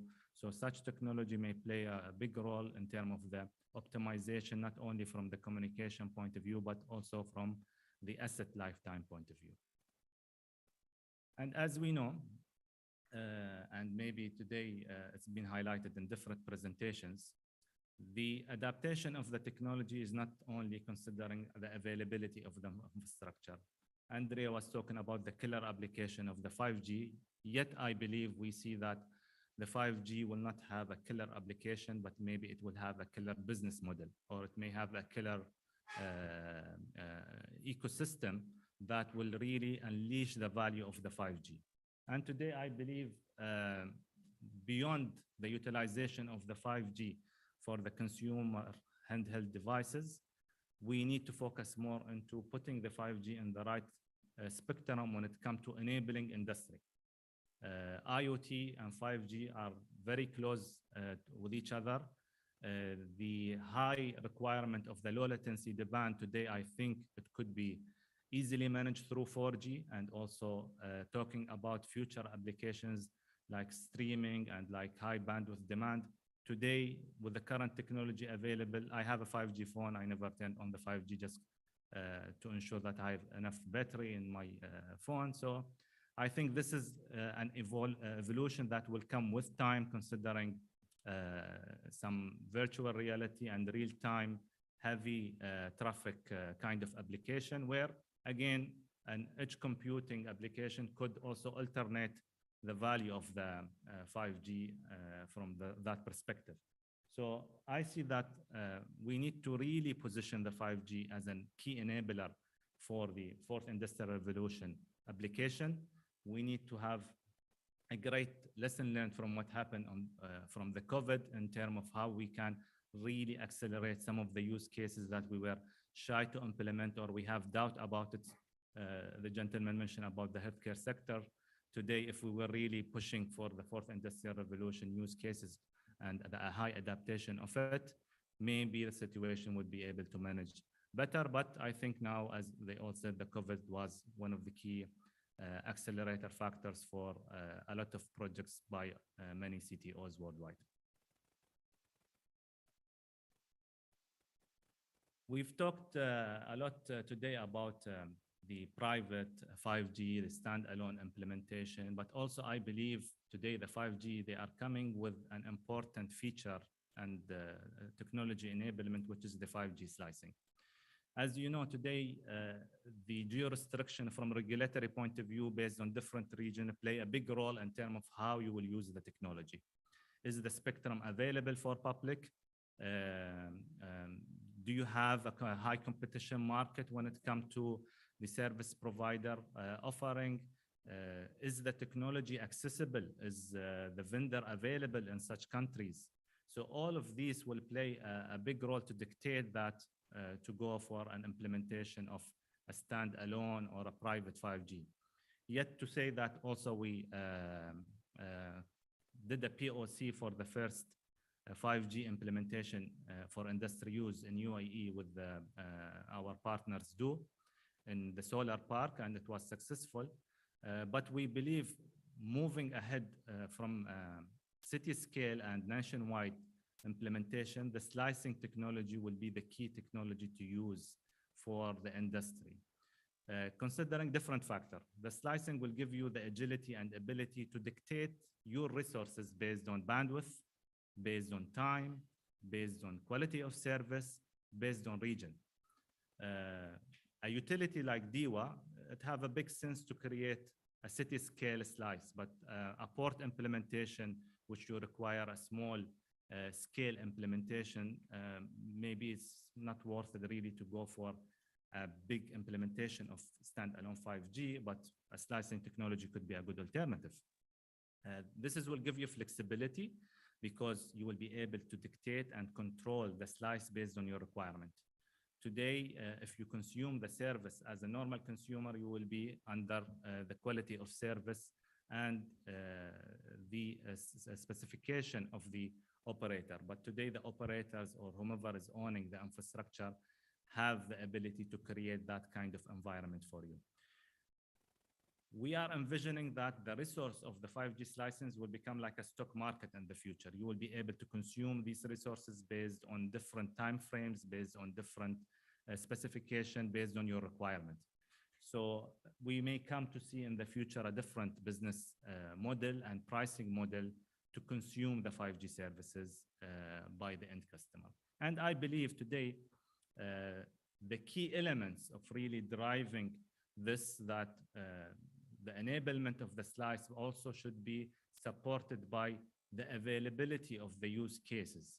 Today, for example, if we take the smart grid and smart metering technology, we are using, for example, the M2M technology, not because we don't want to go to the 5G, but the meter manufacturer yet to develop his NIC card that will work and to communicate under 5G. So there are there should be a great push also to enter the end vendor and the sensor and the IoT manufacturer to start and expedite the implementation on 5G communication modules. And that also will try to accelerate the implementation and reduce the total cost of ownership by increasing the demand of the 5G chipset. So definitely we will have also a trend of price reduction when it comes to the 5G sensor, as now we are start to see the 5G phone become more affordable for the end consumers. There will be also another dimension for the 5G slice, which today Andre also highlighted about the edge capability.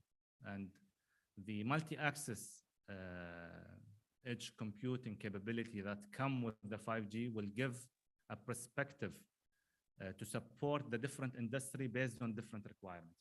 Today, if you want to do the edge computing on the last mile, you will have the ability to do so, which means that you will consume less infrastructure. So definitely the communication price will go down, or you will reduce the impact on the core network for the operators. And as we start to see a more implementation of the MIC when it comes to MIC handover use cases where the end customer will take the traffic from the radio side to the fixed side on the edge, this will create more potential use cases and faster implementation and even reduction in price, because the operators or whomever orchestrating this network will only consume the radio part and will less consume the fixed side. So we're not talking about end-to-end core implementation. There will be a more flexible and dynamic way to deliver the services to the end customer. So a combination between the slicing and the MIC implementation will increase the adaptation of the industrial use case based on their demand and based on the requirement, and for sure based on the diversity of the use case. So we have 4 more minutes. Sure, I'm almost in the end of the presentation. We've all highlighted the importance of the education and collaboration and exchange of thought in forums like this one. The education part that will come, that the operator need to play a bigger role in educating the end users about the different options that is available, and also creating the infrastructure that allow the industry to adapt fast, talking about the slicing technology, and also accelerating the discussion of the business cases. We have no doubts about the technology capability thanks to the GSMA standard and the 3GPP standard that has been put in place. The discussion has been highly amplified when it comes to putting the right architecture and the right standard. But we need to talk about what would be the pricing model, what would be the business model, and what will be the operating model that will be implemented between the end users and the operators. Finally, how to accelerate this? As we said, there should be more collaboration between the infrastructure owner.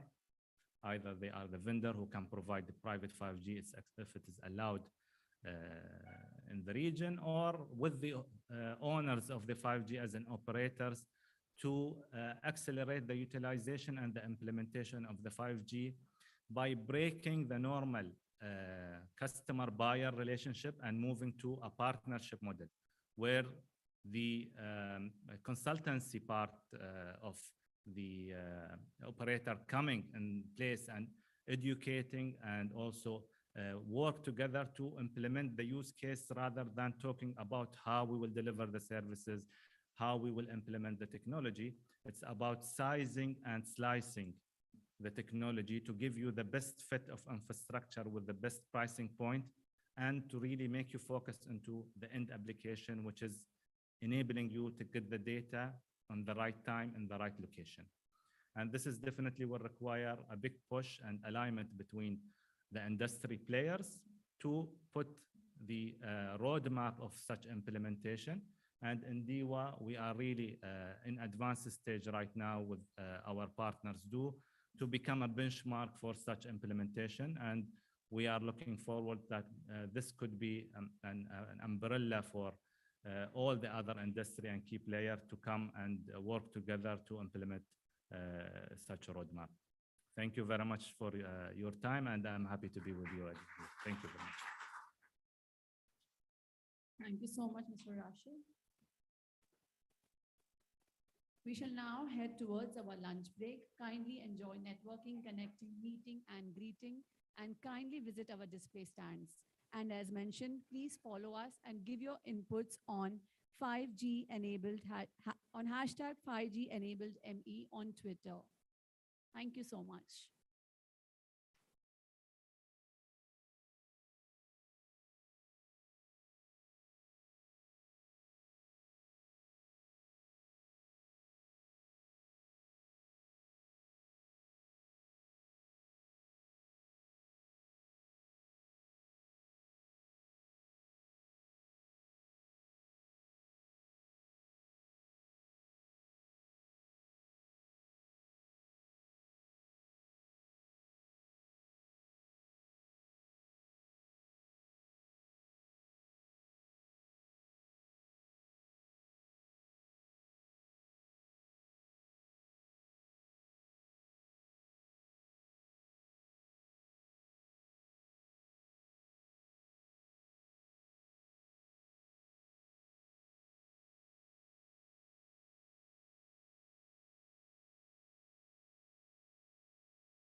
Do you hear me?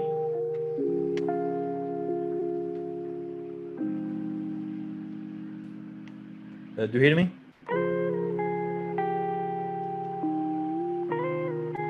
Yes, can hear you. This is Hanadi. Okay, thank you very much. Thank you.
So, Ms. Hanadi, Aru, you hear me? I hear you, and you can see me Yes. as well. Yes. So you are head of solution delivery and development solution, Yes. because I think there is a problem. In which company? Indu, Emirates Integrated Telecom Company. You okay? Because it's not mentioned here. I think Do, because I didn't realize Do is the name of. Okay, so it's the name of the company. Okay, good. Yes, so I'm the VP of IT Solution Delivery and Development. Okay, sure. Right. Everyone will introduce. I will leave an opportunity for everyone to introduce himself or herself the way he or she wants to be introduced, and then we'll go to the. How long do you part. expect? How long do we expect the panel to be? So I think the way we'll go, I will give a short introduction, like 5 minutes, and then I'll give each one of you the opportunity also to give his or her own perspective, 5 minutes, and then we'll go to Q&A. All in all, I think we have my calendar. I think we have about less than an hour. Okay, sounds good. Thank you. It's kind of about an hour, but with the talks and stuff. So the panel part, the debate part will be maybe half an hour or 40 minutes. Okay.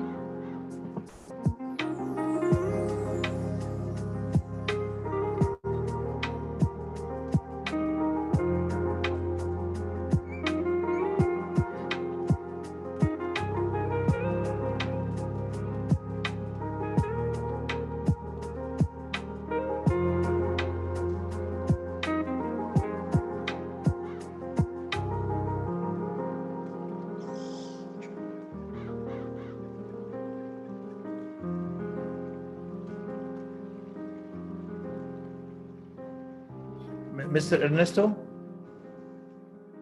do you hear us? Mr. Ernesto?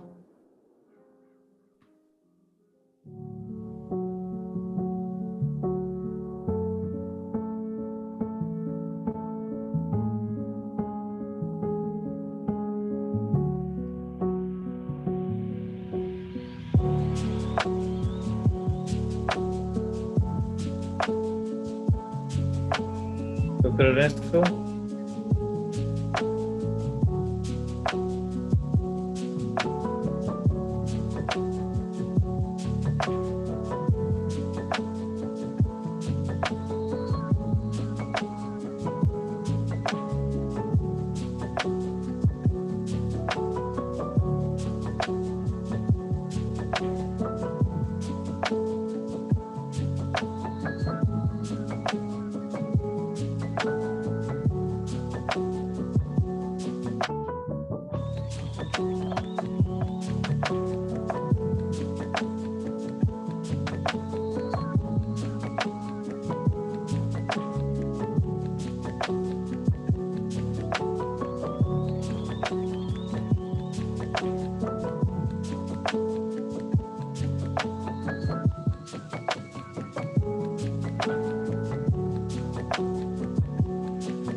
Okay. Dr. Ernesto, do you hear us?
Silver sponsor and our strategic partner, Dell Technologies.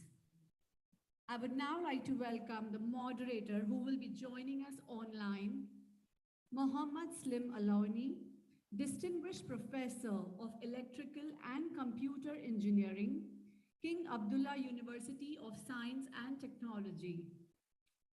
May I please request the moderator, Mohammad Slim Alauni, to join us online? Thank you very much. Do you hear me? Do you hear me? Yes, sir, I can hear you. Okay, very good. So thank you for this very nice introduction. So I guess we should start our panel, right? All right, sir, we can begin with our panelist. Okay, great. So we are here to talk about 6G network and the future of the telecom world. Myself, as nicely introduced, I am professor of electrical and computer engineering in King Abdullah University of Science and Technology, and my area of expertise is wireless communication. I will be moderating this panel on 6G network and the future of telecom world. We have a few other experts with me. In particular, we have Mr. Mustafa Isa, RIN AI and Data Analytics Distinguished Engineer from Vodafone Egypt, who's with us online. We have also Ms. Hanadi Ayub, Head of Solution Delivery and VP of Development Solution Delivery and Adu company in the UAE. We may also have one extra panelist. We have, I think, Dr. Osman Zafar, Executive Chairman of World Business Hub, and Dr. Jawad Abbasi from GCMA, and Abdul Hadi Abu Amal, Director of Technology, Standardization and Spectrum Management at Etisalat, who will be joining us online. So let me start with a kind of a brief introduction, and then I will give the floor to my colleagues, panelists, to also give their perspective on the topic before we move to the Q&A part of the panel. So, you know, we are at a time where basically we are witnessing this exponential growth in terms of demand for wireless communication. Of course, we are beyond just the needs for voice, but the data, multimedia, streaming, and so on. So, and this mobile internet traffic growth is obviously pushing the capacity limits of wireless networks. And as you may know, we have this 10-year cycle. So it takes us about 10 years to kind of design, develop, deploy a generation of wireless communication systems.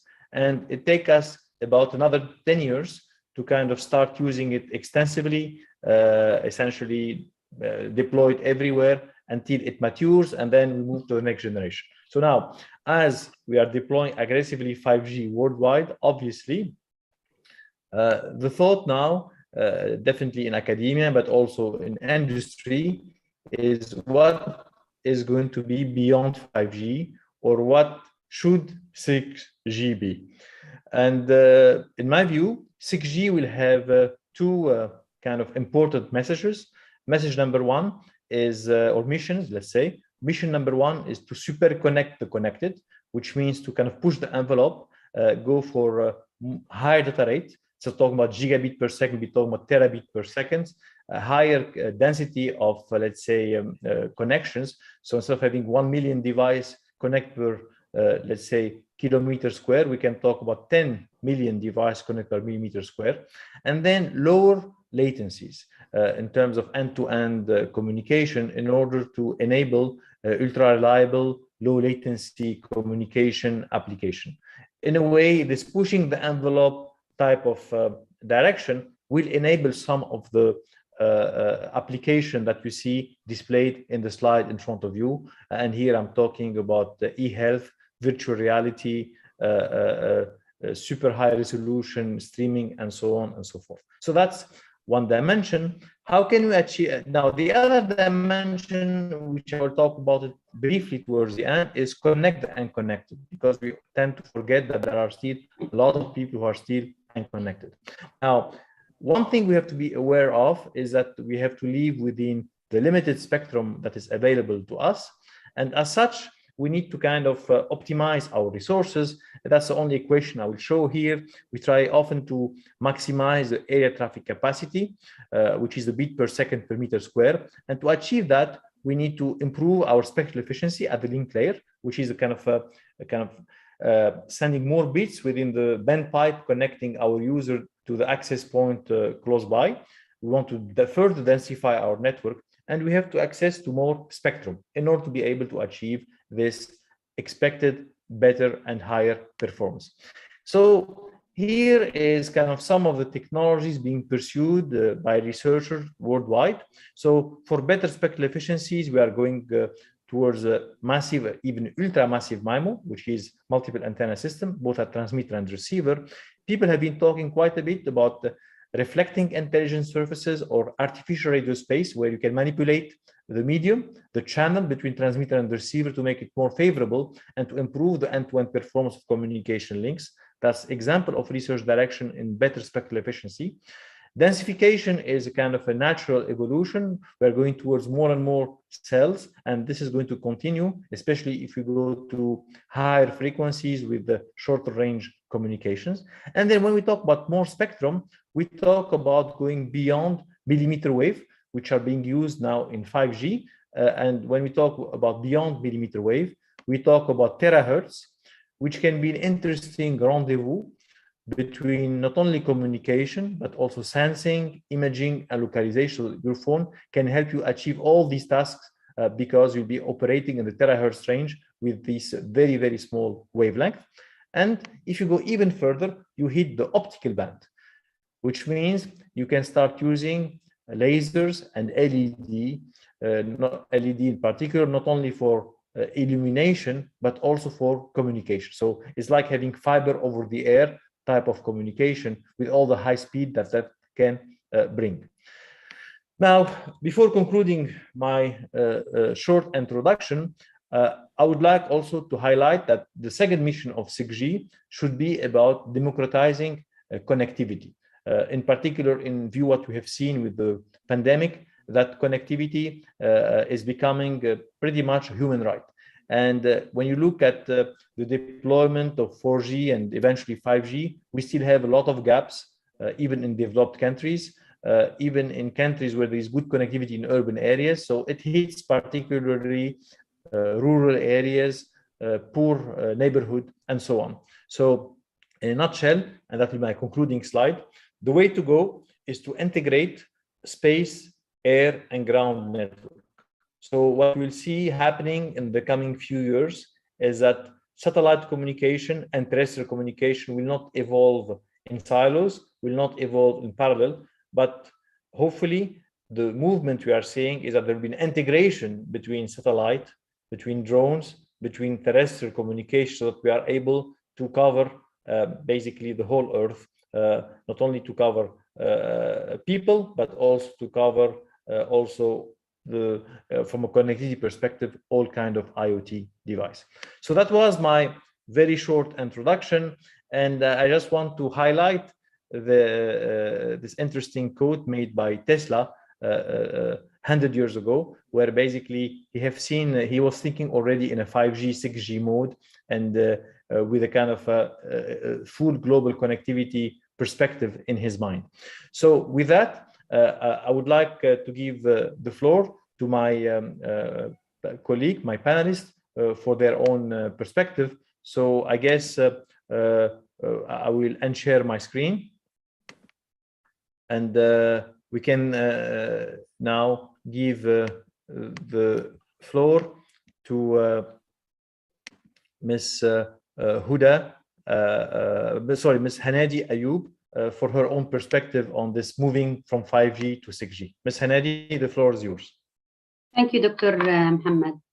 If we take a step back and talk about the existing current 5G, the existing and the current 5G provide three pillars: ultra speed, ultra low latency, and massive machine communication. The key drawback in the existing 5G release that we have today is that it has a limited uplink speed, and it does not offer a platform for a provisioning of both at the same time, low latency and high speed. So it's currently at this stage, it's either or. Release 18 is going to introduce three main capabilities and a lot of exciting features. The first one is significantly enhanced uplink. The second one is ability to offer both low latency plus high speed, which is called X-Reality. And the third one, which is a brand new capability, which is the sensing capability, where 5G base station can act as a radar.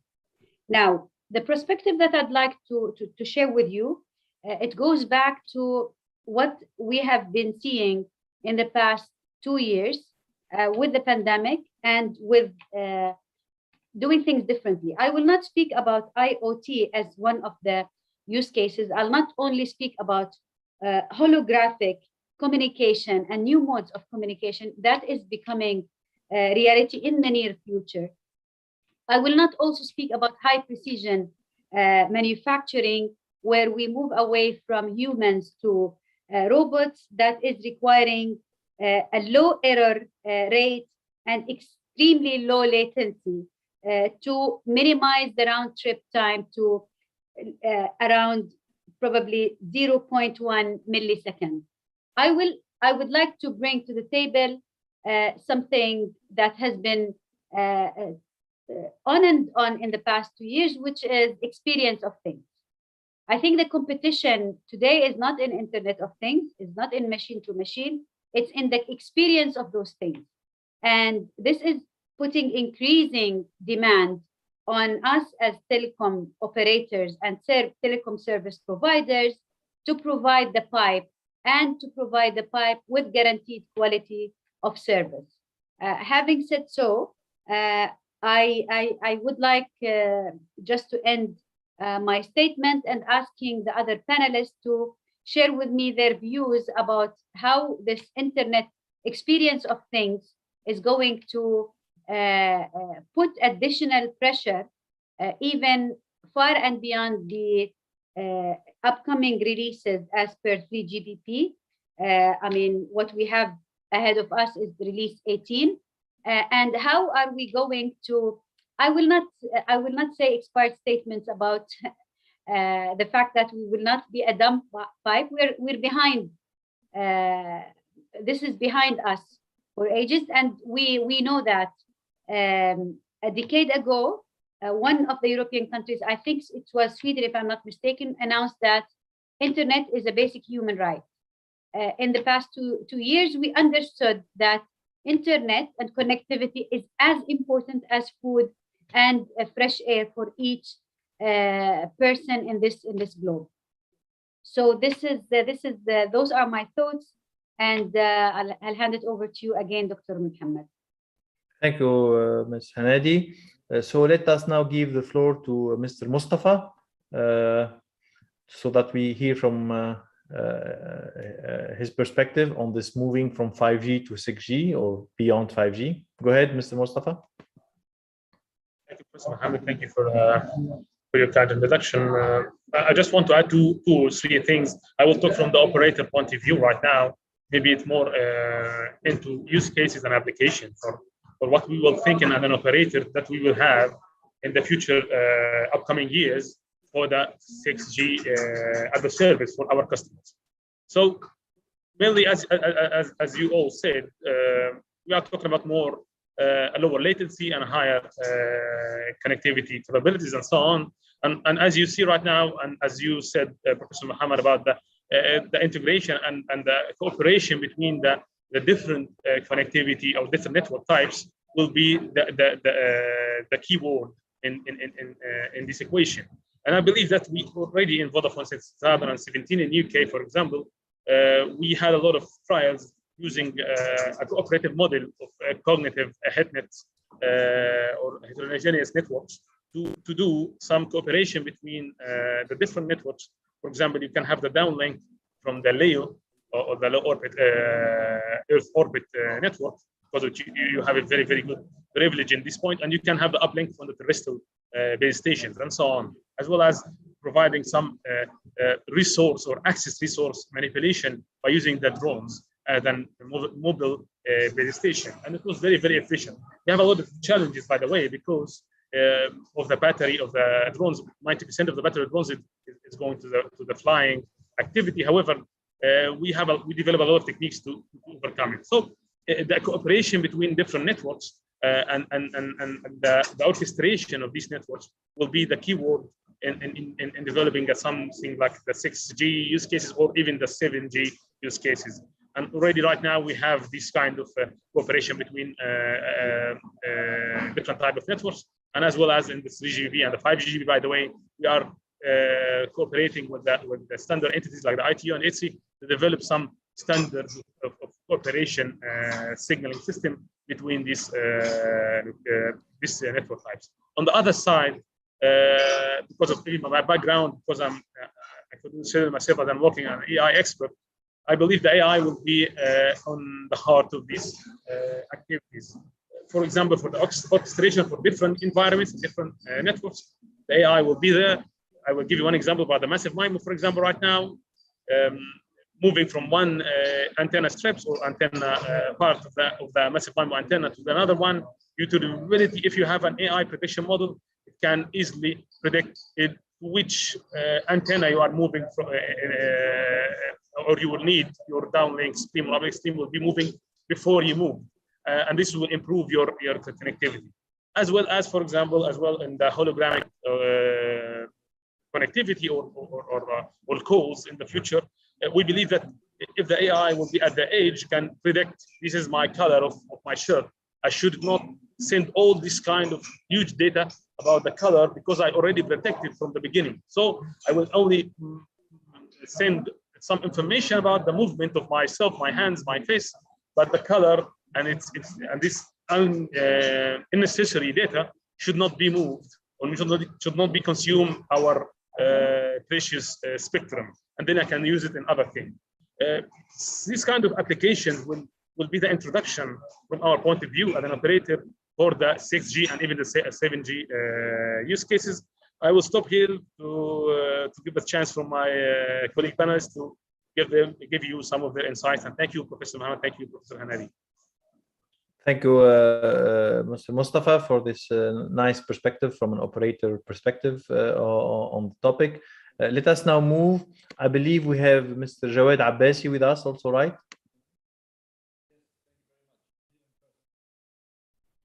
Mr. Jawad?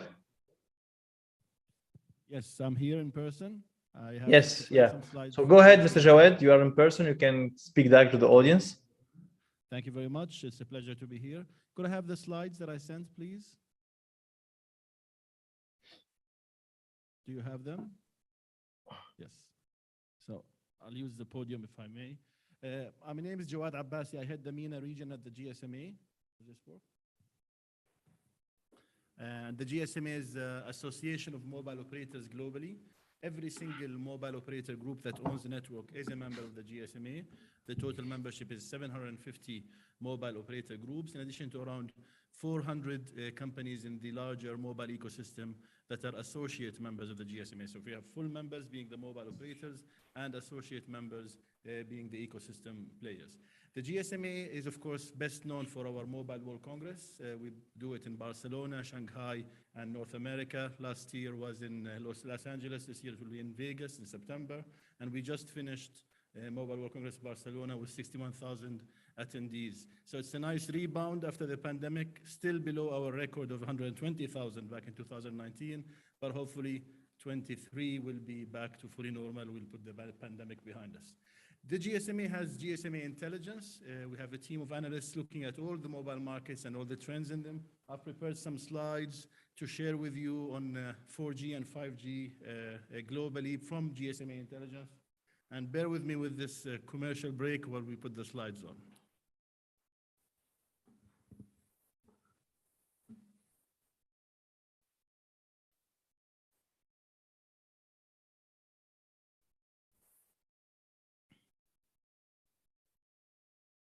Okay? So they'll be on the screen, right? Okay. Any moment now.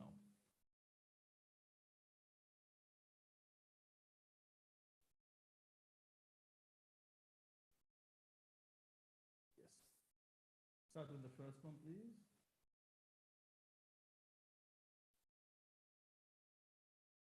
And I don't have the clicker, so I'm going to call on you for the next slide and so on. Is that, or unless you give me a clicker? Apologies for this technical delay.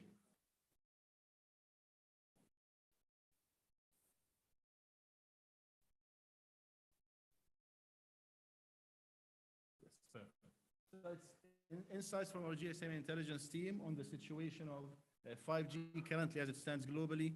And again, like I said, this is my email, jabbasi@gsma.com. I'm happy to share the slides and more reports from GSMA. So log it down and email me for these slides. Next slide, please. We project that by 2025, 20% of all mobile connections globally will be 5G connections, amounting to 1.8 billion mobile connections that are using 5G networks. The mobile industry has directly employed 16 million people by end of 2019 and contributed $4.1 trillion to the global economy, expected to rise to $4.9 trillion contribution to the global economy, around 5% of the total global output. Next slide, please. This is the projections for total mobile connectivity. The mobile is the largest connectivity platform on the face of the earth. There are around 7.5 billion people in the world. Already 5.2 billion were mobile users. They were expected to increase to around 5.67 billion users by 2025. And the bars in red is the contribution of growth from each of the regions. So for example, Asia Pacific will add 188 million people. Sub-Saharan Africa will add 120 million people as users to the mobile. The Middle East and North Africa region will add 54 million mobile users, and so on. Next slide, please. Okay, this is as you know, there are actually 4 simultaneously operating mobile networks in the world. So there's the 2G networks, 3G networks, 4G networks, and 5G networks. Some countries are yet to launch 4G. Some countries are yet to launch 5G. Other operators are switching off 2G and 3G and are refarming the spectrum for 4G and 5G spectrum, for 4G and 5G networks. The main theme is that in the coming 2 to 3 years, 5G and 4G will continue to grow strongly. 4G will plateau a bit after 23, while we will see a sharp decline in 2G and 3G connections as operators switch off the 2G and 3G networks. There is an important role for governments on how quickly operators decide to switch off their legacy networks. Mainly their policies on spectrum, whether they allow technology neutrality. Technology neutrality means an operator can choose which network to deploy in the spectrum they have. Many markets still have a situation where the spectrum allocated to that operator is contingent on a certain technology. So this 900 megahertz spectrum is only for 2G networks. You cannot deploy 4G networks. If policymakers allow operators to technology neutrality in the spectrum they hold, more often than not, operators will optimize their networks, switch off some of their 2G networks and 3G networks, and move into the much more efficient 4G and 5G networks. So this is the global situation. Our expectations from the GSMA intelligence. Again, almost a fifth of total mobile connections in the world by 2025 will be 5G connections. Next slide, please. We're talking about connectivity, and of the 7.5 billion people, more than 5 billion are already users of the mobile industry. However, as an industry and as societies at large, we face two major issues. We call them the connectivity gap and the usage gap. The least of our worries actually is the connectivity gap. We have a big situation where almost 3.4 billion people by 2020 were covered by mobile networks. They were in areas where mobile network usage were there, but however, they were not using mobile internet. And when a user either doesn't use the mobile at all or doesn't use the mobile internet, that person is not connected to the digital economy, is not really leveraging the full use of digitization and the knowledge economy. So 43% of the world, 3.4 billion people, have what we call the usage gap. They are within the services of mobile networks, but they're not using mobile internet. Many reasons behind that could be affordability, could be skills, it could be lack of affordable handsets, it could be a lack of IT savviness, and therefore it is a problem to be tackled by all stakeholders, governments, education, mobile operators, regulators, ministries of finance, and so on. The coverage gap, we're working on it very well. So if you notice, 24 billion people in the world, 1.8 billion back in 2014, were not covered by mobile networks. This has declined to less than 450 million people by 2020. Only 6% of the world's population is not covered by mobile networks. So the main problem that are facing us all of us is actually the usage gap, not the coverage gap. Next slide, please. Now, all the speakers before me talked about the benefits of 5G. This is just reiterating where 5G is helpful for how it has changed the landscape. Basically, it's 10 times to 100 times faster data, much lower latencies, and the ability for network slicing. Network slicing is really important because for the first time, operators can effectively slice their network based on the use cases. So a hospital that requires very low latency for telemedicine can get that low latency network, and an adjacent internet service provider can get very high speeds from within the same network because of network slicing. Next slide, please. And what we believe at the GSMA is that the combination of 5G, artificial intelligence, and big data, and the adoption of large-scale IoT services will result in what we call the intelligent connectivity, bringing a lot of innovation, a lot of digitization development in most of the world's economy. Next slide, please. I think that's the last slide. No, sorry, again, this is just repeating it. Yeah, next slide. This is where 5G is available now. Pretty much every region in the world has 5G now. It is a truly global technology. The ones in red are live commercial 5G networks. The ones in blue are planned 5G commercial networks. Next slide, please. And this is a focus on the Middle East and North Africa. By 2020, we had 400 million unique mobile subscribers in the Middle East and North Africa region. By 2021, 250 million 4G connections, and 4G will overtake 3G to become the dominant technology. 600 million mobile broadband connections expected by 2024, and by 2025, almost 60 million 5G connections. Next slide, please. This is I showed you the picture of how 3G, 4G, 5G are faring over the next 5 years. This is with a focus on the Middle East and North Africa. As you can see, 4G and 5G will continue to grow in the Middle East and North Africa, with a drop, of course, in 2G being phased out and 3G being phased out at a lower rate. 85% of capital expenditure in the MENA region will be 5G by 2025. expected around 70 billion total spend in the next 6 years in mobile network infrastructure. And of course, what we've learned over the past years is that the mobile networks give and the users take away. Whatever is available to use will be consumed. The average gigabyte per subscriber per month in the Middle East and North Africa was 5.6 billion gigabyte in 2019. It is expected to increase over 5-fold to 30 gigabyte per subscriber per month by 2025. Next slide, please. And of course, 4G, the way 5G was developed, deployed in many markets, it was either coexisting with 4G networks, but also there's a big trend of 5G standalone networks, and this is the situation of 5G standalone networks in the world. I realize it's actually small font for this screen, so again, my email, you can email me and I'll send you these slides. Next slide, please. I think that's the next slide. Okay, so can we go back to the first slide so that people can get the email if they want the slide? Yes, that's at jabbasi@gsma.com.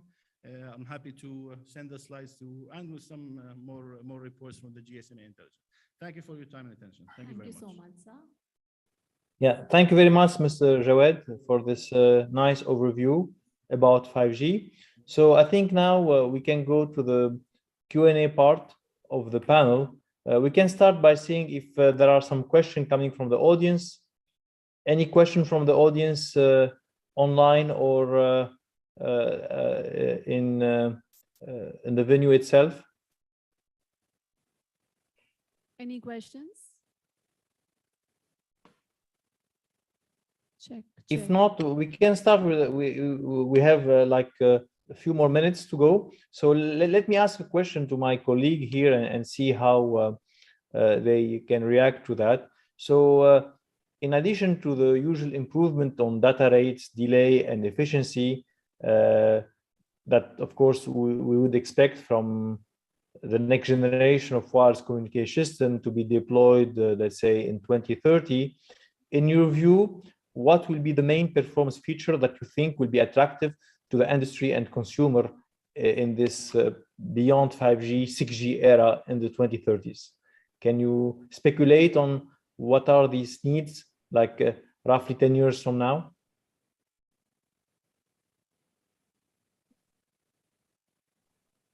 For the need, I believe it will be easy to predict. Right now, you are multiplying the population of the connected entities, if I can call it, the human. Right now, in the past, it was only you connected in your ecosystem. But right now, you have all your home appliance, your car, your wearables, and so on, is connected to the network. So you are multiplying the connectivity or the connected entities to the network by 10, for example. So it's very easy to see that you will need a kind of cooperation or an integrity between these kind of connected devices around your system to maximize your benefit. For example, if your car is connected to your home appliance, it can give you more added value and so on.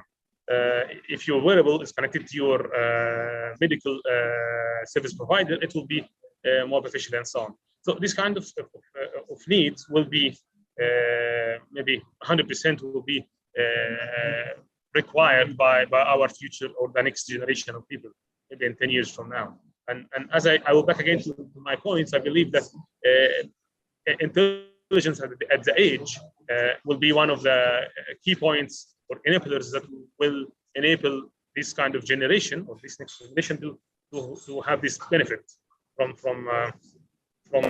maximize the spectrum efficiency for the connectivity with wireless, for example, or even doing a better cooperation between these kind of connected devices to maximize the benefit to the people. So these are a quick insight, and I will give time to my colleagues to also comment. Yeah, so actually just following up on what you said earlier, Mr. Mustafa, and actually Ms. Hanadi, you talked about also this holographic communication or holographic talks.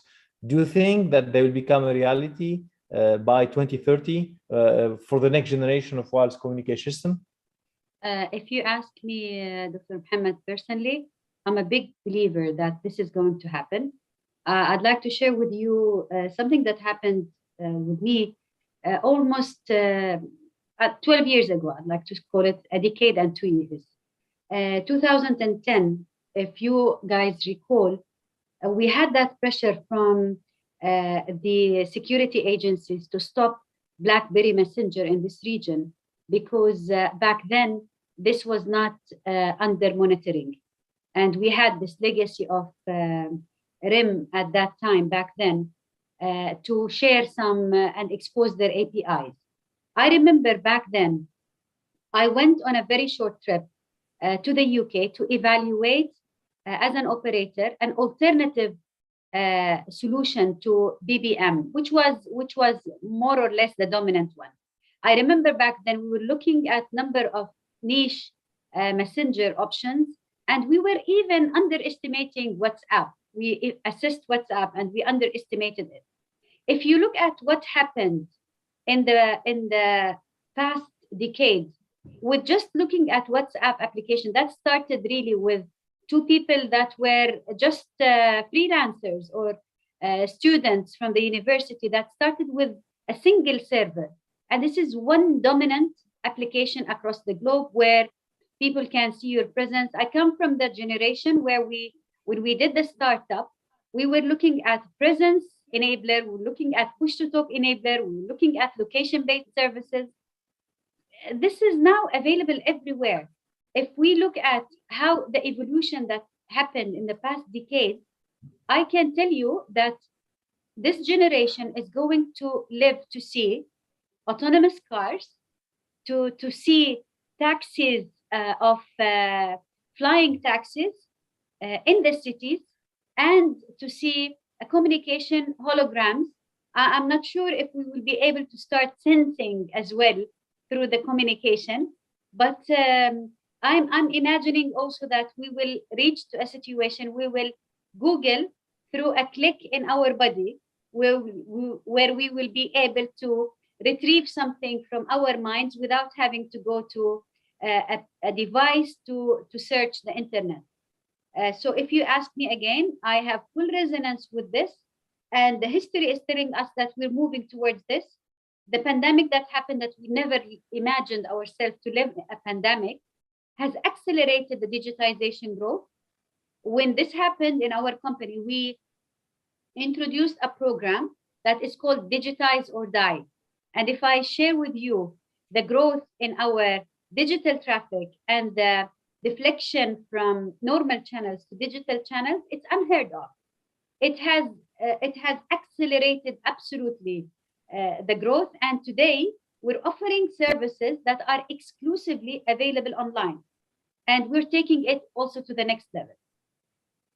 Thank you very much, Hussein. Very nice, very interesting perspective on this topic. We just have a few more minutes to go. Let me ask a last question, if you will. And my question is basically motivated by the fact that we enjoyed as part of 4G and 5G what one can call a standardized or like a global standard, a standard that is being used worldwide in the same fashion. But this kind of interesting trend for mobile communication industry may not happen again, right? Given all the turbulent geographical environment that we are kind of living now, and this may lead to standard splitting. How do you see the chance of having a unified standard as part of the next release of 3GPP? And how would the world be in an environment where we'll go back to 3G and 2G, where we have different standards in different parts of the world? Any kind of perspective on this point of view, on the fact that we may end up not having a single standard down the road if if different kind of part of the world don't agree on this standard? I can add a single point. Yeah, Mr. Jawad, go ahead, please.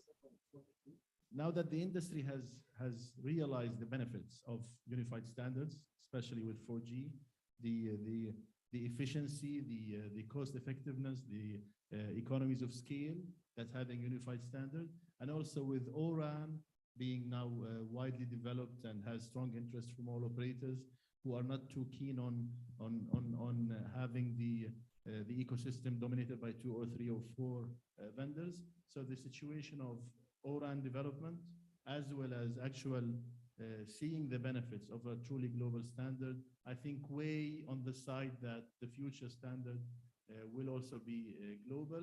6G will happen probably around 2030. In 2025, we will have what we call 5G enhanced, which is prelude to 6G. So it's more hype than fact now. 5G will remain the main focus for the next 8 to 10 years, depending on the markets. But I think that the chances of fragmenting back into the era of desperate standards is there, but it's an unlikely chance. That's in my opinion.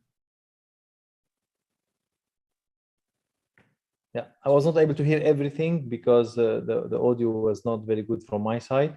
But thank you, Mr. Jawed. Any other kind of point of view on this issue of standards and the globalization of the standard? Yeah, Mr. Mustafa? Yeah, I will just take 1 minute to give the time for Professor Hanadi to continue.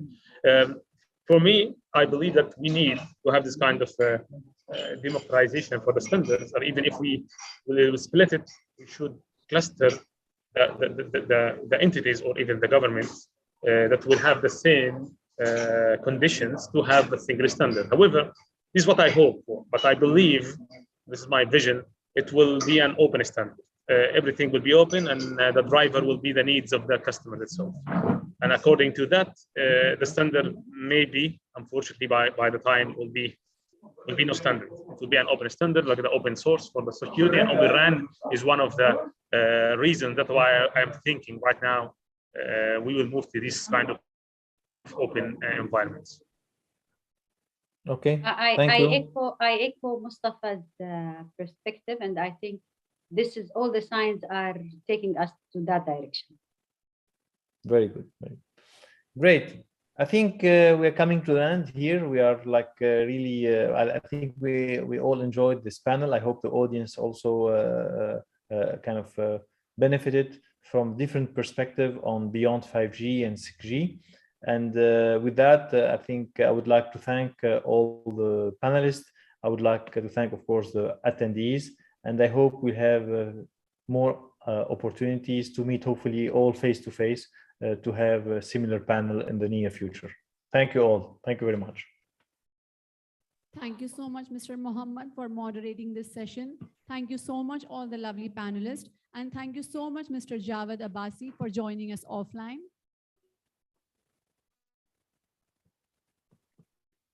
Joining us online for this session, Mr. Shabbir Momin, CEO Zenga TV. Mr. Shabbir has a successful track record in various technology and business positions at a CXO level for a few years before he became an entrepreneur. He has sold a few ventures in the past, and his current ventures that he founded and co-founded are Zenga TV, one of the leading OTT services, One Digital Entertainment, a digital content company. He is a successful entrepreneur and a professional with excellent track record in technology innovation, especially in the digital media. He will present on the topic, building immersive content and delivering exceptional experience in a 5G world. Over to you, Mr. Shabbir. Thank you so much, and I'm glad to be here. Sorry I couldn't make it in person, so doing this in the virtual session. So I believe the market is moving very fast, and there's a lot of change happening in real time. And what we are seeing is an era where bringing in the 4G into the whole equation is going to change the game. And what you will end up seeing is a lot of content moving in, a lot of new kinds of content moving in. A lot of things which have not been feasible so far will become mainstream. For example, we are all talking about metaverse, we are all talking about virtual reality, we're talking about content coming as a collaboration from multiple different locations. All of that will start happening in pretty much real time with this. You would see virtual reality contents being created in collaborations by artists from different countries in real time and presenting. You'll see concerts, you will see shows, you will see a lot of things which will happen with the 5G coming into the picture, because just the sheer speed changes the game. I mean, imagine the kind of commerce that used to happen before automobile came in, and when automobile came in, the commerce took a speed, and we traveled further distances to do commerce, things which were not available. I mean, today we can eat blueberries from New Zealand in Dubai, in India, in so many other countries, which is a perishable item, and that could happen only because of the speed of connectivity that increased. And that's exactly how it is going to happen in the internet world with 5G coming in, that content creation, content collaboration, content management, everything is going to change, a very different ball game altogether in this sphere.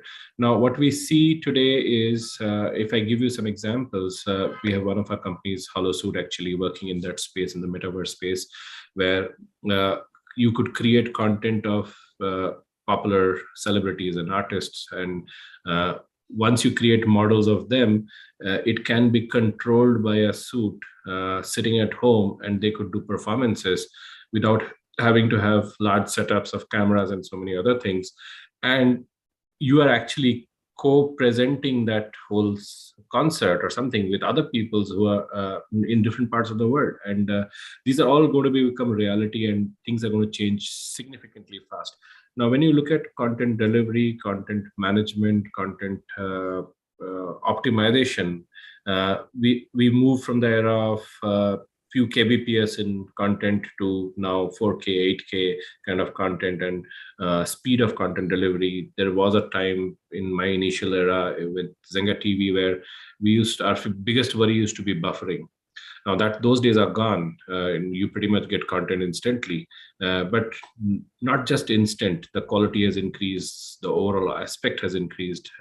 It's all going to change even furthermore from experience, from visibility. You've seen Google Street View kind of solutions, which will become even more predominantly forthcoming in the future, where you'll be able to see a lot of live presence globally happening in real time, because experiences are going to change. I think that's the biggest benefit that we're going to get out of this. If I take a small example of how the content industry will accelerate in this space, imagine, I think some of you might have seen this great virtual reality concert that happened for Michael Jackson, and there are many others that have happened. These are all going to come into more mainstream environments. What we also see is new set of developers and technology solutions coming into presence with the 5G coming in, and there's a lot of preparation that has already been done, which will help speed up the process in such a way that you will be able to see new tools being available online to do rendering and management. Like my whole edit team in our production line and the studio line used to be on heavy machineries, sitting at office, going through the process of having footages coming in, then being offloaded physically, and then you have to do edits and renders and all of that. And then finally the delivery happens. The process time itself is, we are talking few hours. Now what we have done is we've moved a lot of our workload on the edits to cloud, and we've been able to manage high-speed loads and high-speed renders, high-speed offloading, and we are doing it across the continents. So people producing footages and content in, let's say, US or Middle East or Africa or other markets are then being taken into play. And just give me 1 second. Sorry.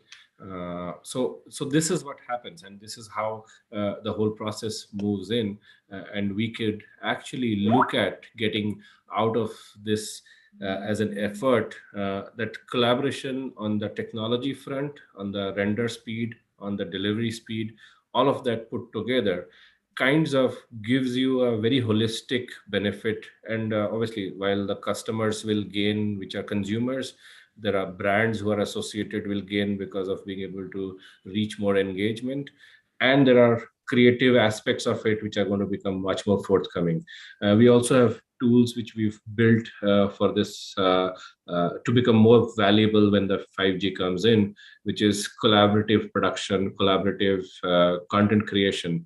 With those aspects coming in, again, the game will change. People will be able to produce different aspects of games, different aspects of content creation, different aspects of being able to bring in lot of heavy-headed things which was not practically possible. Now, these changes are waiting to happen with the high-speed connectivity coming into place. We also have a little out of the context, but we also have solutions where you have robotics coming into mainstream, and the robotics control systems needs heavy payloads to be moved on the internet at a very high speed connectivity. If you have lag, you will not be able to control a robot remotely. So we have done some successful tests with a few of the topmost companies. I can't name them right now, but we've deployed robots in US, controlled from Middle East and Southeast Asia. And because of that closed loop situation, we are being able to do near real-time movements. So for example, if I have to go and manage a disaster recovery situation using the robot, because we can't deploy humans there, we could actually do that using high-speed 5G connectivities, without which in the normal 4G, 3G patchy connectivities, you are not going to be able to achieve those kind of aspects, which are technically saving human lives at both aspects. The person who's going to save does not need to be deployed on ground because the robots are doing their jobs while they're controlled by human beings on the other side. And the people that you are going out to save are also in a much better hands now, because you are basically doing a rescue operation or a disaster recovery operation without taking any risks to the saver side of it. So there are many aspects that are going to change. There's a new era of softwares, tools, products, new dimension of OTTs where you will have more immersive views. You will be experiencing a movie not in a 2D and a 3D model that we were looking at. It'll become full 360-degree immersive experiences will come in, because these are very heavy loads that needs to move, which is not possible at a speed in the current market. But with 5G coming in, all of those will change. So there is a lot of aspect that's going to change in very short period of time as soon as the 5G lands up in different countries. And there is only advantages to take out of this, and there is no going back basically in this space. If you guys have any questions, I'm happy to answer. If you guys have any thoughts, I'm happy to share, because we have loads of different functions that we manage from OTT's point of view, from content delivery point of view, content management point of view, renders point of view, applications point of view, and we've been waiting technically for 5G to happen, so that a lot of these aspects which are non-viable in today's world will become viable as soon as the 5G space comes in. Anybody has any questions? Happy to answer. Otherwise, any questions? No, sir, we don't have any questions. Okay. Thank you so much, everybody, for listening up. And again, apologies, I couldn't make it in person. Thank you so much for joining us, Mr. Shabir. Thank you. Have a good day. You too. Take care, everybody. Bye-bye.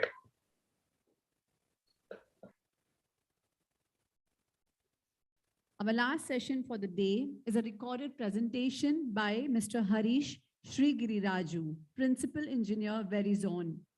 Mr. Harish is a Principal Engineer at Verizon. He has expertise in leveraging advanced analytics and machine learning to improve software products. He has led several cross-functional projects to draw insights on user behavior and develop new features with the help of various analytics tools and models.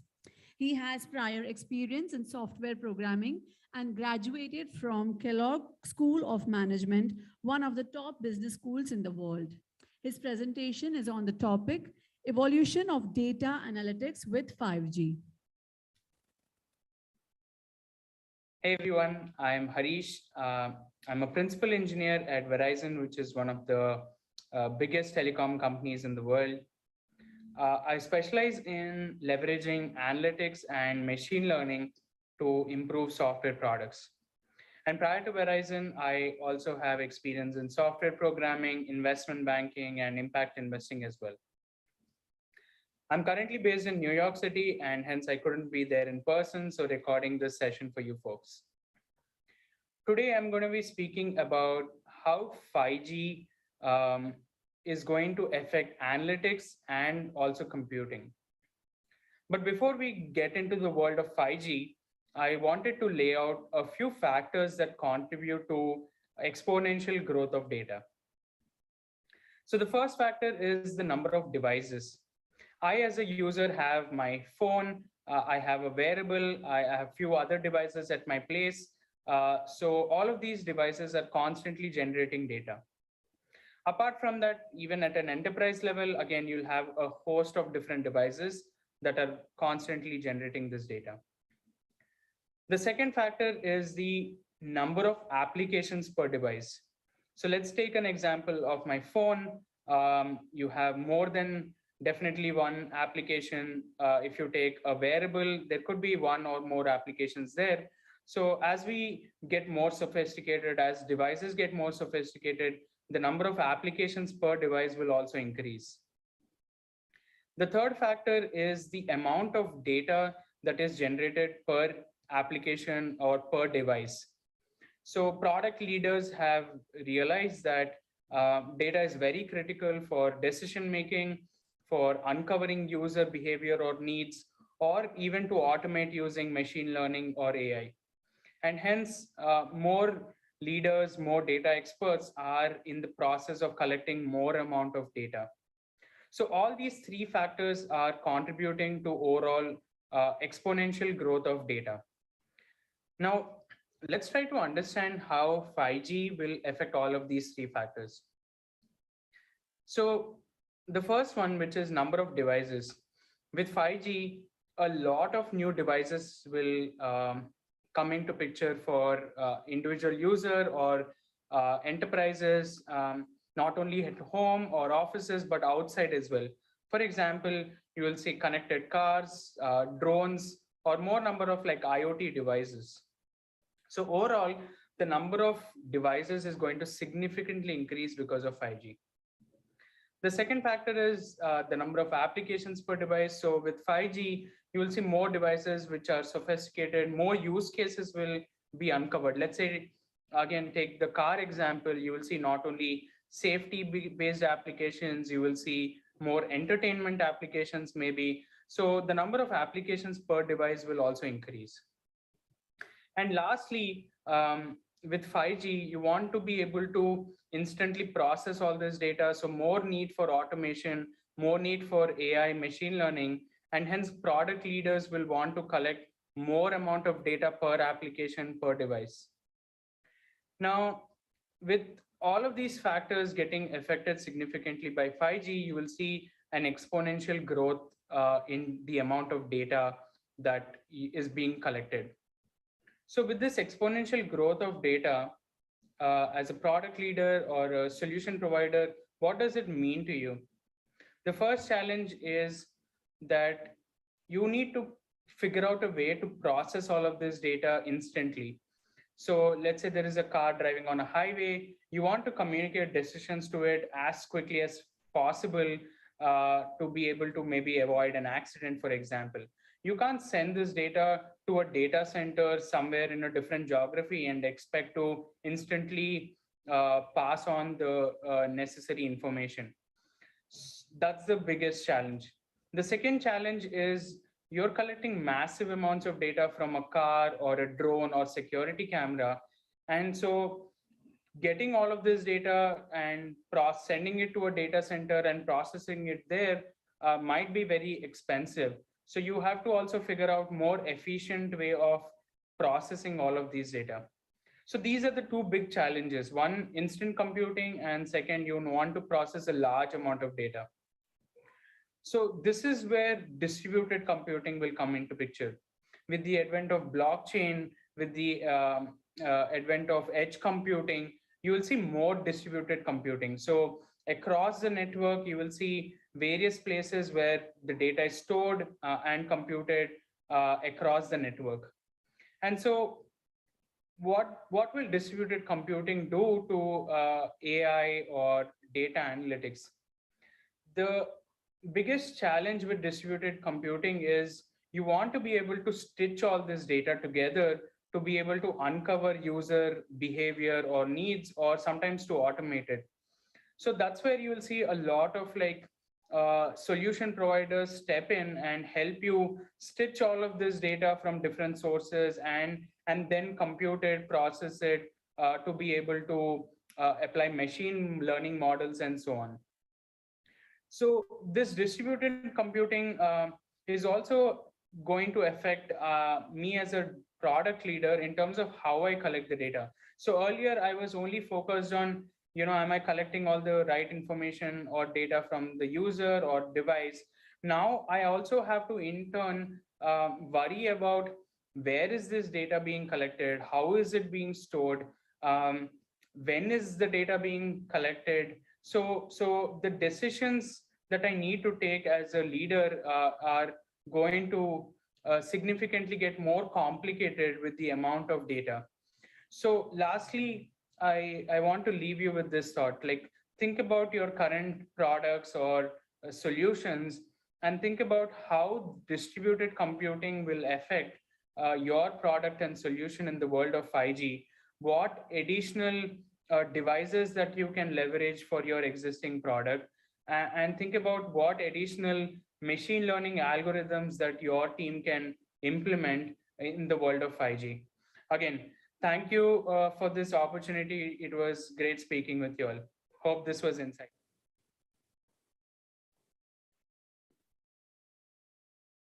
That was a wonderful session by Mr. Harish. This brings an end to our event. I thank you all for joining us. I hope you all had a productive experience on 5G enablement in the region. For those who might be interested in the speaker presentation, these will be emailed to you from 2 weeks from today, based on the availability of speakers and approval from the speakers. A special thanks to all the speakers and the sponsors who have come from across the globe, as well as locally and graciously supported the event. Silver sponsor HPE, strategic partner Dell Technologies. And of course, thanks to all the delegates who have taken out time from your busy schedules and make this event a spectacular one. This is Sanjeevni Sharma signing off.